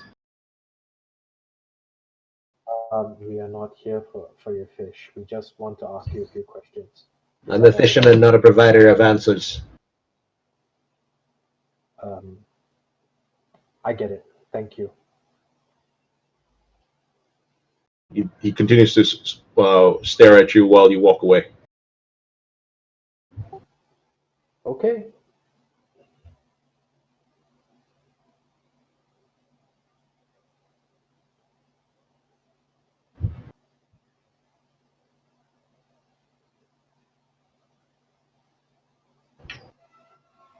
Yeah. Okay. I'm done.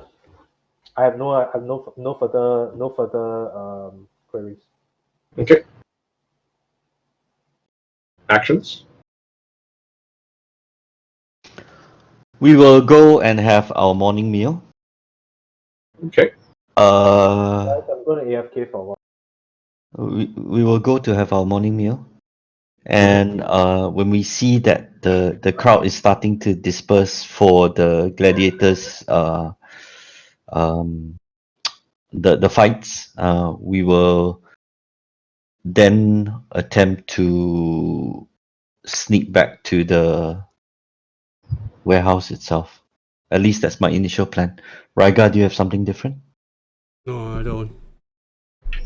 Are you heading back to the inn for your meal, or are you just going to stop by any tavern you find? I think any tavern we find is better for now. Okay. The tavern owner is busy. See that they are awfully busy. And as you come up to, he says, "Good day, gentlemen. Good day. I'm sorry, I can offer you only limited service. We're all rushing. You know why. Understand. Hmm. So, have you made your bets already?" oh, I had no idea that bets were accepted. Oh, yes, through the official channels. But if you haven't done it already, a week in advance at least, the bets are all closed by now. Tis a pity then. Indeed. Perhaps if I can have food for myself and my companions. Coming right up. Would you like coffee or tea with that service? Coffee. He nods. Coffee! They have coffee! Strong fisherman's coffee. Awesome. A barmaid comes back later on with your food. It's one of those things where apparently you don't get to order today. Yep. You serve what's available. They serve what's available, and everybody's kind of wolfing down their breakfast. And the talk, as you listen to the buzz around you, is all centered on the tournament, on the gladiator. Who has a better chance this year, last year, and all that. Some saying that it's all rigged anyway. Why bother? Oh, who is the favorite fighter today? Apparently, it's a human, a human male who is from the city of Om. I don't know, from the nation of Om. And you can hear wild stories speculated about his origins. He's thought to be a disgraced Amish knight who is now become who's once a famous general, won many victories, was somehow betrayed, sold into slavery, and is now a gladiator. Oh wow, that's a pretty cool story. Okay. Does he go by a special name? They call him only the Amish. Amish warrior. The Amish. The Amish. The Amish. Just because you can't be bothered come out with your name doesn't mean They call him the Spaniard. His real name is Maximus Decimus. Did you not get the reference? I know.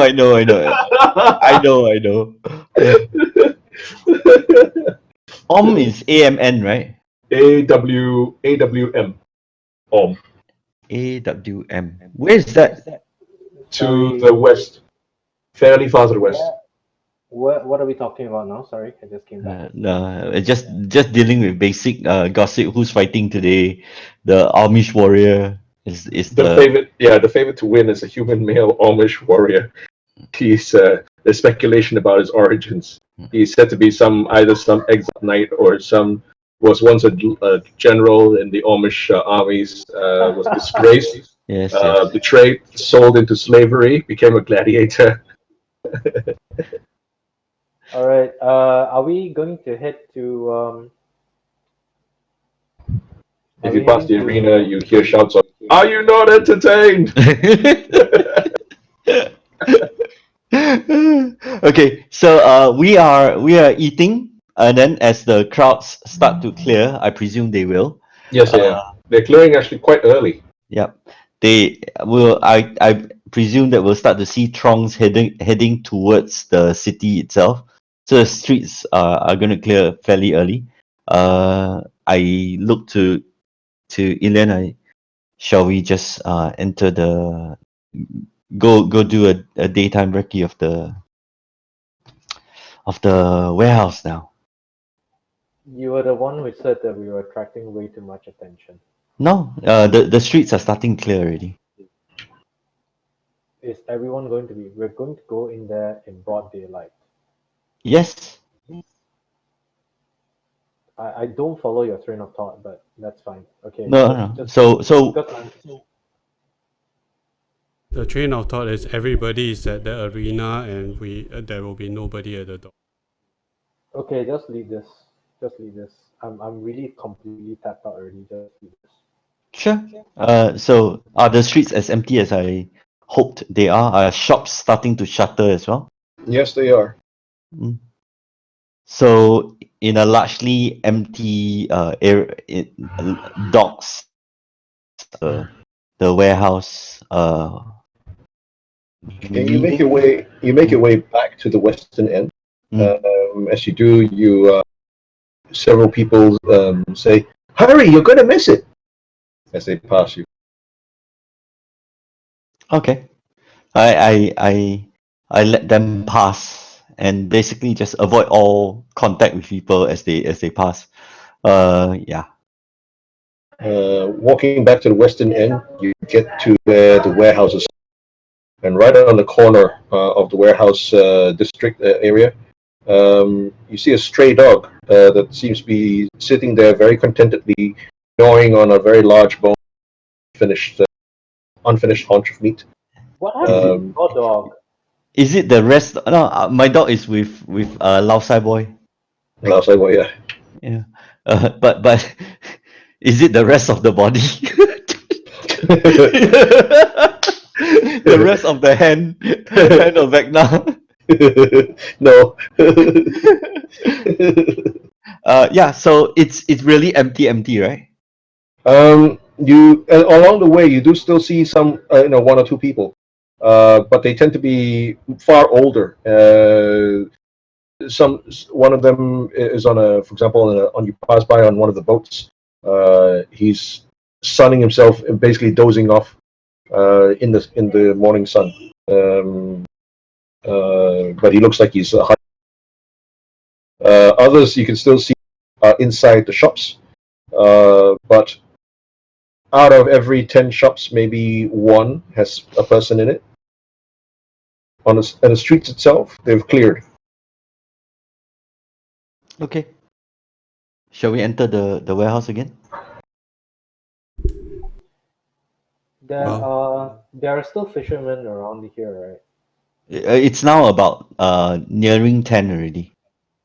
Yeah, so, but you just mentioned that there are a couple of fishermen that are still around here, not the youngish ones. Basically, the ones that are too old and cannot be bothered to go to the gladiator matches anymore. Basically, the attitude is basically have seen it, done it, been to every match in my youth, and Not enough money, don't care Yep. anymore. Okay, Yep. done.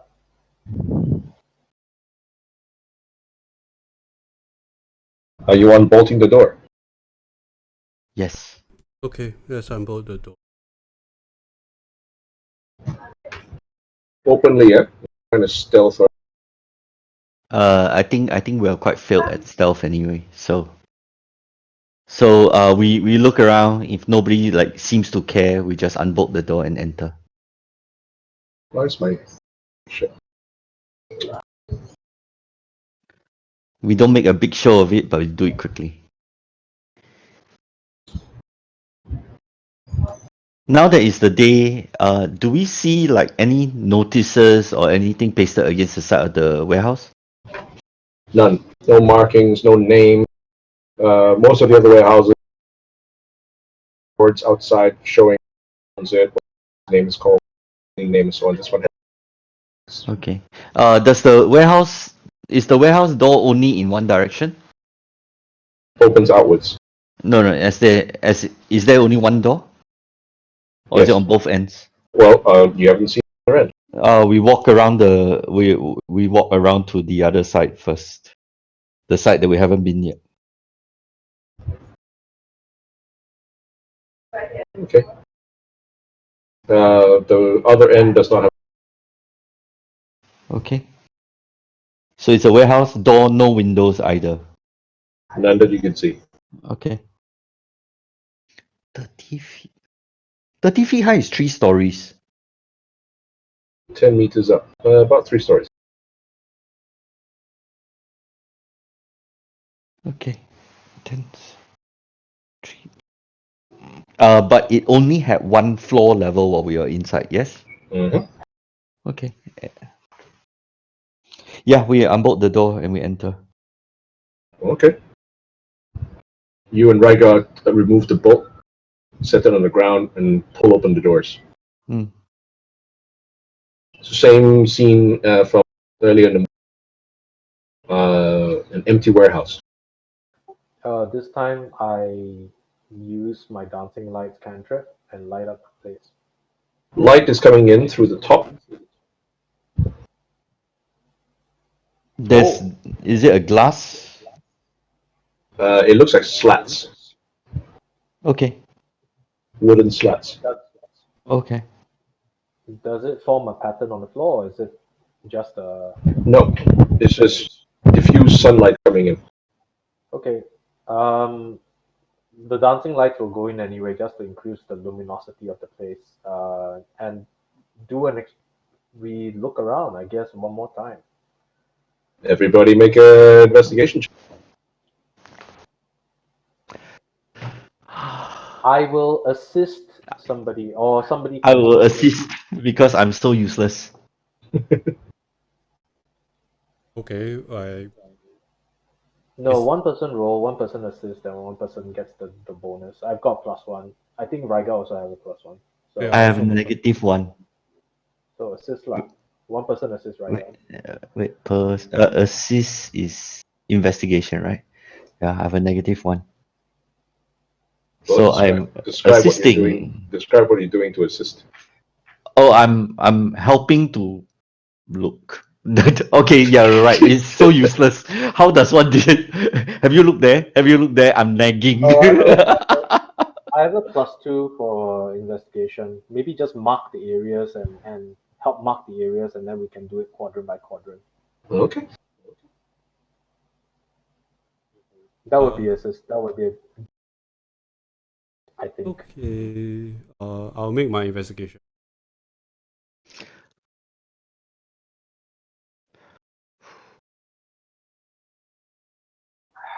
Good grief. The room- Okay,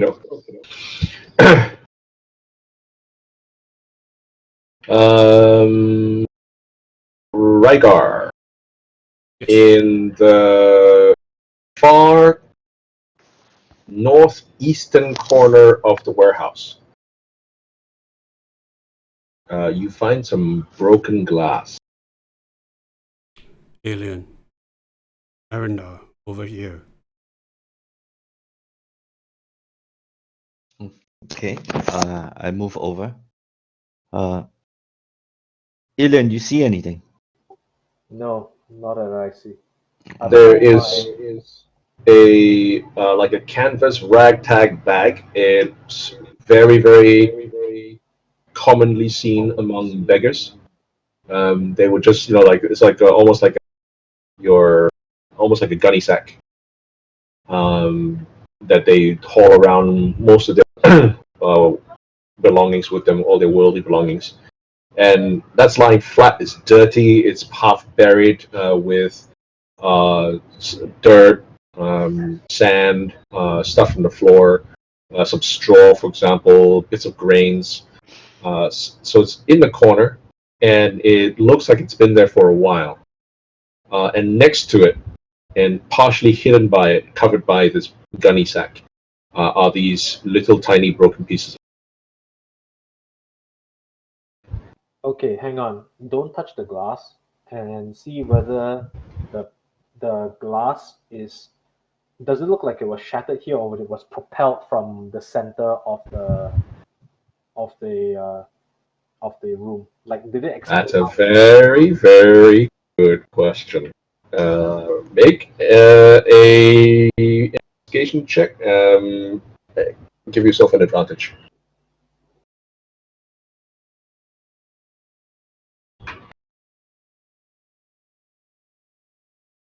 $17. You believe that it probably, judging by the way it is laying here, it probably was propelled from somewhere in the center. Okay, so if that's the case, right?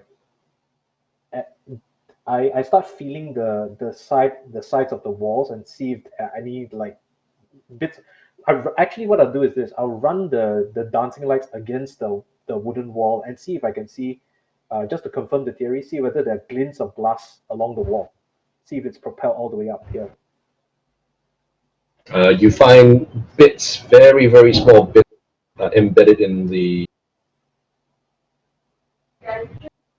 I say, look here, look over here. The bottle doesn't exist anymore. It exploded and released something.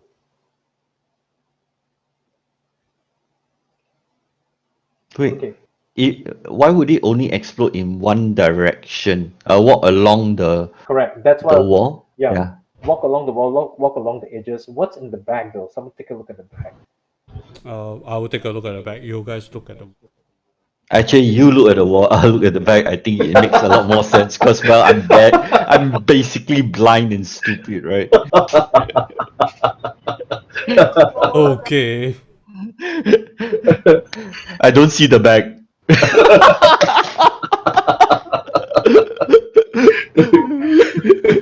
What bag?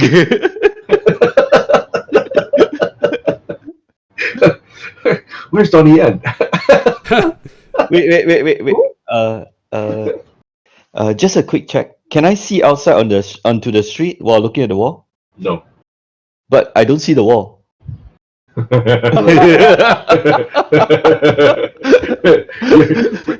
You can't explain it. Your vision is obscured. You fail to notice that you fail to notice the word. Aaron now turns to the Rygar. He's like, "Are my eyelids down?" Hold on, wait. Let me take the blinders off you. I'm heading around the walls now. Now that we picked up that clue, right? I run the dancing lights along the wall and see it. It looks like it's every so. If my theory is correct, every couple of meters or so, you'll be able to see glints of glass along the wall. You don't find any other pieces of glass anywhere along the walls. Okay, so somebody must have been through here, but only this particular corner. Why? Why this particular corner? Okay, all throughout the entire rest of the warehouse, only this corner had something along the wall. Mhm. Okay, I say the rest of the place is cleaned up. It doesn't look like there were any glass shards out from here. The other theory is that it got blown towards this direction. It doesn't look like it looks like it's spread out, right?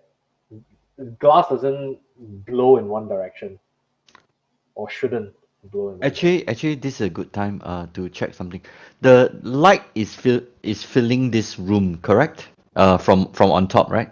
Yep. I then proceed to close the front door. I close the front door completely. Mhm. Just so not to attract attention later on. Hoping that nobody notices. Okay.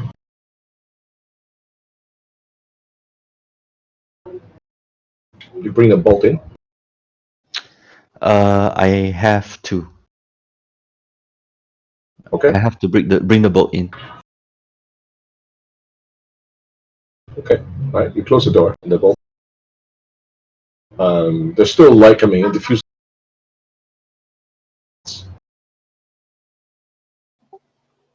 Say, this is most. So it can't be that the glass shards blow only one direction. So the only thing that can It was thrown. no, if that's what I was trying to determine, right? If the locus have exploded You're right. from the center, if it's thrown, then the general impact would be a shard, a glass shatter pattern around the corner. But it wasn't. It was blown from the center. As in propelled. I didn't say blown. I said Oh, propelled from the center. propelled from the center, and there are shards around it. Oh, okay. So it's a sorry. I thought it exploded from the center. So the bottle basically got thrown at the corner to the corner. Mhm. Yes. Okay. Okay. Is there anything? Okay. Is What's there? in the bag? What bag? What bag?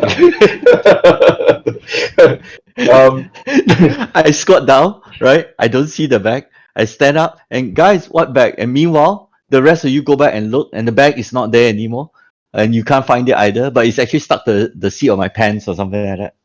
It's over your head. What bag? guys, where have you gone?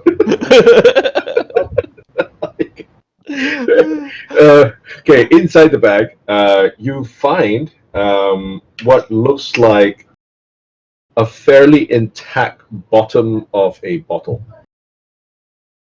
Inside the bag. Yep. When you pick up the bag, something slips to the bottom, and when you open up the bag, at the bottom of the bag is the fairly intact. It's cracked and shattered. Bottom half of the bottle. Not even bottom half. Bottom 1/8 of the bottle. Okay. Other stuff inside the bag contains a few other items. Mostly, it looks like some, but they are all really decrepit. Like what looks like a very very old soiled piece of cloth that might have passed once for or necktie or neckerchief. Then there's what might have been a really ragtag, lice infested, very threadbare. Wouldn't even call it a full blanket. It's maybe enough to cover your chest, kind of.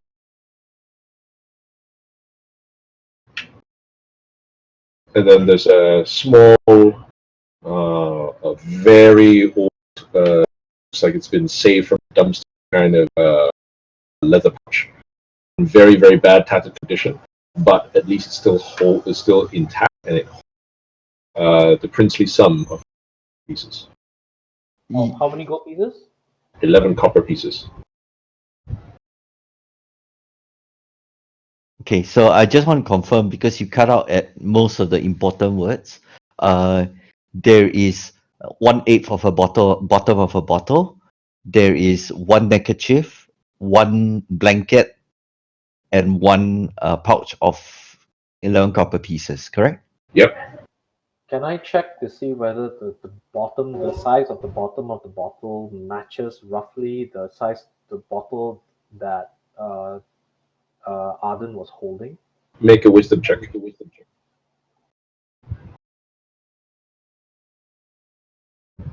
We need to show this bottle to him tomorrow. Tonight, actually. Wisdom, you. Mhm. Ah, Wait, the bottom of the bottle, was it? 16. Did it like? Did did it seem to fall accidentally into the bag based on how the bag was placed? No, it was probably already in the bag because when picked up the bag, it fell to the. So it was lying near the top of the bag. Oh, so it was dropped. The guy ran to the corner and it was dropped. That's why he's holding on to it so carefully because he dropped it. He freaked out, he ran to the corner, he dropped it there and freaking broke the bottle. Oh, wait, or he threw it. Wait, no, hang on, it wouldn't be right. Was it dropped or was it propelled from what I saw? It was propelled. Propel. So something threw it out from here. Okay, so your 16 wisdom check allows you to recognize, as far as you can tell, fits the description of the what was carried by Arden. If we show this to him tonight, be prepared to communicate with him. You might want to. I would might want to recommend do that it. you gather up all the pieces, but the one thing that doesn't match the description is the bag did not belong to him. A factor of one of the greatest lords in this city would not carry a bag such as this, or rather own these lowly possessions, based on what we saw Juliana wearing. There was a third person involved at least. There was a third person involved. And then there's whatever caused what was happening in the center.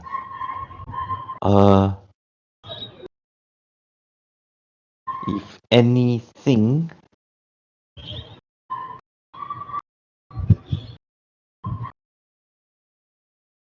okay, plus whatever we saw in the center.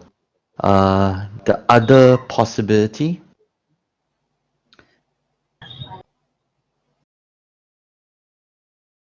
is we shall see what transpired tonight for the full story. But if you are talking about the glass bottle itself, I would ask that we try and gather up every single fragment that we can pick up. Does anyone have a mending cantrip? You'll have to get. Oh wait, does our cleric? I don't know. It should either be the cleric or our Only- bard had mending. I can. Okay, so I can try to gather up as much as I can, right? It will be Yes. really painstaking work because I will need to mage hand and slowly pull the pieces out one by one. I don't think my mage hand has that fine control. No, it doesn't. Yeah. So I don't know how many I can gather up. No, One- we'll do our best to gather what we can. The other thing is One more thing. I take a look at the insides of the fragments and see if I can look or smell any sort of residue on it. To the naked eye, no, you don't Okay. really closely. It's there is grime, there is stain, there are stains at the bottom. On the rim, the bottom inside bottom of the where the floor of the glass meets the wall of the glass. So there are stains on it, definitely. Okay. there is one more thing. I actually cast detect magic now, right? I like to see the remnants of the bottle as well as the back area because I've only studied the center of the room. Okay, there's nothing unusual about the bottle, but the stain inside the glass and on the inside of the bottle bears residual magic. In fact, strong residual magic. The same magic in the center. The same magic No. in the center? No. Ah. No. What's inside? What kind of magic is it?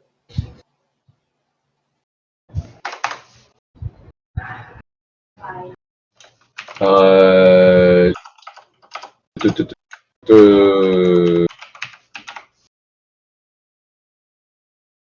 Necromancy. transmutation. Ooh.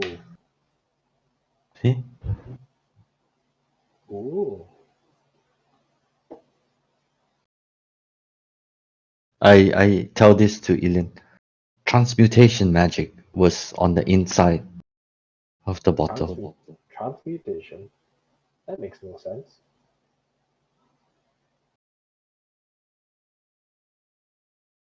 Transmutation. Uh, I have no idea. That that basically that basically goes against everything we know about this. The wish spell that you were talking about. Wish is schoolless. Okay. Transmutation. Isn't that the control school? No, No, it's transmutation is basically think It's Muto, right? it's mutual. It basically transforms one thing to another. If you had something like the alchemical stone, that would be the atypical sort of transmutation. Turning lead into gold is a transmutation. Water to wine. Solid to gas. Stone to flesh. Stone to flesh. Yep. Rich Oh, to the other way poor. around. potion, No, that's potion of owl wisdom, eagle splendor, potion of bear endurance, potion I of somehow don't think it's any of that, but it's strong magic, right? So we're looking at heroism, potion of yeah, but we're looking at something that's really powerful. So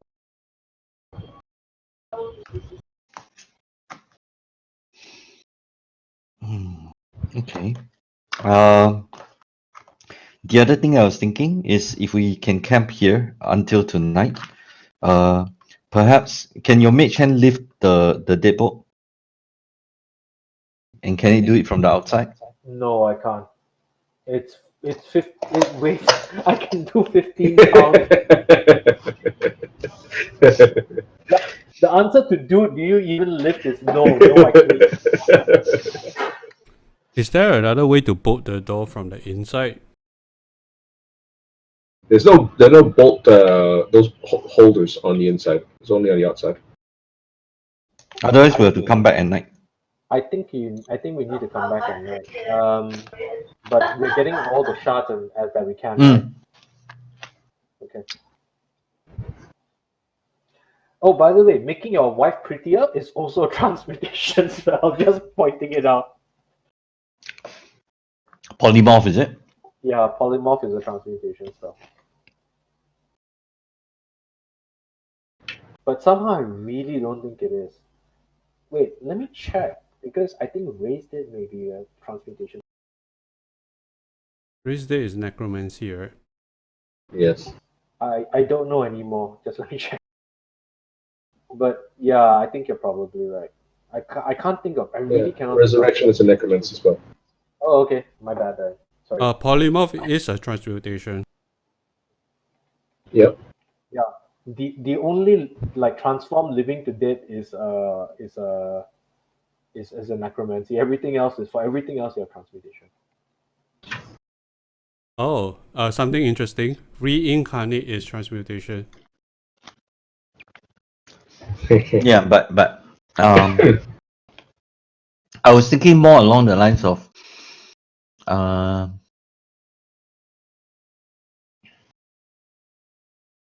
when you control elements or something that transmuted. Nah, okay, it doesn't make sense anymore. Conjuration is summon creature, right? Yep. Yeah, Okay. and specifically the summoning of creatures, the dismissal of creatures is abjuration, which is why I'm like, this makes no sense whatsoever. A conjuration could be conjuring up uh big big kind of wall type of spells. It's possible, but I don't know enough about what happened here to have any theories. I think the only thing that we can do is watch what happens here, and the minute he starts going out, we show him the vase, and hopefully we don't have to kill him. Hopefully he doesn't kill us. Remember what the priest of Calabar said, right? We have to confront him with an item of his that is binding him here, and we may be able to get something done out of it. I don't know. There may be a chance that we might need to bring the bottle to the east side, and we'll be done. East side. You know, he's carrying the bottle all the way to the east side of the dock. So maybe it may not be just the bottle, but maybe bringing the bottle to the east side would be a completion of a task. I don't know. So let's find out tonight. But at least we've got something to advance this thing with.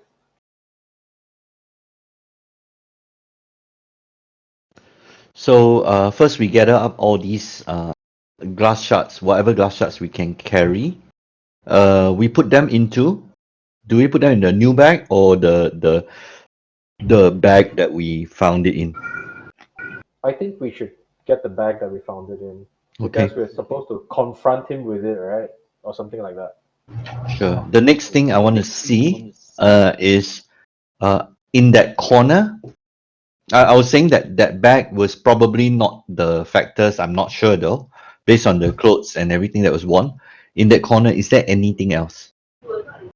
Nothing that you can see. Not to the naked eye. As in, brush aside the straw and all these elements that you were talking about. Nope. Nothing? Nope. Okay. Yeah. So we spent an hour, maybe to collect all the shards that we can find. Yep. That's about the time I was going to say that this takes what you've done so far. Okay. And then we leave and bolt the place behind us and get out of the area. Okay. By the time you get back to your inn, it's about 7 7 in the evening. morning. Okay. Morning. Oh, Okay. okay.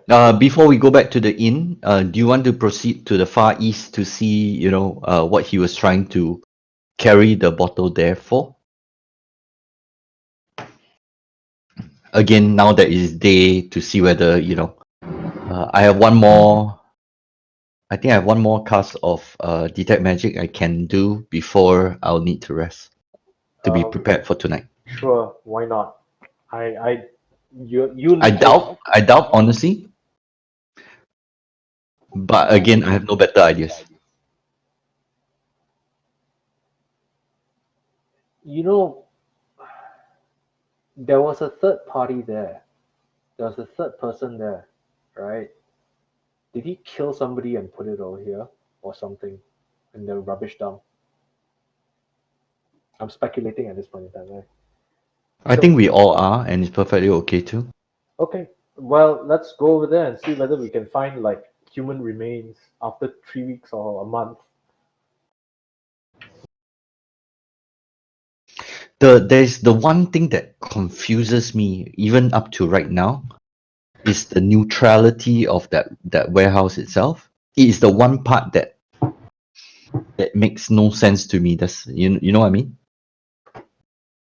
Yeah, no, there are many things that don't make sense to me. Sorry, not just the neutrality of the thing. No, no, Like, it's not don't make sense. But you raised up exactly it. You're either doing something good or you're doing something evil. To do something neutral. When I said it's as though the place was sanitized, I mean, there are like neutral outer powers, right? But they're all really weird. wait, there's a spell, something about non-detection or something. Yeah, it's possible that there's a powerful non-detection spell that was cast What is the on. school for non-detection? That's a good question.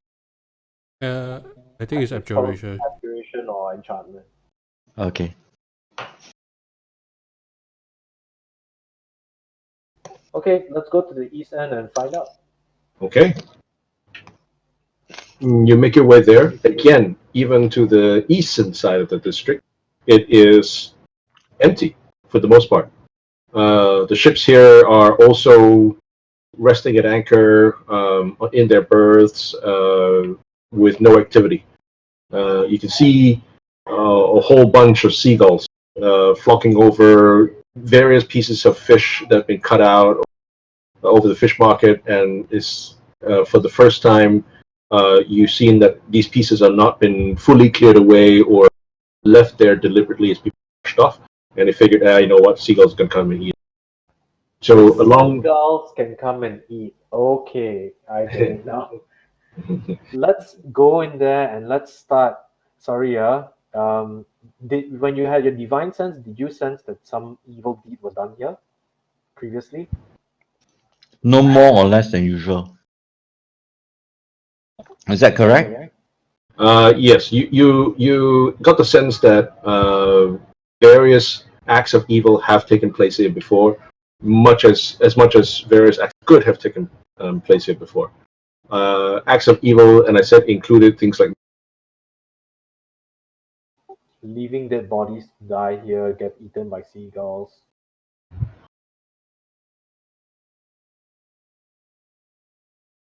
Hello, hello.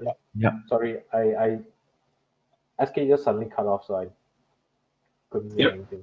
no, still here. You're making your way to the eastern end, and you get to the point where it's that small little piece of land that joins the main dock district with the very decrepit part of the dock, that stretch. So, right. Yep, I see it.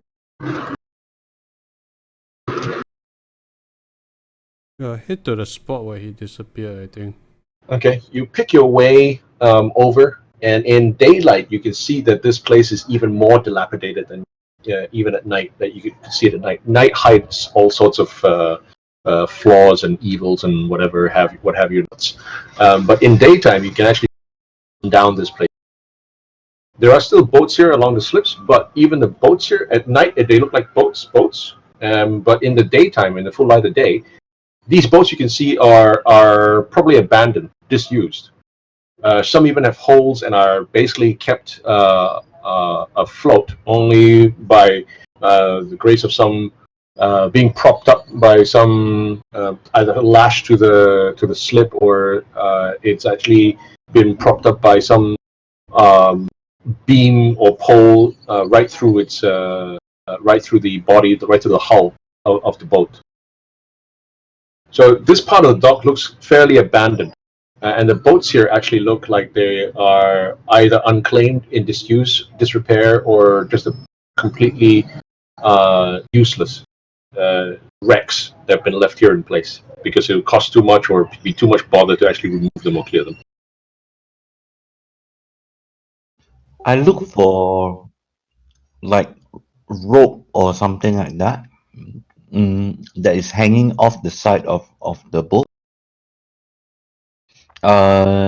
Specifically, I'm looking for like taut ropes. Actually, if there are any boats that are capsized or anything, or are there essentially I'm searching the boats one by one. For Dead bodies. I'm thinking maybe he might hit a body here, although that's unlikely, but I'll just If he hit a body here, it wouldn't be the boats, which is why I'm going to pick along the shoreline to see whether or not I can find a body here. okay. I'm trying the boats. I'm looking for like ropes that he threw overboard, although they would be floating by now. These unless he had rocks in. Of which my swimming is so failed that I don't want to go in. the boats look condemned, basically. So if you want to step on board to look, you might actually find yourself in The water. I'm yeah. not stepping on board. I'm wearing chainmail. No way. Can I do it from the pier itself or anything? You can poke at some boats, but they're either in such condition as they break up. They're not moving at all. Okay. Rygar, what are you doing? I'm just going to go to the spot where the Arden disappeared. And I'm going to dig around there, looking for specifically for bones, or corpses. I mean Shards of glass. Yeah, shards of glass. Okay, so you and Ilian are basically going to the same place. The two of you make your way gingerly over the broken decks and the planks that are sticking out, rotten wood from the piers, and you get to the point where you had followed Arden up to when he actually faded away and disappeared. And you get to this point, you can make a new investigation check if you want, or if nothing else, let me know what you're going to do. Investigation check. Do you want Rygar? Do you want to assist me, or do you want me to assist? I assist you. Okay. Like cordon off the area, separate into the search and not search piles, and not afraid of getting my hands dirty. Okay. Investigation. that didn't help.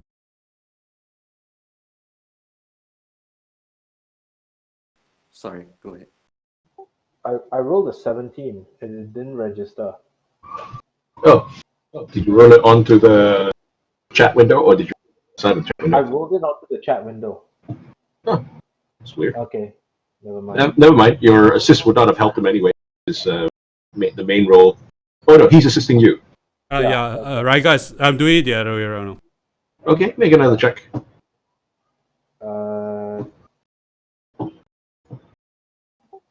Wait, hold on. I think I know what the problem is.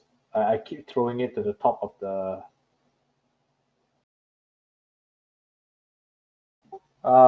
Crap. Okay. The two of you at first, it's like poke around, visually scan. You don't see anything untoward in this particular spot. There's the further you go along this point, you stopped the previous night where Arden disappeared, but here, the further in you go, there isn't a vile stench, but there's definitely a very light bad smell, which you can't see or can't attribute as to the reason why there is such a smell. It smells like a latrine or like a Rygar, do you want to follow the smell? I'll try my best. Could I, like, based on the wind directions, if there's any, try to find where the There isn't a wind direction, not so much, precisely because it's a city wall that's built up around this area, and so the air here actually gets trapped here. The miasma gathers basically. Mm. So this place smells like a latrine, right? So if somebody died here, we are like a month out, maybe a couple of weeks out. It should be a pretty ripe body. So let's poke around. I will see if I can detect where the stench is strongest. Because even if it gathers, right, it should gather around a spot. There's not much you can see from up here. You can see you want to wade into the water. Yeah, you know what? I will wade into the water. Rygar, you want to help me?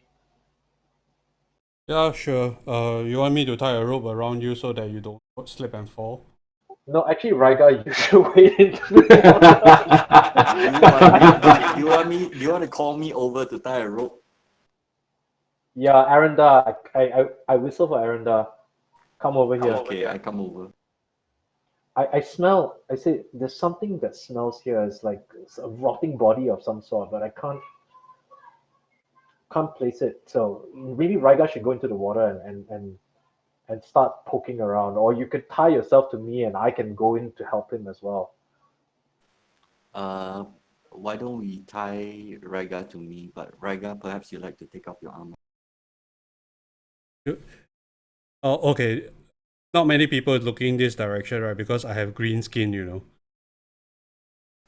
There's Yeah, nobody in yeah. this area.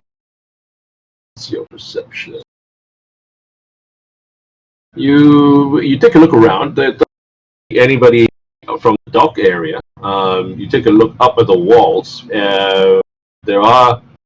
You can see the guard towers on top, on each regular intervals along the wall. You can see the ramparts. Along the ramparts, there are some towers there.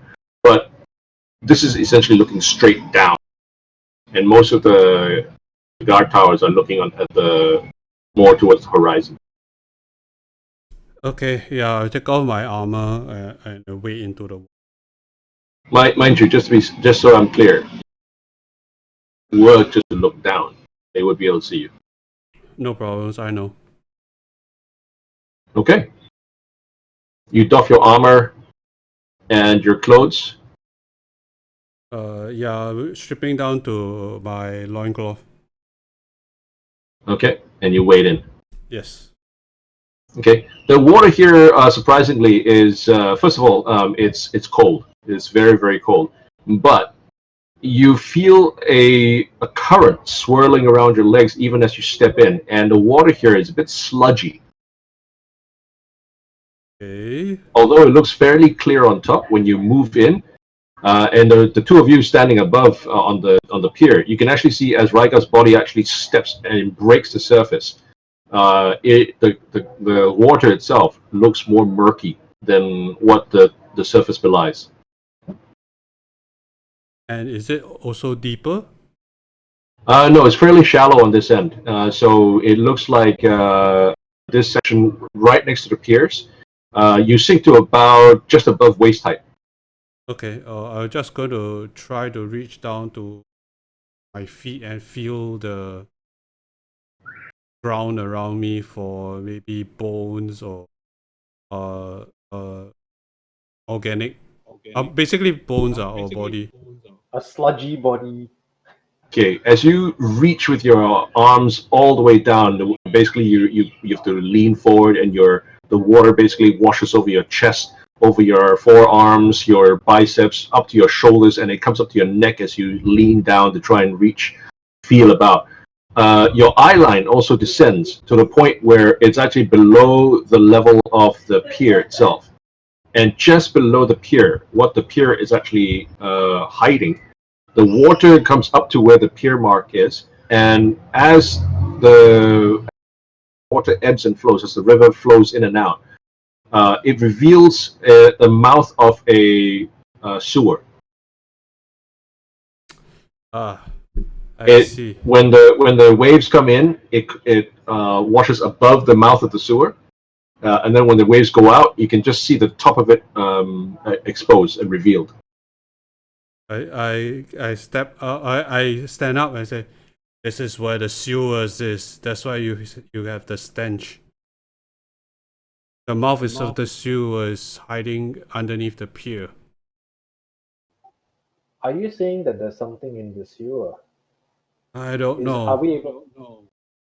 Every time the water ebbs, when the waves flow away, when it reveals the mouth of the top, just like the top, maybe top 1/10, top 1/8 of the sewer, the round sewer opening, you can see frothy coming out. It's dark, it's dirty, it's spewing out. And then the clean water of the river flows back over, covers it, and it looks like it's disappeared. And then the same thing happens again as the water goes out, and you can see all the frothy shit coming out from the city sewers again. Okay, so basically this is how they sanitize the city. All the sewer stuff comes in and let the current take out into the sea or Okay, down so the river. yeah, so you can feel you can feel a pressure on your legs, and until you could see the sewer, you didn't understand where this pressure, this current, was actually coming from. It wasn't so much the ebb and flow of the waves, kind of clear, like some underwater jet shooting at your legs. I see. So basically, the sewer is continuously shooting out garbage. Yep. Okay. And because of the jet and the ebb and flow of the river, some of the trash will be like trapped into this alcove here. Yep. Okay, it will take forever for us to find anything on this alcove. Okay. Now, so that's describing what you've seen. Make an investigation check. Your arm.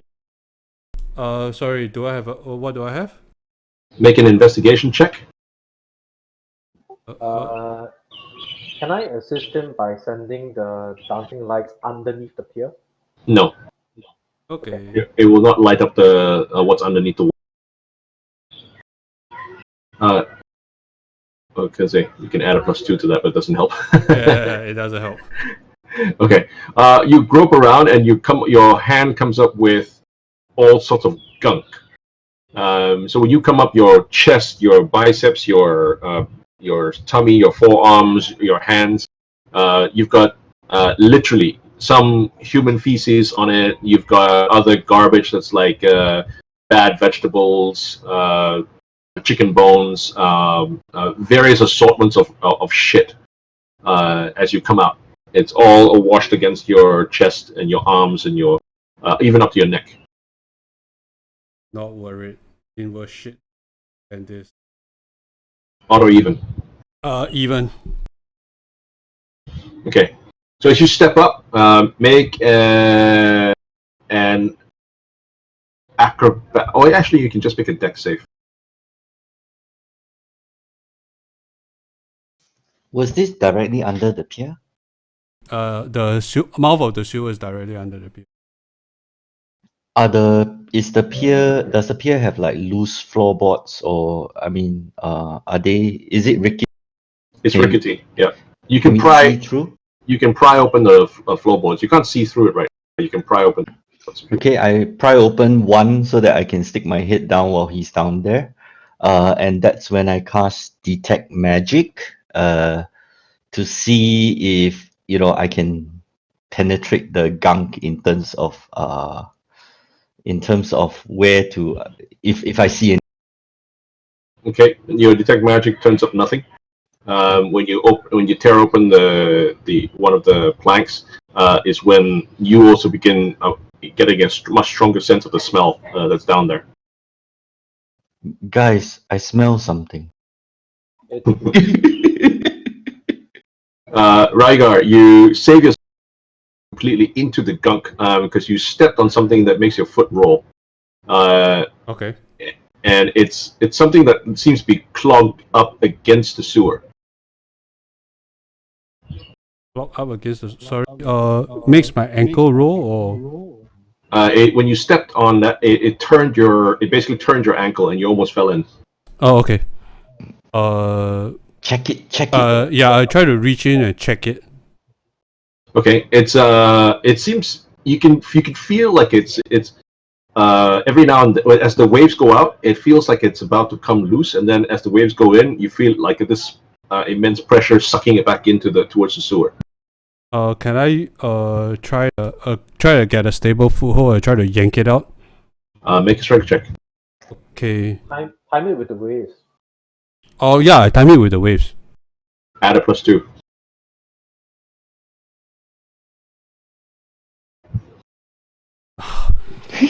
Doesn't touch.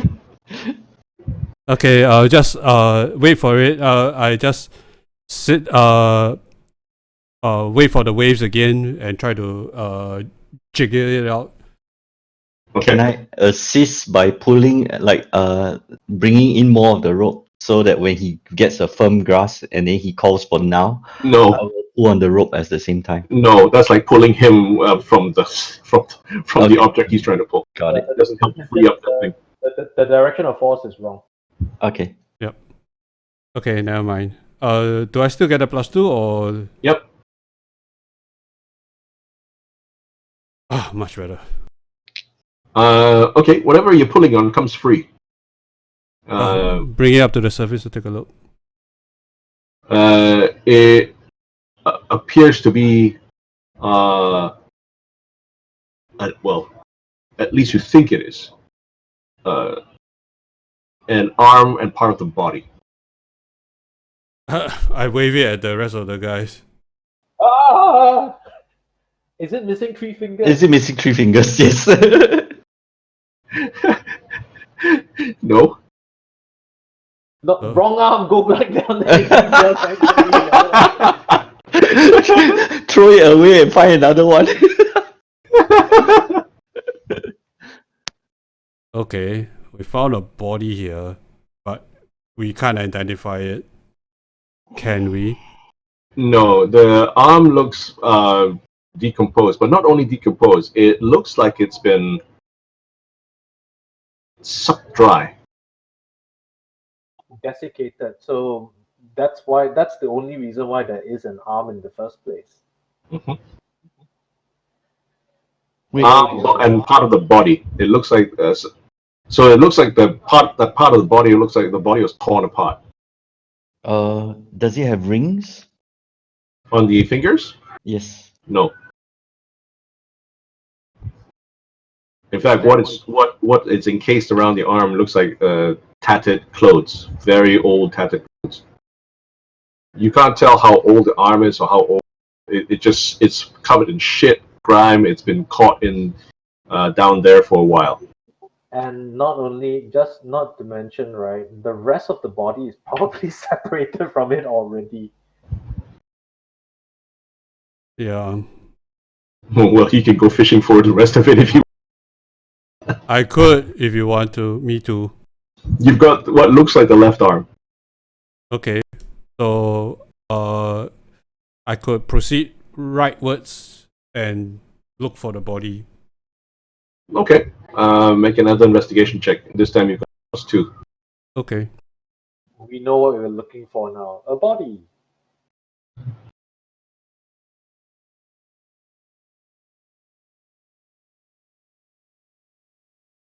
Much better.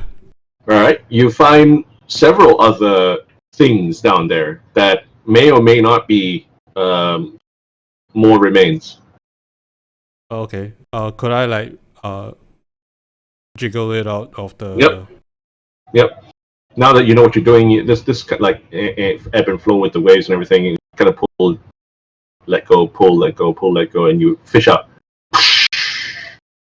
And it's another left arm. Another left arm. Another left arm? Does it look different? Yes. I don't know. I know of people with 2 left feet, but 2 left arms is really rare. No, this has been going on for a while. Yes. Is it also desiccated? Yes. Hold on. It also do you remember what the fisherman has said? Those who know about the incident in the warehouse has been killed. So there's definitely more than one body. No, this is not the killing of the people who know about the warehouse.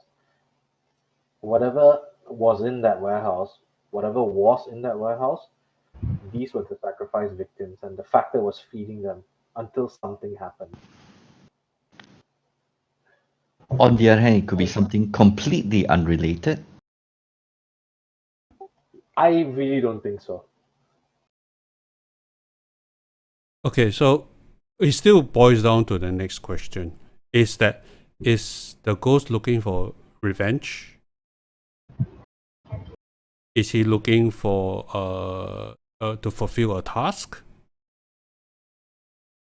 Is he looking for to find his full corpse to wait, hold on. The his corpse is with his wife in a full burial, so okay, that idea is out the window. Something he saw something 2 weeks ago that scared the shit out of him.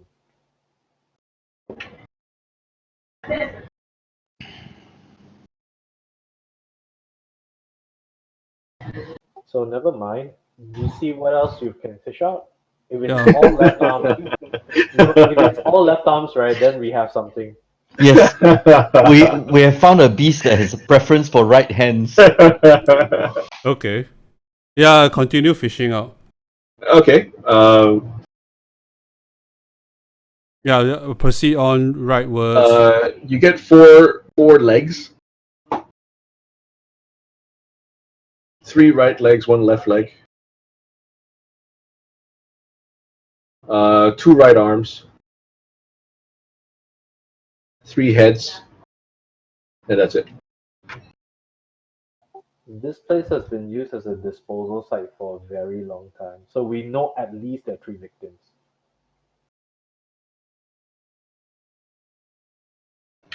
Except for some reason, one of them got something happened on that night 2 weeks ago or 3 weeks ago. The priest of Garanda did say that the ghost generally has an unfulfilled uh, task or something, this strong desire to complete a task to complete. So I think what we need to do is find out what task it is and just complete it. Okay, so I think that it could also be a strong regret that is binding him here. Anyway, Wait, we wait, need wait. Separate from the ghost itself, because the ghost doesn't obviously is not the one that does this to people, right? What confuses me is why all these bodies are neatly packed into the mouth of this sewer. They are not neatly packed. This is the place where he's been disposing of the bodies over time. Remember, the history of the warehouses is long and dark. Something has been in that warehouse forever. And something, I'm willing to bet, just got released.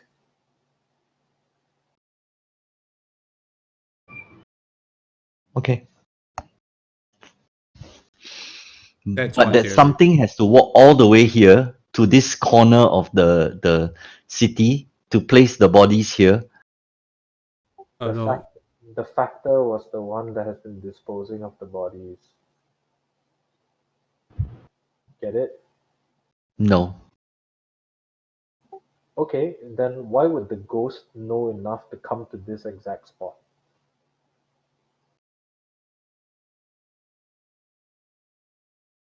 You get where I'm coming from now? The ghost is a reflection of the person. The person knew enough about this spot and was tied to this spot so much that his ghost came here. something is driving him here, and something related to the bottle. You get it? And whatever it is that are tasked, we know these things don't leave intact corpses. There's something that desiccates them. And we have seen no evidence of that in the warehouse anymore. So something has been released. Something very bad has been released from that warehouse. You get what I mean? There was an old evil. It used to be there. It's sure as hell not there anymore. And there's something else in the and the first factor has something to do with all of this. I don't think it's a coincidence that we're finding bodies down here.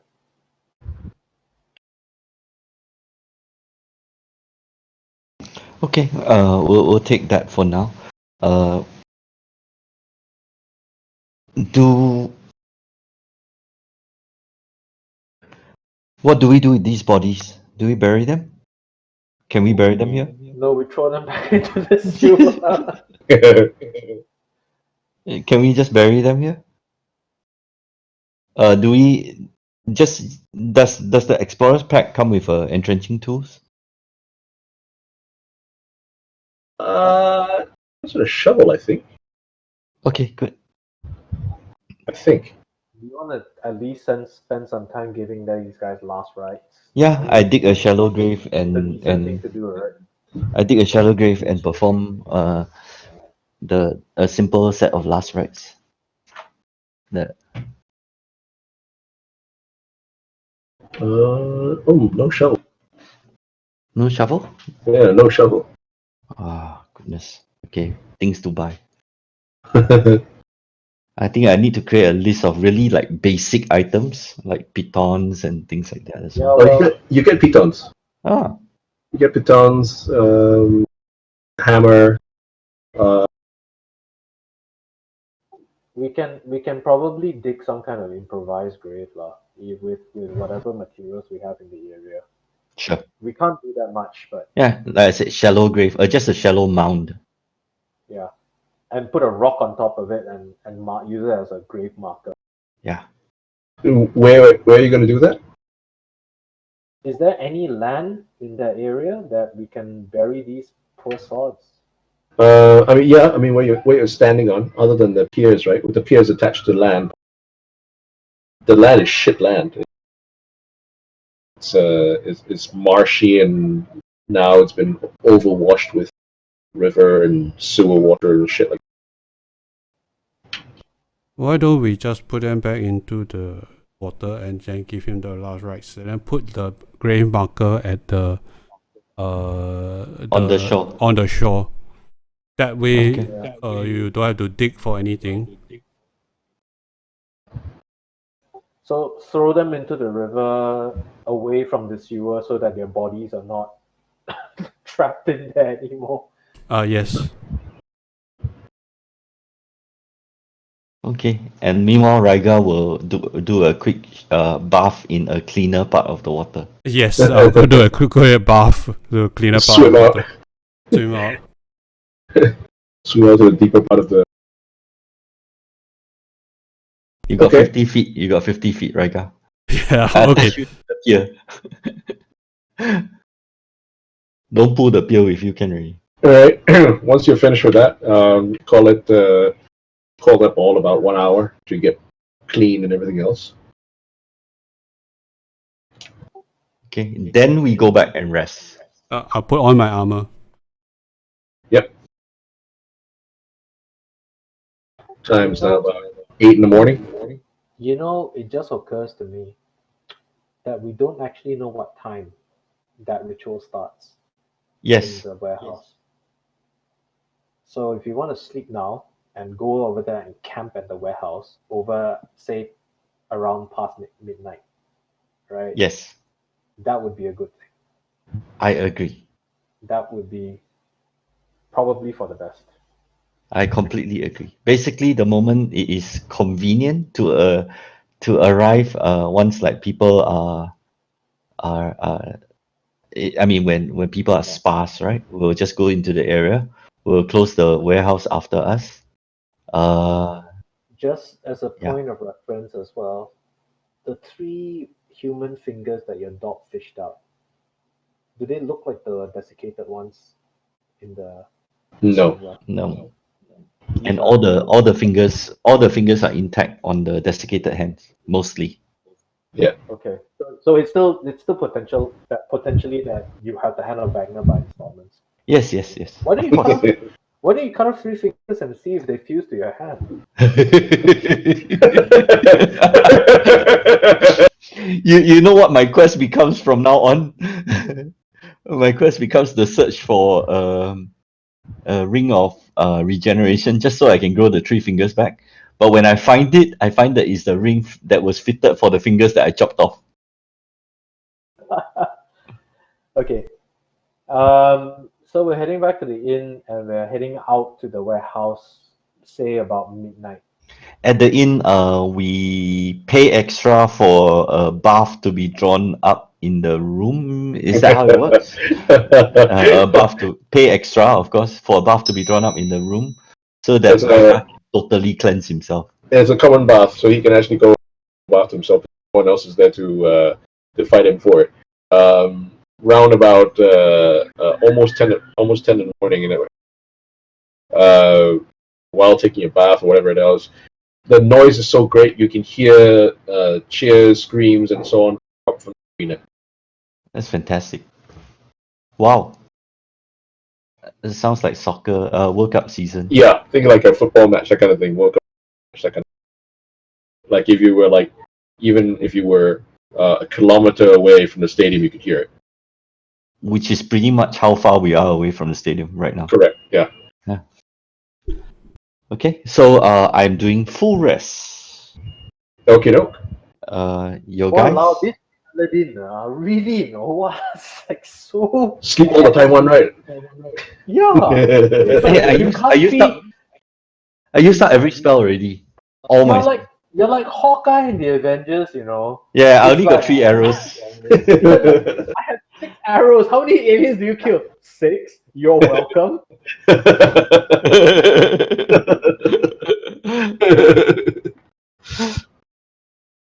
Okay, you guys are gonna wake, have your even meal, and then wait till about midnight. And we head to the warehouse. Yes. Because this is by the way, this is 6th day already, I'm tracking. Correct. We need to Yeah. we need to get out and done by the evening of the 7th. My plan is to just see what Your happens. the departure is set for the morning of the 8th. So he says when you arrive 7 days hence, so 7 days after the first. Okay, so my plan is that after we see the scene in there, just before he goes out with the bottle, I suggest that we show him the shards of the bottle. Because we're supposed to confront him with something that he's concerned about, right? You actually are supposed to confront him with something that is tied to completion of his unfinished business. That will weaken him. Okay.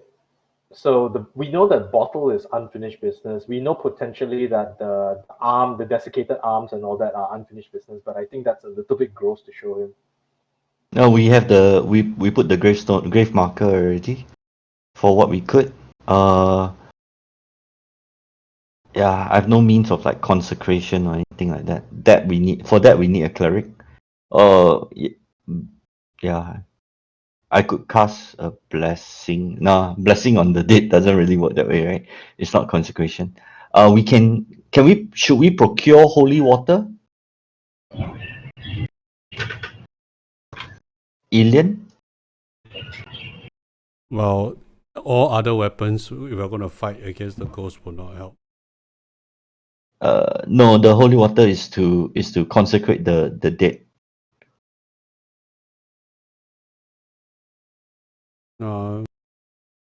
Which date?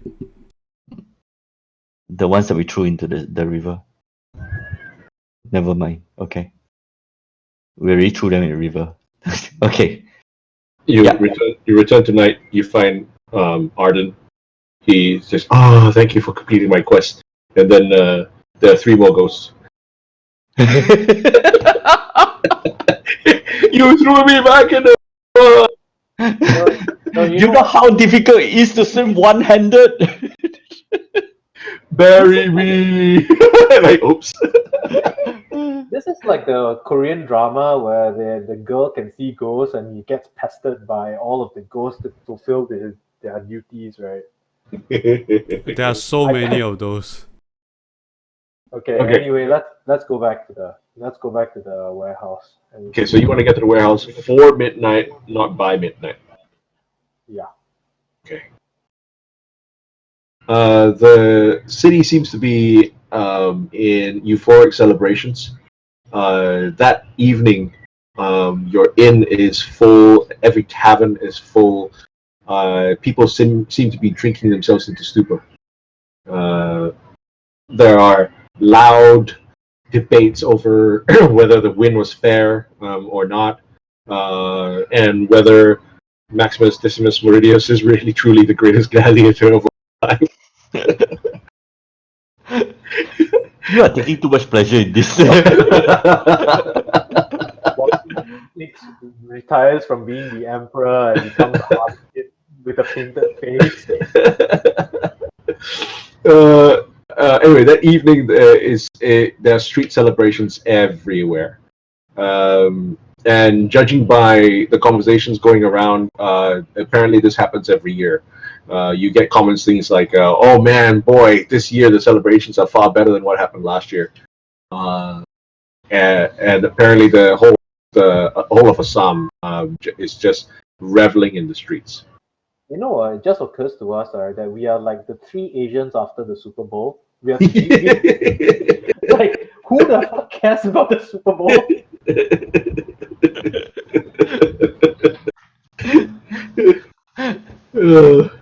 The All Blacks are playing, so?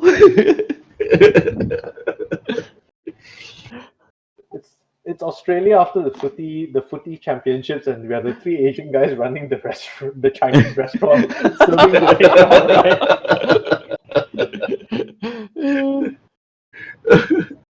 Okay. As by about 11:30, you start making your way out. Celebrations are still going on, and this might impact how easy it's going to be for you to warehouse. It's fine. I mean, I'm just counting on the fact that nobody's gonna give a shit. Okay. All right. You make your way down to the western district of the dock district and stand before the familiar doors of the warehouse.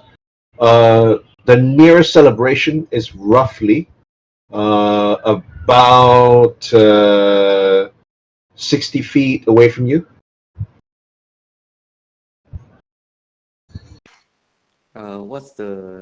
What's the night? How bright? It's fairly bright tonight because is it a clear moon, but the streets are lit up. Lantern fires have been lit all along the streets, all along the dockside wharves, and people are really in celebration mood, party mood. How many how much of how drunk are the people closest to us? If they're all incredibly drunk, then I don't care. If they are still kind of soberish, right? I'll lean into Aranda and Ryga and say, I can put a magical darkness. If you guys brace yourselves against the wall, I can put the magical darkness and then dispel it. That would Okay, one or two, they are still sober enough to notice you. Otherwise, too drunk to care. Then put up the darkness anyway. Too drunk to care. too drunk to care. Yep. They wave bottles at you as you pass them, and invite you in slurred voices to join them. And when you reach the warehouse door, they've already forgotten about you, turned back to their own celebrations. Too drunk to care. Let's go. Okay, we quickly lift the bolt. We enter quietly. We close the doors behind. Yeah, and put a boat in as well. Okay. All right. There's a gloomy darkness again. I set up the dancing lights. All right. Is that a cantrip, right? Dancing lights will be there for about an hour, and then you'll have to recast. Yeah, I can keep recasting. It's a cantrip, no big deal. Meanwhile, we set up in the far corner of the room, not where the bag was. So the northwest corner. The northwest corner, yeah. Along the wall, maybe the middle of the wall. The north edge, north wall itself, Okay. but away from the corner a little bit, away from the east corner. Okay. All right. You hunker down to wait. Yep. All of you are well rested, so you're all.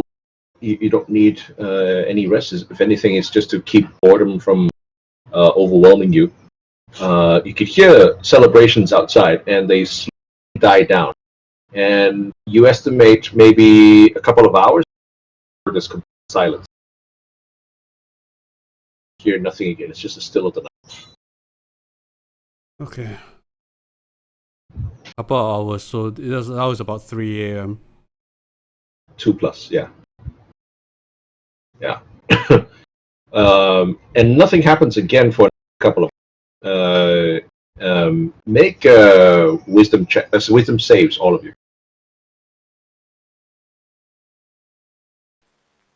Sorry, SK, I'm away from computer. Can you roll for me? Yep. That sucked. Saves, is it? Saves.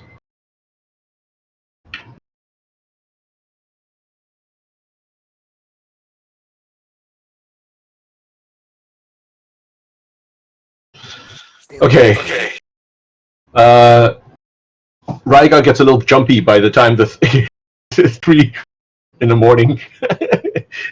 Anytime there's even a creak in the rafters above, you can see his hand flash to the handle of his great axe, and he's like looking around, a little bit jumpy. Whereas Aranda and Ileana still fairly chill about the whole process. Okay, This- we have the jar with us in the bag, right? So Around about, you don't know what time it is, but sometime after maybe the 4th hour, Arden suddenly appears inside of the warehouse. okay, I say The apparition manifests itself, orientates its facing towards the northeastern corner, and floats there. And you notice that there's nothing in his hand. Okay, I follow. Okay, as he appears, Rygar gives an involuntary little scream. He goes, ah! Ah! Manly scream. It's a manly girly scream. we didn't clean up. Calm, The half- calm, The half orc, the half orc, apologetically smiles and calm tries. down, Rygar. It's only a ghost. It turns around and attacks Arendar for speaking. Okay, anyway, Arden actually, hands empty, approaches the northeastern corner. I actually walk closer just to see like what he's doing. He bends down, almost like kneels down, and seems to pick up something from the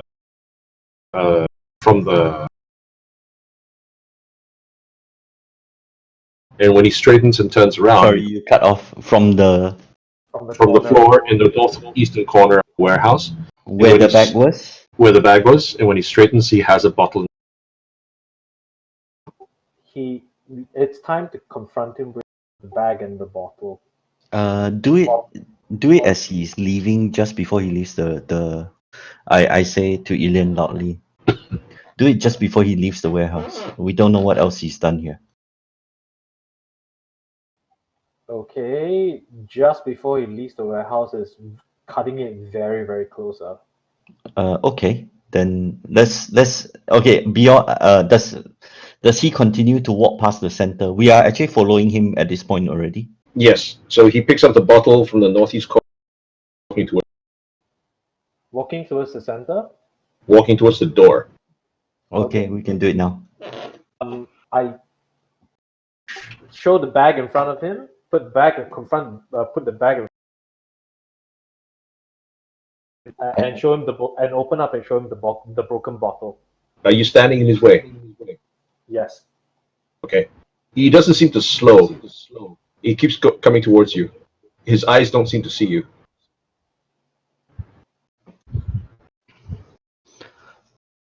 Arden, the bottle you hold is not real. It is already broken. I stoop down. I pick up the part of the bottle that is still mostly intact, and I hold it out to him. That's in Ilian's hands. Okay. Yeah. You can hold on to the bag. I'm getting out of his way. You can go ahead. Yep. I bring the bottle out towards him. He's still moving towards you. Tell me if you're actually stepping out of the way. I am not. Okay.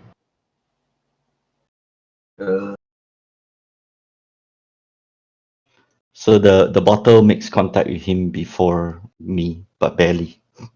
After that, it's my hand already. Does it turn black? Take 5 points of damage.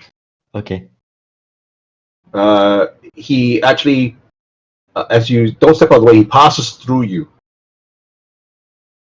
Okay. But as he passes through, you can see his head turn and look at you, even as he passes through. And before he completely moves out of you, you hear a voice, but you don't know whose voice it is. Oh, it's him. His lips don't move, but you just hear the voice in your head. And the voice says, "Expose him." Who? And then he passes through you completely, and he continues to walk towards the door. Arden says to expose him, but I do not know who. Presumably, it's linked to the corpses. It is not merely the dead that he's concerned about, but the living. Expose the First Lord. Who else would it be?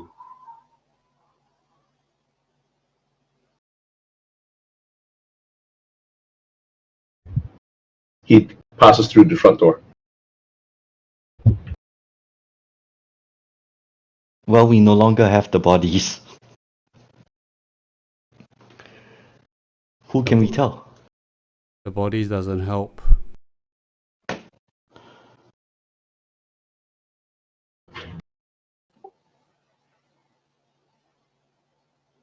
I'm sure you could dredge up more if you wanted to. Thank you very much. Unless you want to pay the services of the priest to speak with the dead, then go ahead. But I don't think even then speaking to the dead would help.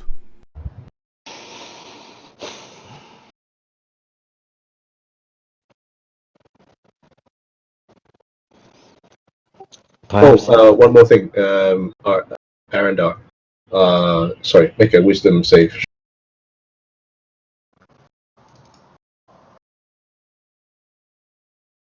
Okay. You are shivering uncontrollably. okay. There's even as Arendar speaks to you guys, the other two of you, even as he speaks, his teeth are chattering. There is an irrational fear that's welling up inside of you. Okay. I bought the spell against these.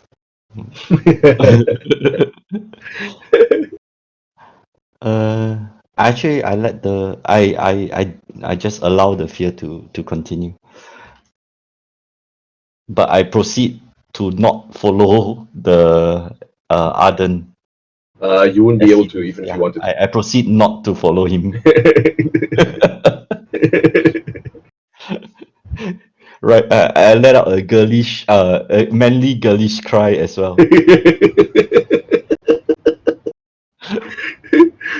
Okay. He says explosive. He says explosive. Expose him. What else was in the bag, by the way? You said an old necktie and all that kind of thing, like beggars, right? Beggars' clothing. You said that previously, was it? I missed that part out. That's the reason why there are no beggars in this part of town.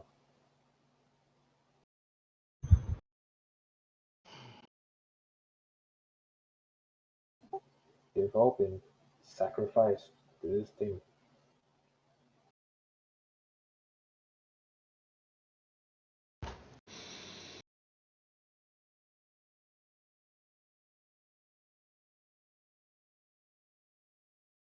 Uh, okay. What is the party doing while all this is happening?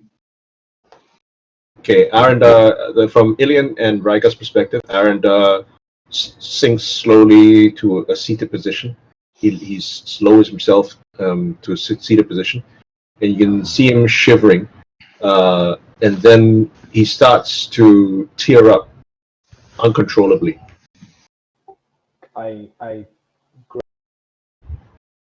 hold on to Aranda's shoulder and say, "Come on, let's go." Can we go in the other direction? Let's head north. There's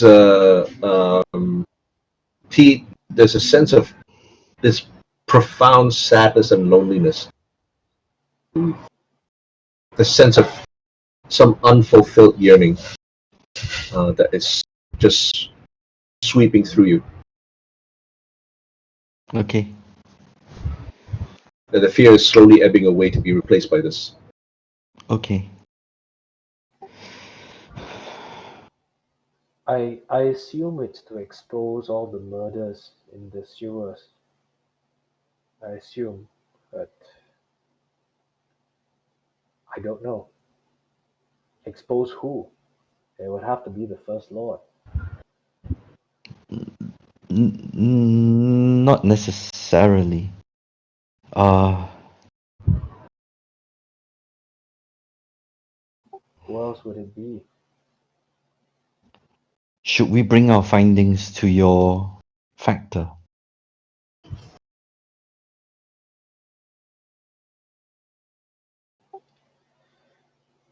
It's worth a try because at this particular point in time, if we are able to, we're gonna need at least one of the body parts. We do not need it. It's just our They work. would know of they would know of the strange deaths that have happened around the city. Yes, If he is as connected as you know. yes, but if there's no evidence of the murder, there's nothing they can do. We have a broken bottle. That's nothing. It is not the bottle, it is the uh we just merely have to tell him about the desiccated bodies. This man, if he's as powerful as you say he is, he would already know much. But people that have been disappearing within his city I would not still, have gone well unnoticed. I still think we can get at least one of the desiccated body parts. I'm Just not going back to swim into the river, are you? look, it's the best way of being believed. All right, I hate doing that as well, and I don't want to do it, but we really need something more solid than a broken bottle. Why would they believe us?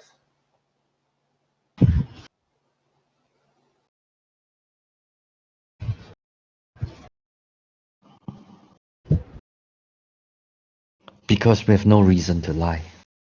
I think that's really idealistic, and I really think that that doesn't give us much way of, even if he believes us, what are we going to do? The other option would be to go back to the sewers and attempt to dig out a fourth body, which, well, if we did as thorough a job as I thought, we are unlikely to find. I think that we should try at least. I'm sorry that we have to come down to this, but I think we should try.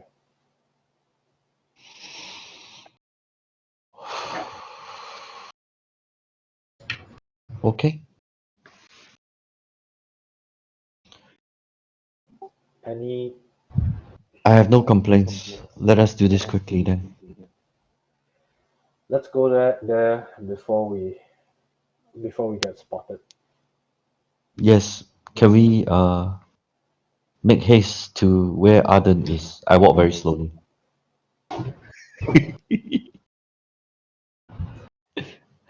The fear has passed. Okay, I carry on. Okay. You can see Arden in the distance.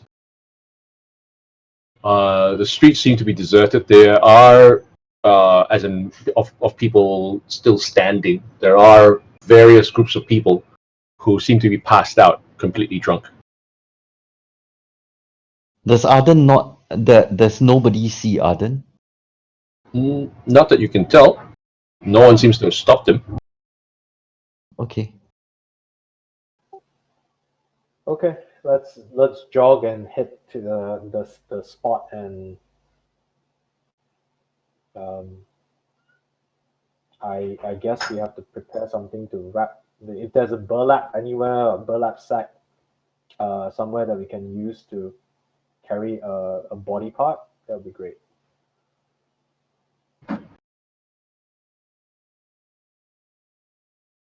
You don't see a burlap sack anywhere. Canvas sheet, piece of cloth, old rags, whatever. Yeah. So you see someone on board the ships. If you want to go on board, take one. Yeah, I'm gonna go swipe one Okay. and jog and go to Arden. Go to Arden.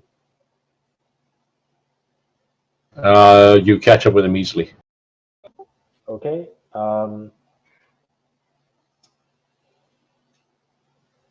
I say to him, the bodies under the sewer. Is that what you want us to do? Doesn't pay attention to you. Doesn't seem to register your presence. Doesn't all. Just keeps floating as he did the night before. To talk to him, you might have to touch him. If you want, I can prepare you for it. Do it. Okay. I cast heroism onto Ilian. It makes you immune to fear. Okay. And then I touch the ghost. I basically stand in front of him and confront him. And the thought that I have in my mind is the bodies in the sewer. Is that Okay. what you want us to do? Take 6 points of damage. Take only 3 because you got 3 temporary hit points. Oh, nice. Okay.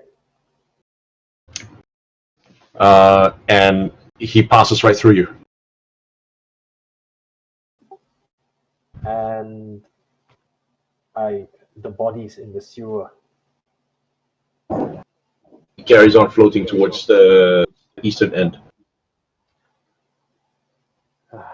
Okay. Okay. Took damage for nothing. Okay, run. Continue. You were not holding the bottle, maybe. Possibly. Do you want me to do it again? You can if you want to. Okay, I'll do it again with the bottle. How long is the spell active for, the heroism? Heroism lasts for 1 minute. Okay, yeah, you can do it again. Still active. Okay, do it again. You With the gain bottle in another my 3 hand. hit points in the second round. Take 7 points of damage.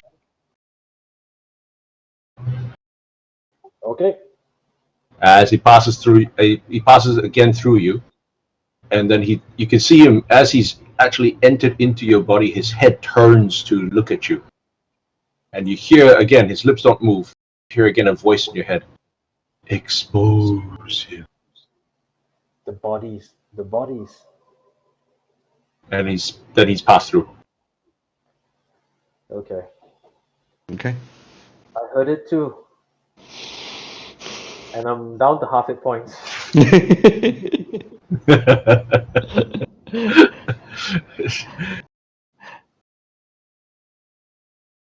Okay. I shall lay on hands onto Ilian. Hey, don't bother. I'll No? just take a short rest and use my HD. Your lay on hands is much more valuable. Okay. In that case, because Raiga has done the first round, I will do it this time. I will start stripping off my armor. Start fishing for bodies, right? Yeah. Okay, let's wrap there. Okay. Thank you for the game. No worries. Just Thank make you, a thank note you. of the time.